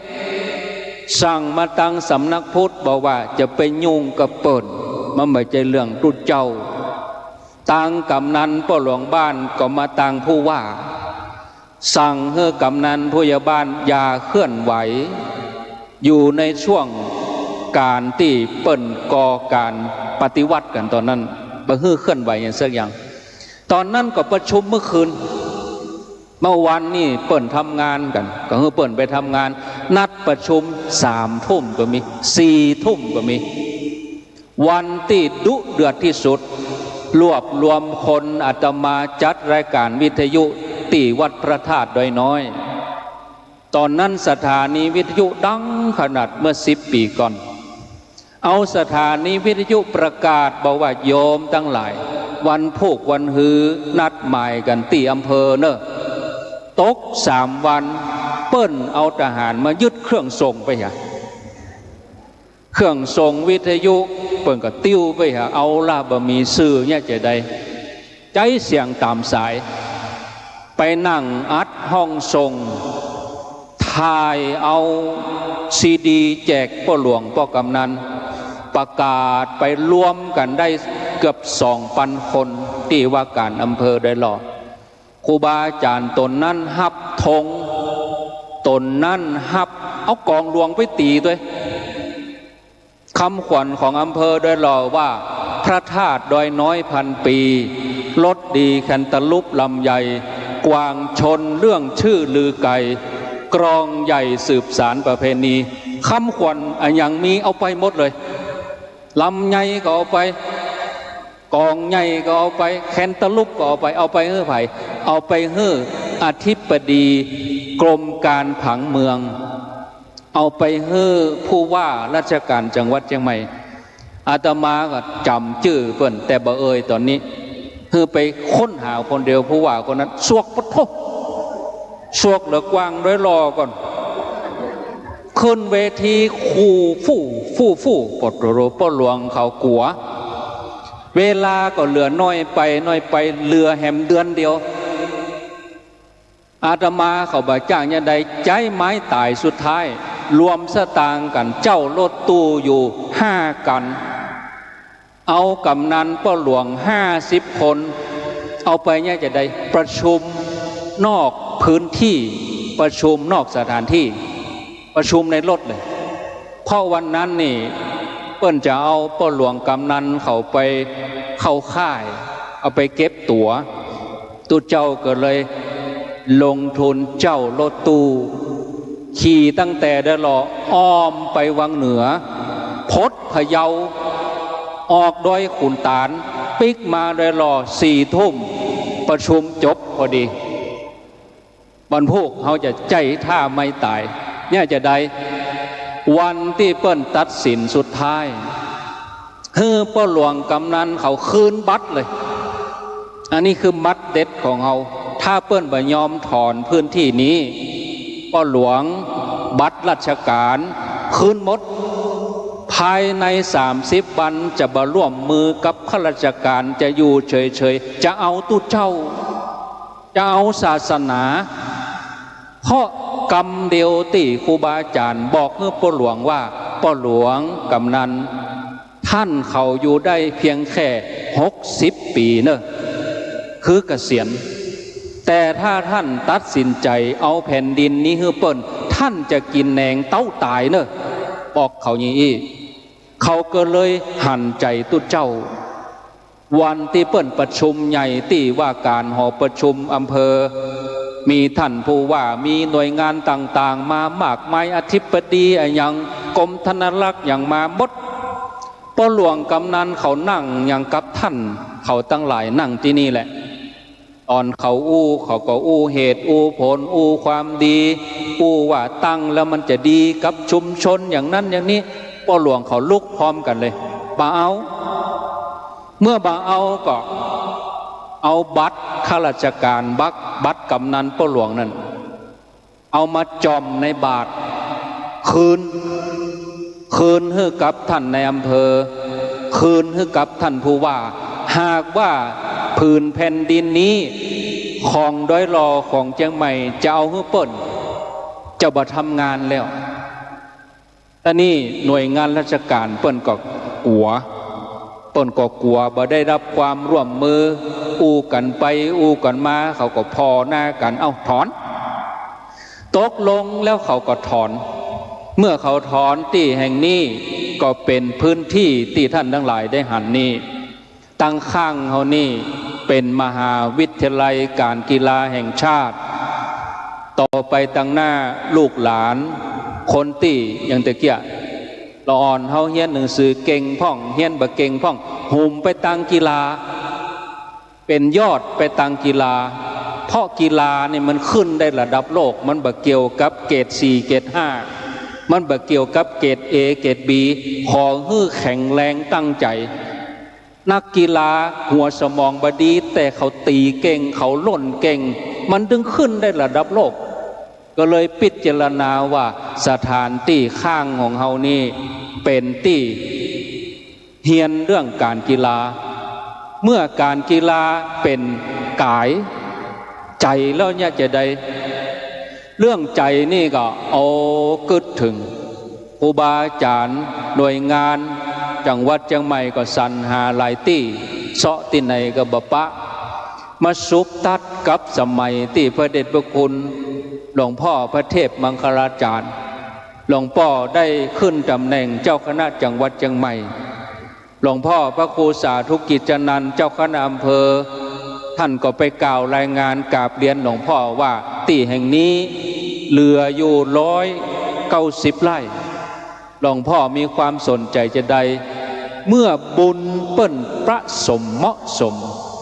อย่างทุกอย่างมันถึงรอเวลาของมันญาติโยมอาตมาเชื่อมันอย่างนั้นอย่างที่มันเหมาะสมด้วยการเวลามันถึงมาเหมือนสถานที่แห่งนี้ในยุคสมัยของพระเดชพระคุณพระเทพมังคลาจารย์หลวงพ่อตั้งใจอย่างยิ่งเมื่ออาตมาภาพเขาไปกล่าวรายงานอู้กันย่ำถึงเกินชั่วโมงหลวงพ่อเอารถมาเลยเฮือโชเฟอร์สารถีเฮือผู้ติดตามนั่งรถตัวตามจี้พอจี้ตี้หลวงพ่อเปิงใจพอใจเมื่อ2 ปีก่อนมาจนฮอดปีนี้อย่างที่ท่านทั้งหลายหันเนี่ยอันนี้เป็นเรื่องราวที่อาตมาเล่าย่อๆที่จริงมันดุเดือดกว่านี้อาตมาเขาทำขอเอาชีวิตนี้เพื่อพระพุทธศาสนายิ่งบัดเดียวนี่เฮาท่านทั้งหลายได้ยินข่าวตัวเจ้าออกทีวีพ่องออกนั่นออกนี่จะไปใจอ่อนเนอะเฮาทั้งหลายซื้อลำไยปุกหนึ่งเนี่ยมันมีเป็น50-60 แก่นปุ่นมันแตกไปเหี่ย2 แก่นมันเป็นแมงเหี่ย3 แก่นก็บิดขว้างเนี่ยเฮาจะไปเอาขว้างอย่างตึงปุกนั่นญาติโยมอย่างวันนี้เฮาทั้งหลายมาร่วมกันเนี่ยมันเป็นพลังบางท่านบางคนเป็นใหญ่เป็นโตไปถึงในสภาไปบอกว่าพระสงฆ์บัดเดียวนี่ต้องการกำลังใจจากไหนพระสงฆ์ในบาหันจะต้องการกำลังใจเลยว่าอย่างนั้นอาตมาก็แย้งในใจเฮาจัดงานวันนี้ถ้าศรัทธาบ่มาตุเจ้าจะเอากำลังใจที่ไหนมาพระสงฆ์ทั้งหลายที่เปิ้นมีกำลังใจก็เพราะว่าศรัทธาเป็นเฮงเฮาได้อยู่บ้านเมืองประเทศที่อุดมสมบูรณ์โดยเฉพาะเมืองเชียงใหม่เฮาเนี่ยมีนักปราชญ์บัณฑิตมีหน่วยงานองค์กรที่ขับเคลื่อนทำงานมันม่วนญาติโยมฉะนั้นจะไปละกันเนอะฮือรุ่นต่อรุ่นจากรุ่นพ่อมาสู่รุ่นลูกแล้วก็ฮือได้รุ่นหลานสืบต่อทำกันไปอย่างเงี้ยจะทำกันกี่ปียังมันทำไปเถอะตายไปแล้วเปิ้นจะกล่าวเปิ้นจะเอ่ยถึงเหมือนกับพระเดชพระคุณ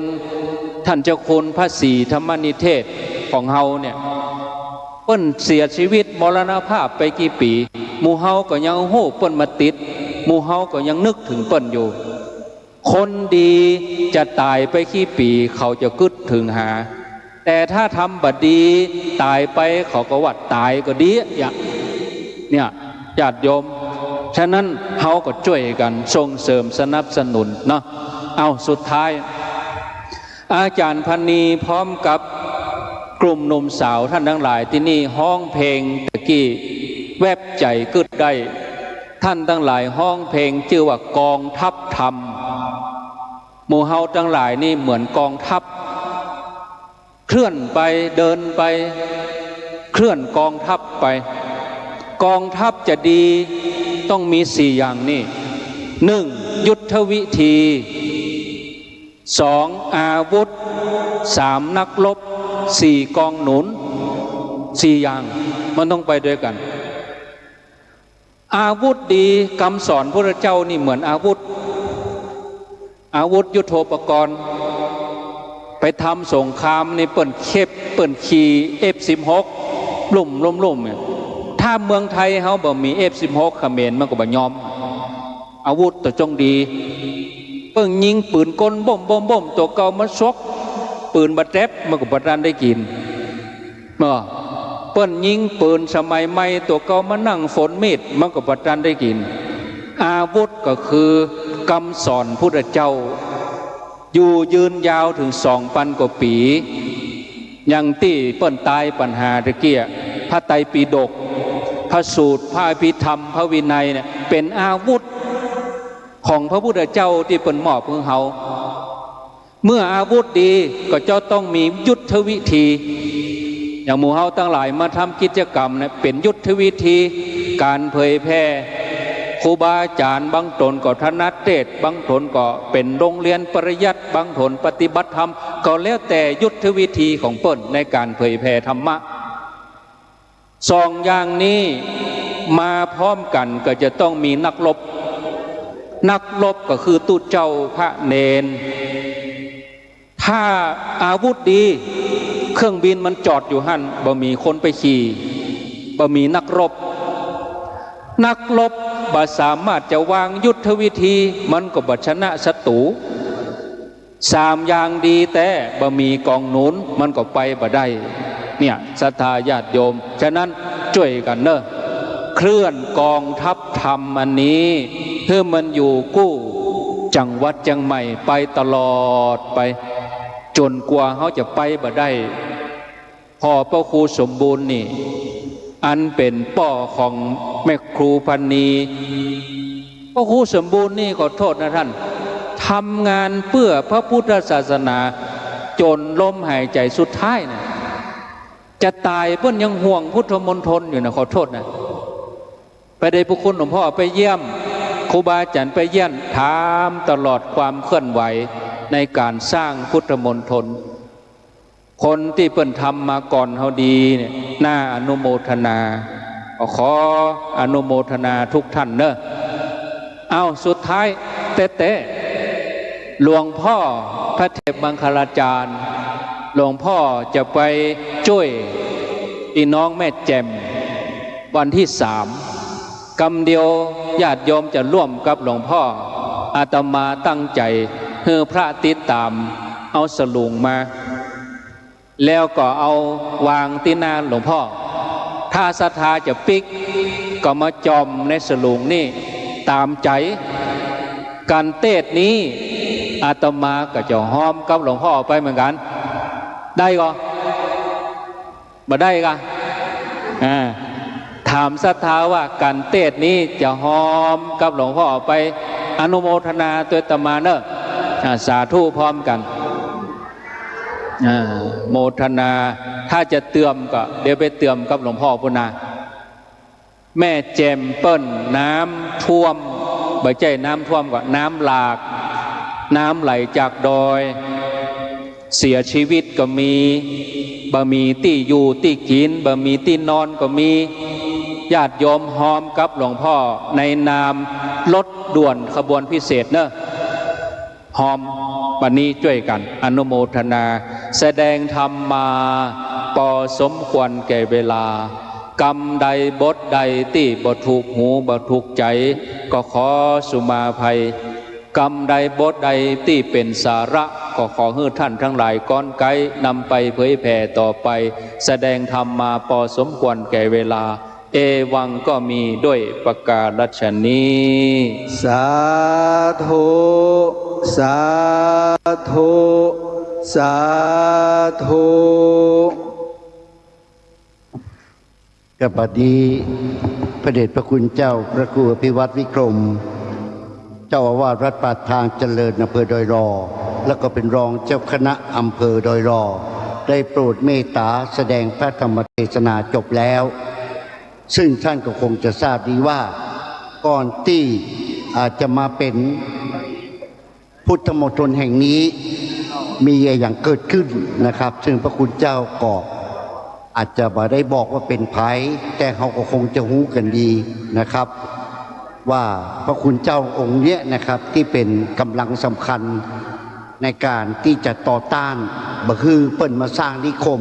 เกิดขึ้นบนพื้นที่นี้แม้กระทั่งผมทำงาน5 ศาสนานะครับได้มีโอกาสพบกับคนที่มาจากทางภาคใต้เขาก็ตั้งคำถามผมอยู่เสมอว่ามีความคิดเห็นเป็นใดที่เขาจะมาสร้างนิคมแห่งนี้จะสร้างความเจริญในเมืองเชียงใหม่แล้วก็ถูกต่อต้านโดยคณะสงฆ์ผมก็ว่าคงบ่ใช่เป็นเรื่องคณะสงฆ์ไม่ใช่เป็นเรื่องศาสนาแต่เป็นเรื่องของสิ่งแวดล้อมที่มันจะเกิดขึ้นบดีขึ้นกับบริเวณนี้ก็เลยชี้แจงไปนะครับครับโอกาสนี้เนื่องจากในวันนี้ทางคณะสงฆ์อำเภอแม่วางได้เป็นเจ้าภาพกันเทศเพราะนั้นโอกาสนี้ผมขอกราบรัตนาพระเดชพระคุณเจ้าพระครูสุทธิยานรักษ์นะครับได้โปรดเมตตาเป็นทูตแทนหมู่เฮาถวายกันเทศณโอกาสนี้ครับขอกราบอาราธนาด้วยความเคารพก่อนอื่นครับขออนุญาตถวายพระพุทธก่อนนะครับขอเชิญคุณทวัฒน์บุญประเสริฐได้ถวายกันพระพุทธก่อนเลยครับ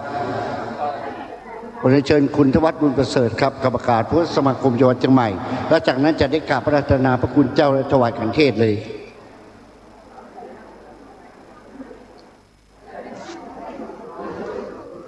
ต่อไปมอบรางวัลเนาะ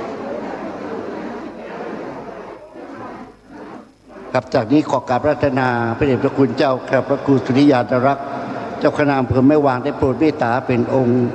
ถวายกันเทศณโอกาสนี้ครับคนนี้ได้มากครับเนี่ย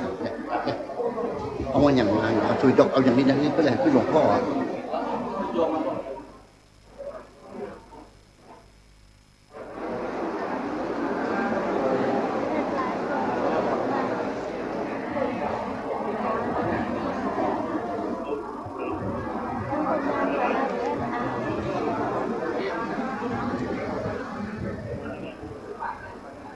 ครับจากนี้เราจะฮับปอนร่วมกันนะครับเอาปอนเนอร์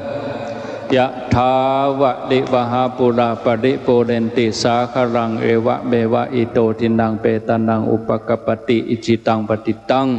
ตุมหังคิปะเมวะสมิชันตุสัพเพปุเรนตุสังกปาจันโดปนรโสยถามณิโชติรโสยถา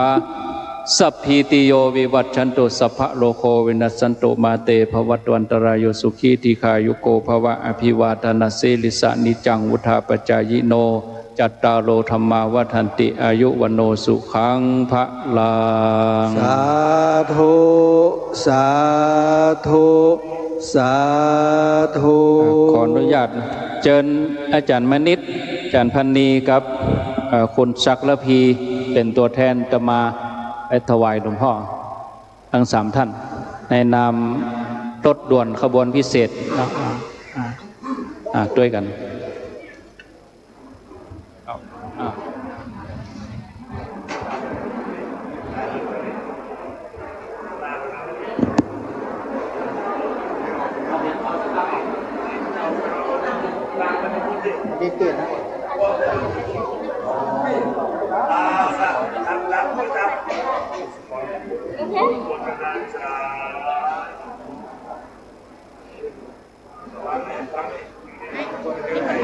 ว่าก็จะไปปุ๊บ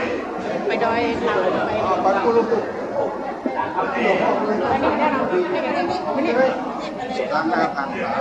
ไปเลยไปเลยไม่เป็นไรไปเลยถวายหลวงพ่อ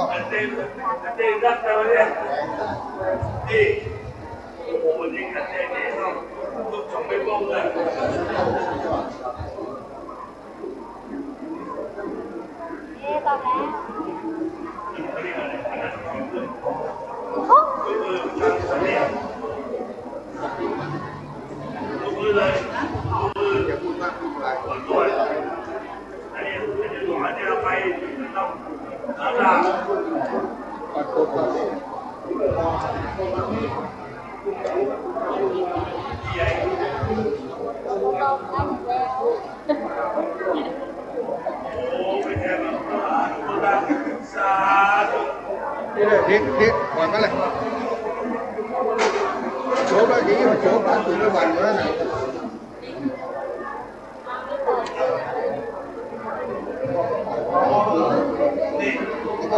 ครับขณะที่เราจะมอบรางวัลดำเนินกิจกรรมต่อไปคำเดียวหลวงพ่อจะอนุญาตคือตัวแทนนะครับกำสลุงเดินไปแล้วแต่จิตศรัทธาหลวงพ่อพระครูอภิวัตรวิกรมจะได้นำไปช่วยเหลือพ่อแม่พี่น้องอำเภอแม่แจ่มที่ถูกน้ำป่าไหลหลากท่วมจนเสียชีวิตบ้านเรือนเสียหายท่านก็ทำบุญไปเท่าที่จะทำได้นะครับส่วนต่างหน้านี้ผมก็จะขออนุญาตดำเนินกิจกรรมต่อไปเลยเพื่อไม่เสียเวลานะครับเพราะว่าบางท่านก็เดียวก็จะไปแวะแอลหั่นแอลนี่บางท่านก็จะไปแวะที่ไหนวัด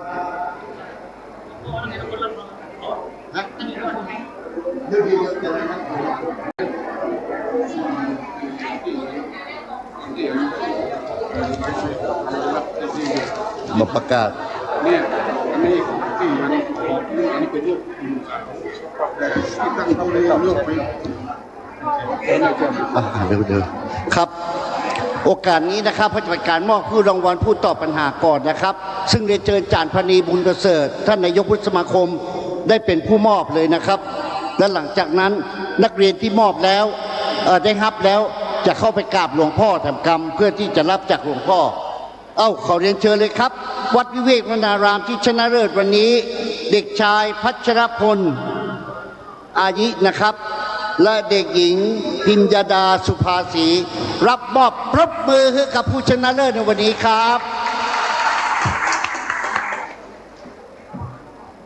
ขับไปครับที่หลวงพ่อแถมเนอร์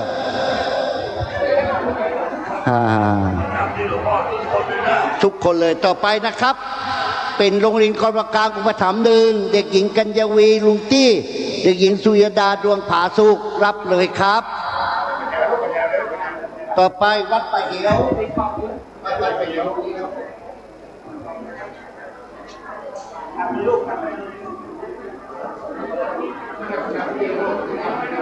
กลับมานั่งที่เดิมเลยนะครับลูกกลับมานั่งที่เดิมเลยต่อไปครับลงวัดป่าเหียวครับจากวัดป่าเหียวแล้วเป็นวัดโรงเรียนบ้านเหล่าเป้าหนึ่ง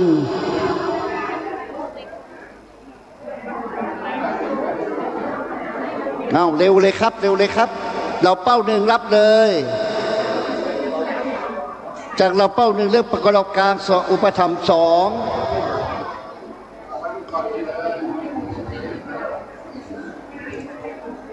กรประการอุปถัมภ์2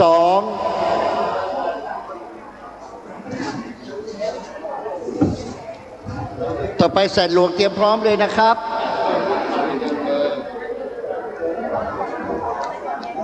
มาแล้วนั่งที่เดิมก่อนนะครับ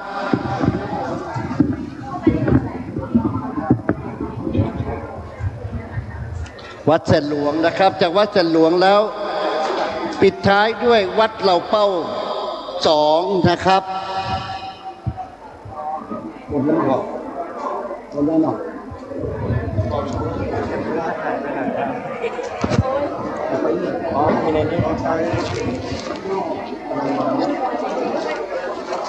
แล้วกินบอกเป็นยังไงเอานี่เนาะพูดไข่หม้อพูดไข่หม้อพูดไข่หม้อยกเลยยกหม้อเขาบอกคุณยก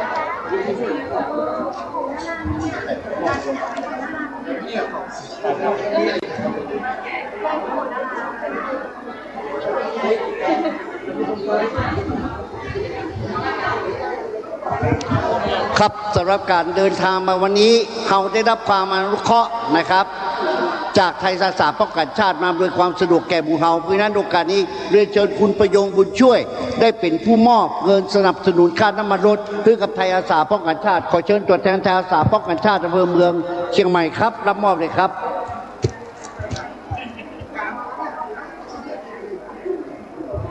เชิญเลยครับแล้วขอเชิญคุณศักดิ์พีสุภาได้มอบกันหรือกับผู้จารณโอกาสนี้นะครับต้องใจเย็นๆนะคะ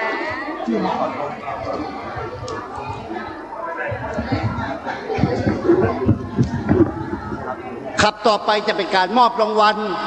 นะครับวัดดังต่อไปนี้ส่งตัวแทนออกมาด้านหน้าเลยนะครับป่าเหี่ยวแม่แก้น้อยแสนหลวงป่าเหี่ยวแม่แก้น้อยบ้านแปะโสพนารามวัดสัจจายโรกอกเจ็ดยอดส่งตัวแทนมาด้านหน้าเลยครับต่อไปจะเป็นการมอบรางวัลมามากเป็นระเบียบแล้วก็พัฒนาสมาชิกวันนี้หลวงพ่อจะเมตตาแจกคนเดียวเลยนะครับหลวงพ่อจะเป็นเมตตาเป็นผู้แจกคนเดียวรางวัลมามากในวันนี้ที่หนึ่งได้แก่วัดป่าเหี่ยววัดป่าเหี่ยวเข้าไปก่อนเลยครับป่าเหี่ยวเข้าไปเลยครับจากป่าเหี่ยวแล้วแม่แก้น้อยแม่แก้น้อยจากแม่แก้น้อยเนี่ยที่สามวัดแสนหลวงวัดแสนหลวงครับต่อไปมาเป็นระเบียบเรียบร้อยเข้าแถวเลยตามลำดับป่าเหี่ยวแม่แก้น้อย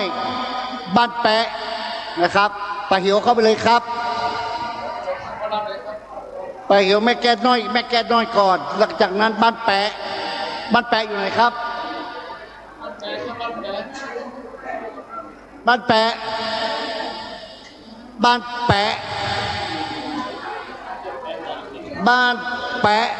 เงียบปิง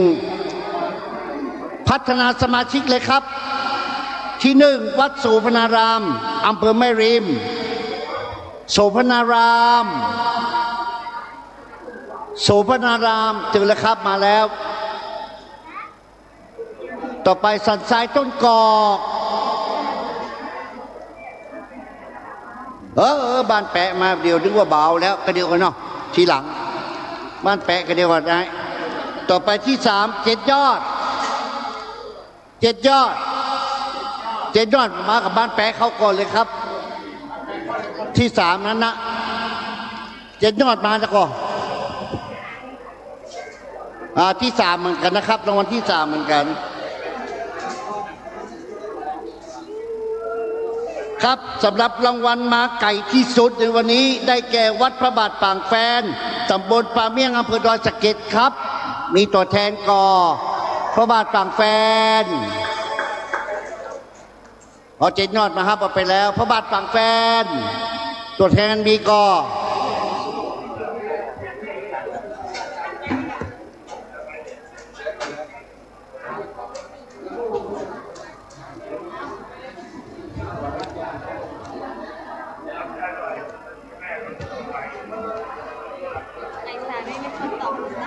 ไข่เก้าขอบคุณเตรียมเก้าขอบคุณไข่มอบกันเทศนี่นะครับสำหรับกลุ่มสาวที่มาในวันนี้นะครับอำเภอเมืองประกอบด้วยวัดปากแพงวัดลังกาวัดบวกคกหลวงวัดหนองปากข้างวัดป่าตันวัดฝ่ายหินวัดหนองบวกส้มชมรมดุรักษ์วัฒนธรรมประเพณีท้องถิ่นเชียงใหม่ชมรมลูกเสือชาวบ้านอำเภอเมืองเชียงใหม่ชุมชนป่าห้าวัดชังเคียนวัดเมืองรังวัดบวกคกน้อยวัดกู่คำวัดดอนจันทร์วัดยังกวงชุมชนหนองเส้งวัดท่ากระดาษวัดสันปะคอย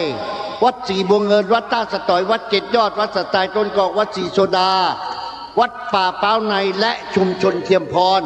สำหรับอำเภอสระปีประกอบไปด้วยวัดเวรุวันและวัดแสนหลวง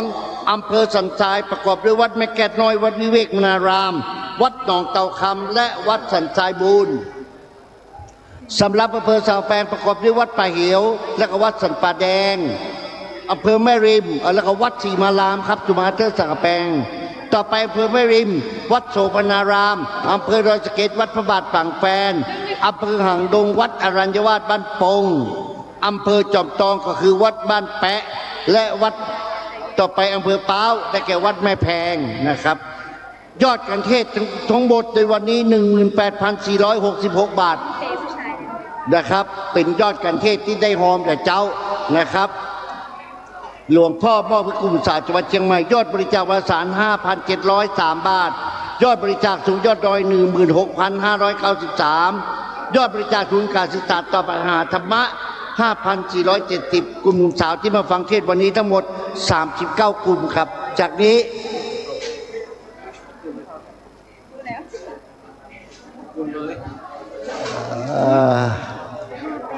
เขาบอกว่าพิธีกรกล่าวขอบคุณเลยครับก็ถือโอกาสนี้นะครับในวันนี้ขอกราบนมัสการขอบพระคุณพระเดชพระคุณเจ้าทุกรูปที่ได้เมตตานะครับมาร่วมกิจกรรมฟังเทศในกิจกรรมรถด่วนขบวนพิเศษเผยแพร่ธรรมะในฤดูกาลเข้าพรรษาเคลื่อนที่ในวันนี้ด้วยความเคารพและก็ขอขอบคุณพ่อแม่พี่น้องที่เดินมาจากทางไกลทางใกล้นะครับที่ท่านได้เสียสละเวลาอันมีค่าของท่านมาร่วมกิจกรรมในวันนี้ก็หวังว่าสิ่งที่ท่านได้รับในวันนี้คงจะเรียนรู้สิ่งต่างๆเป็นอย่างดีแล้วก็ขอให้ทุกท่านเดินทางกลับบ้านด้วยความปลอดภัยมีสุขภาพกายสุขภาพใจทุกท่านขอขอบคุณครับอันดับต่อไปเป็นการเจริญสมาธิภาวนาเพื่อให้การบำเพ็ญกุศลของเฮาทั้งหลายครบ3 ประการคือ1ทานนามัยบุญสำเร็จด้วยการหุตาน2ศีลละไมบุญสำเร็จด้วยการรักษาศีลและ3ภาวนาไมบุญสำเร็จด้วยการเจริญสมาธิภาวนาขอเรียนเชิญทุกท่านให้โปรดนั่งทำกายให้ตรงดำรงสติให้มั่นมือขวาทับมือซ้ายวางไว้บนตักบริกรรมภาวนาในขณะหายใจเข้าออกว่าพุทโธหรือยุบหนอปองหนอหรือสัมมาอรหังตามแนวทางสมาธิที่ท่านทั้งหลายได้เคยประพฤติปฏิบัติมาพอสมควรแก่เวลาขอเรียนเชิญทุกท่านทุกคนณกาลบัดนี้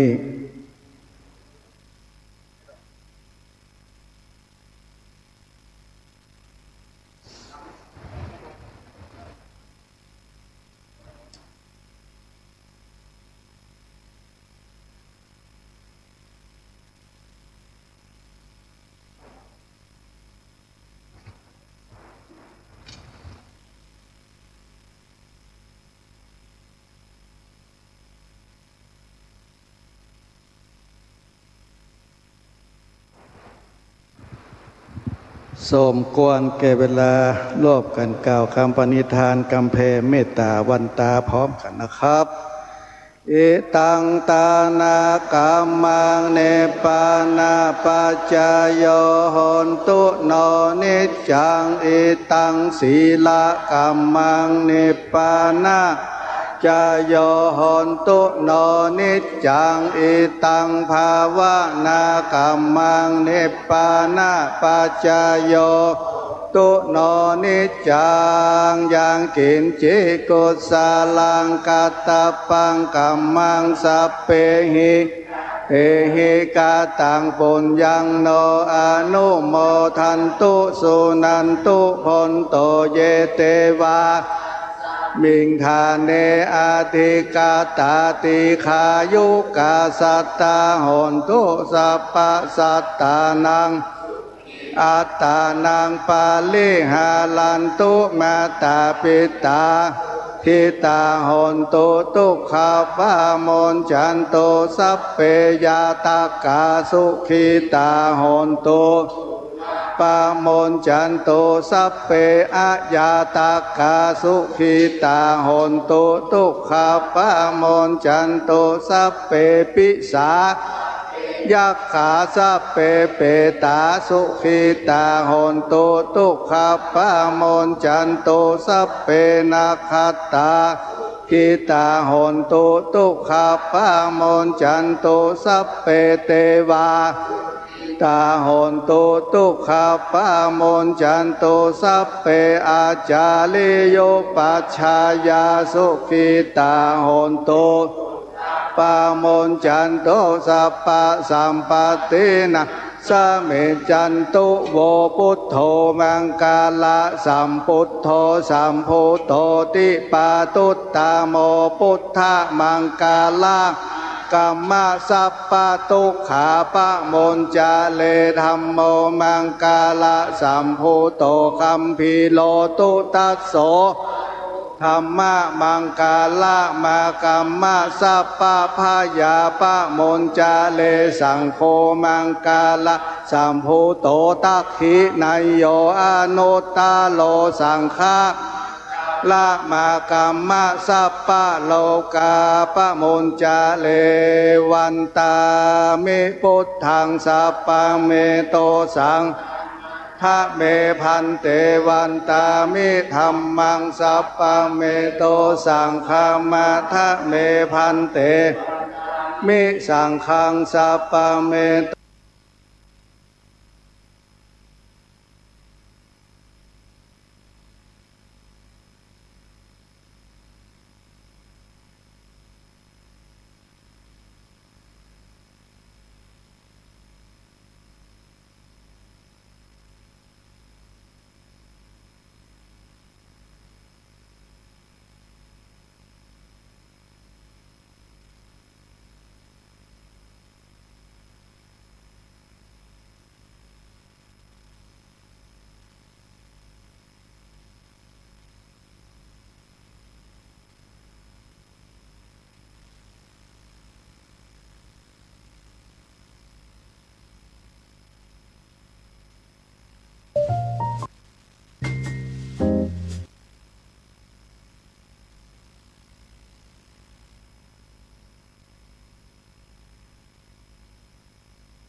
ด่วนขบวนพิเศษเจ้าคุณศรีธรรมนิเทศโอก ำเนิดธรรมสัญจรวันเข้าพรรษาทุกวันพระทำบุญขอพรรายการธรรมสัญจรร่วมแรมร้อนวัดทั่วล้านนา มนต์นักบุญชุดขาวฟังดูเหมือนราเสียงพินจากแดนสวรรค์วางวรหาเรือไทยอยู่แดนฮาวายไทยชัยโย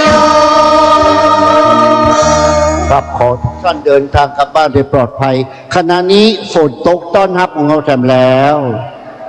นะครับ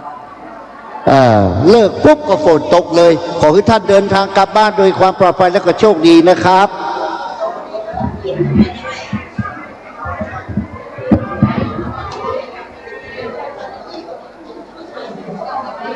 แต่งกันไหมตัวเลขแต่งป้าสิค่ะ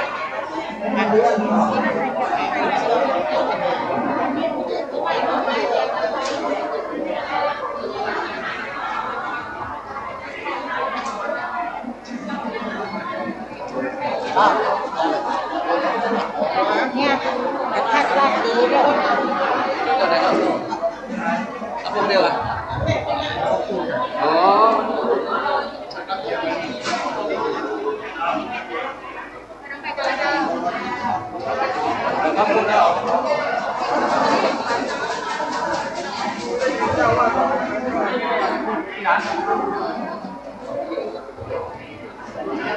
Thank you.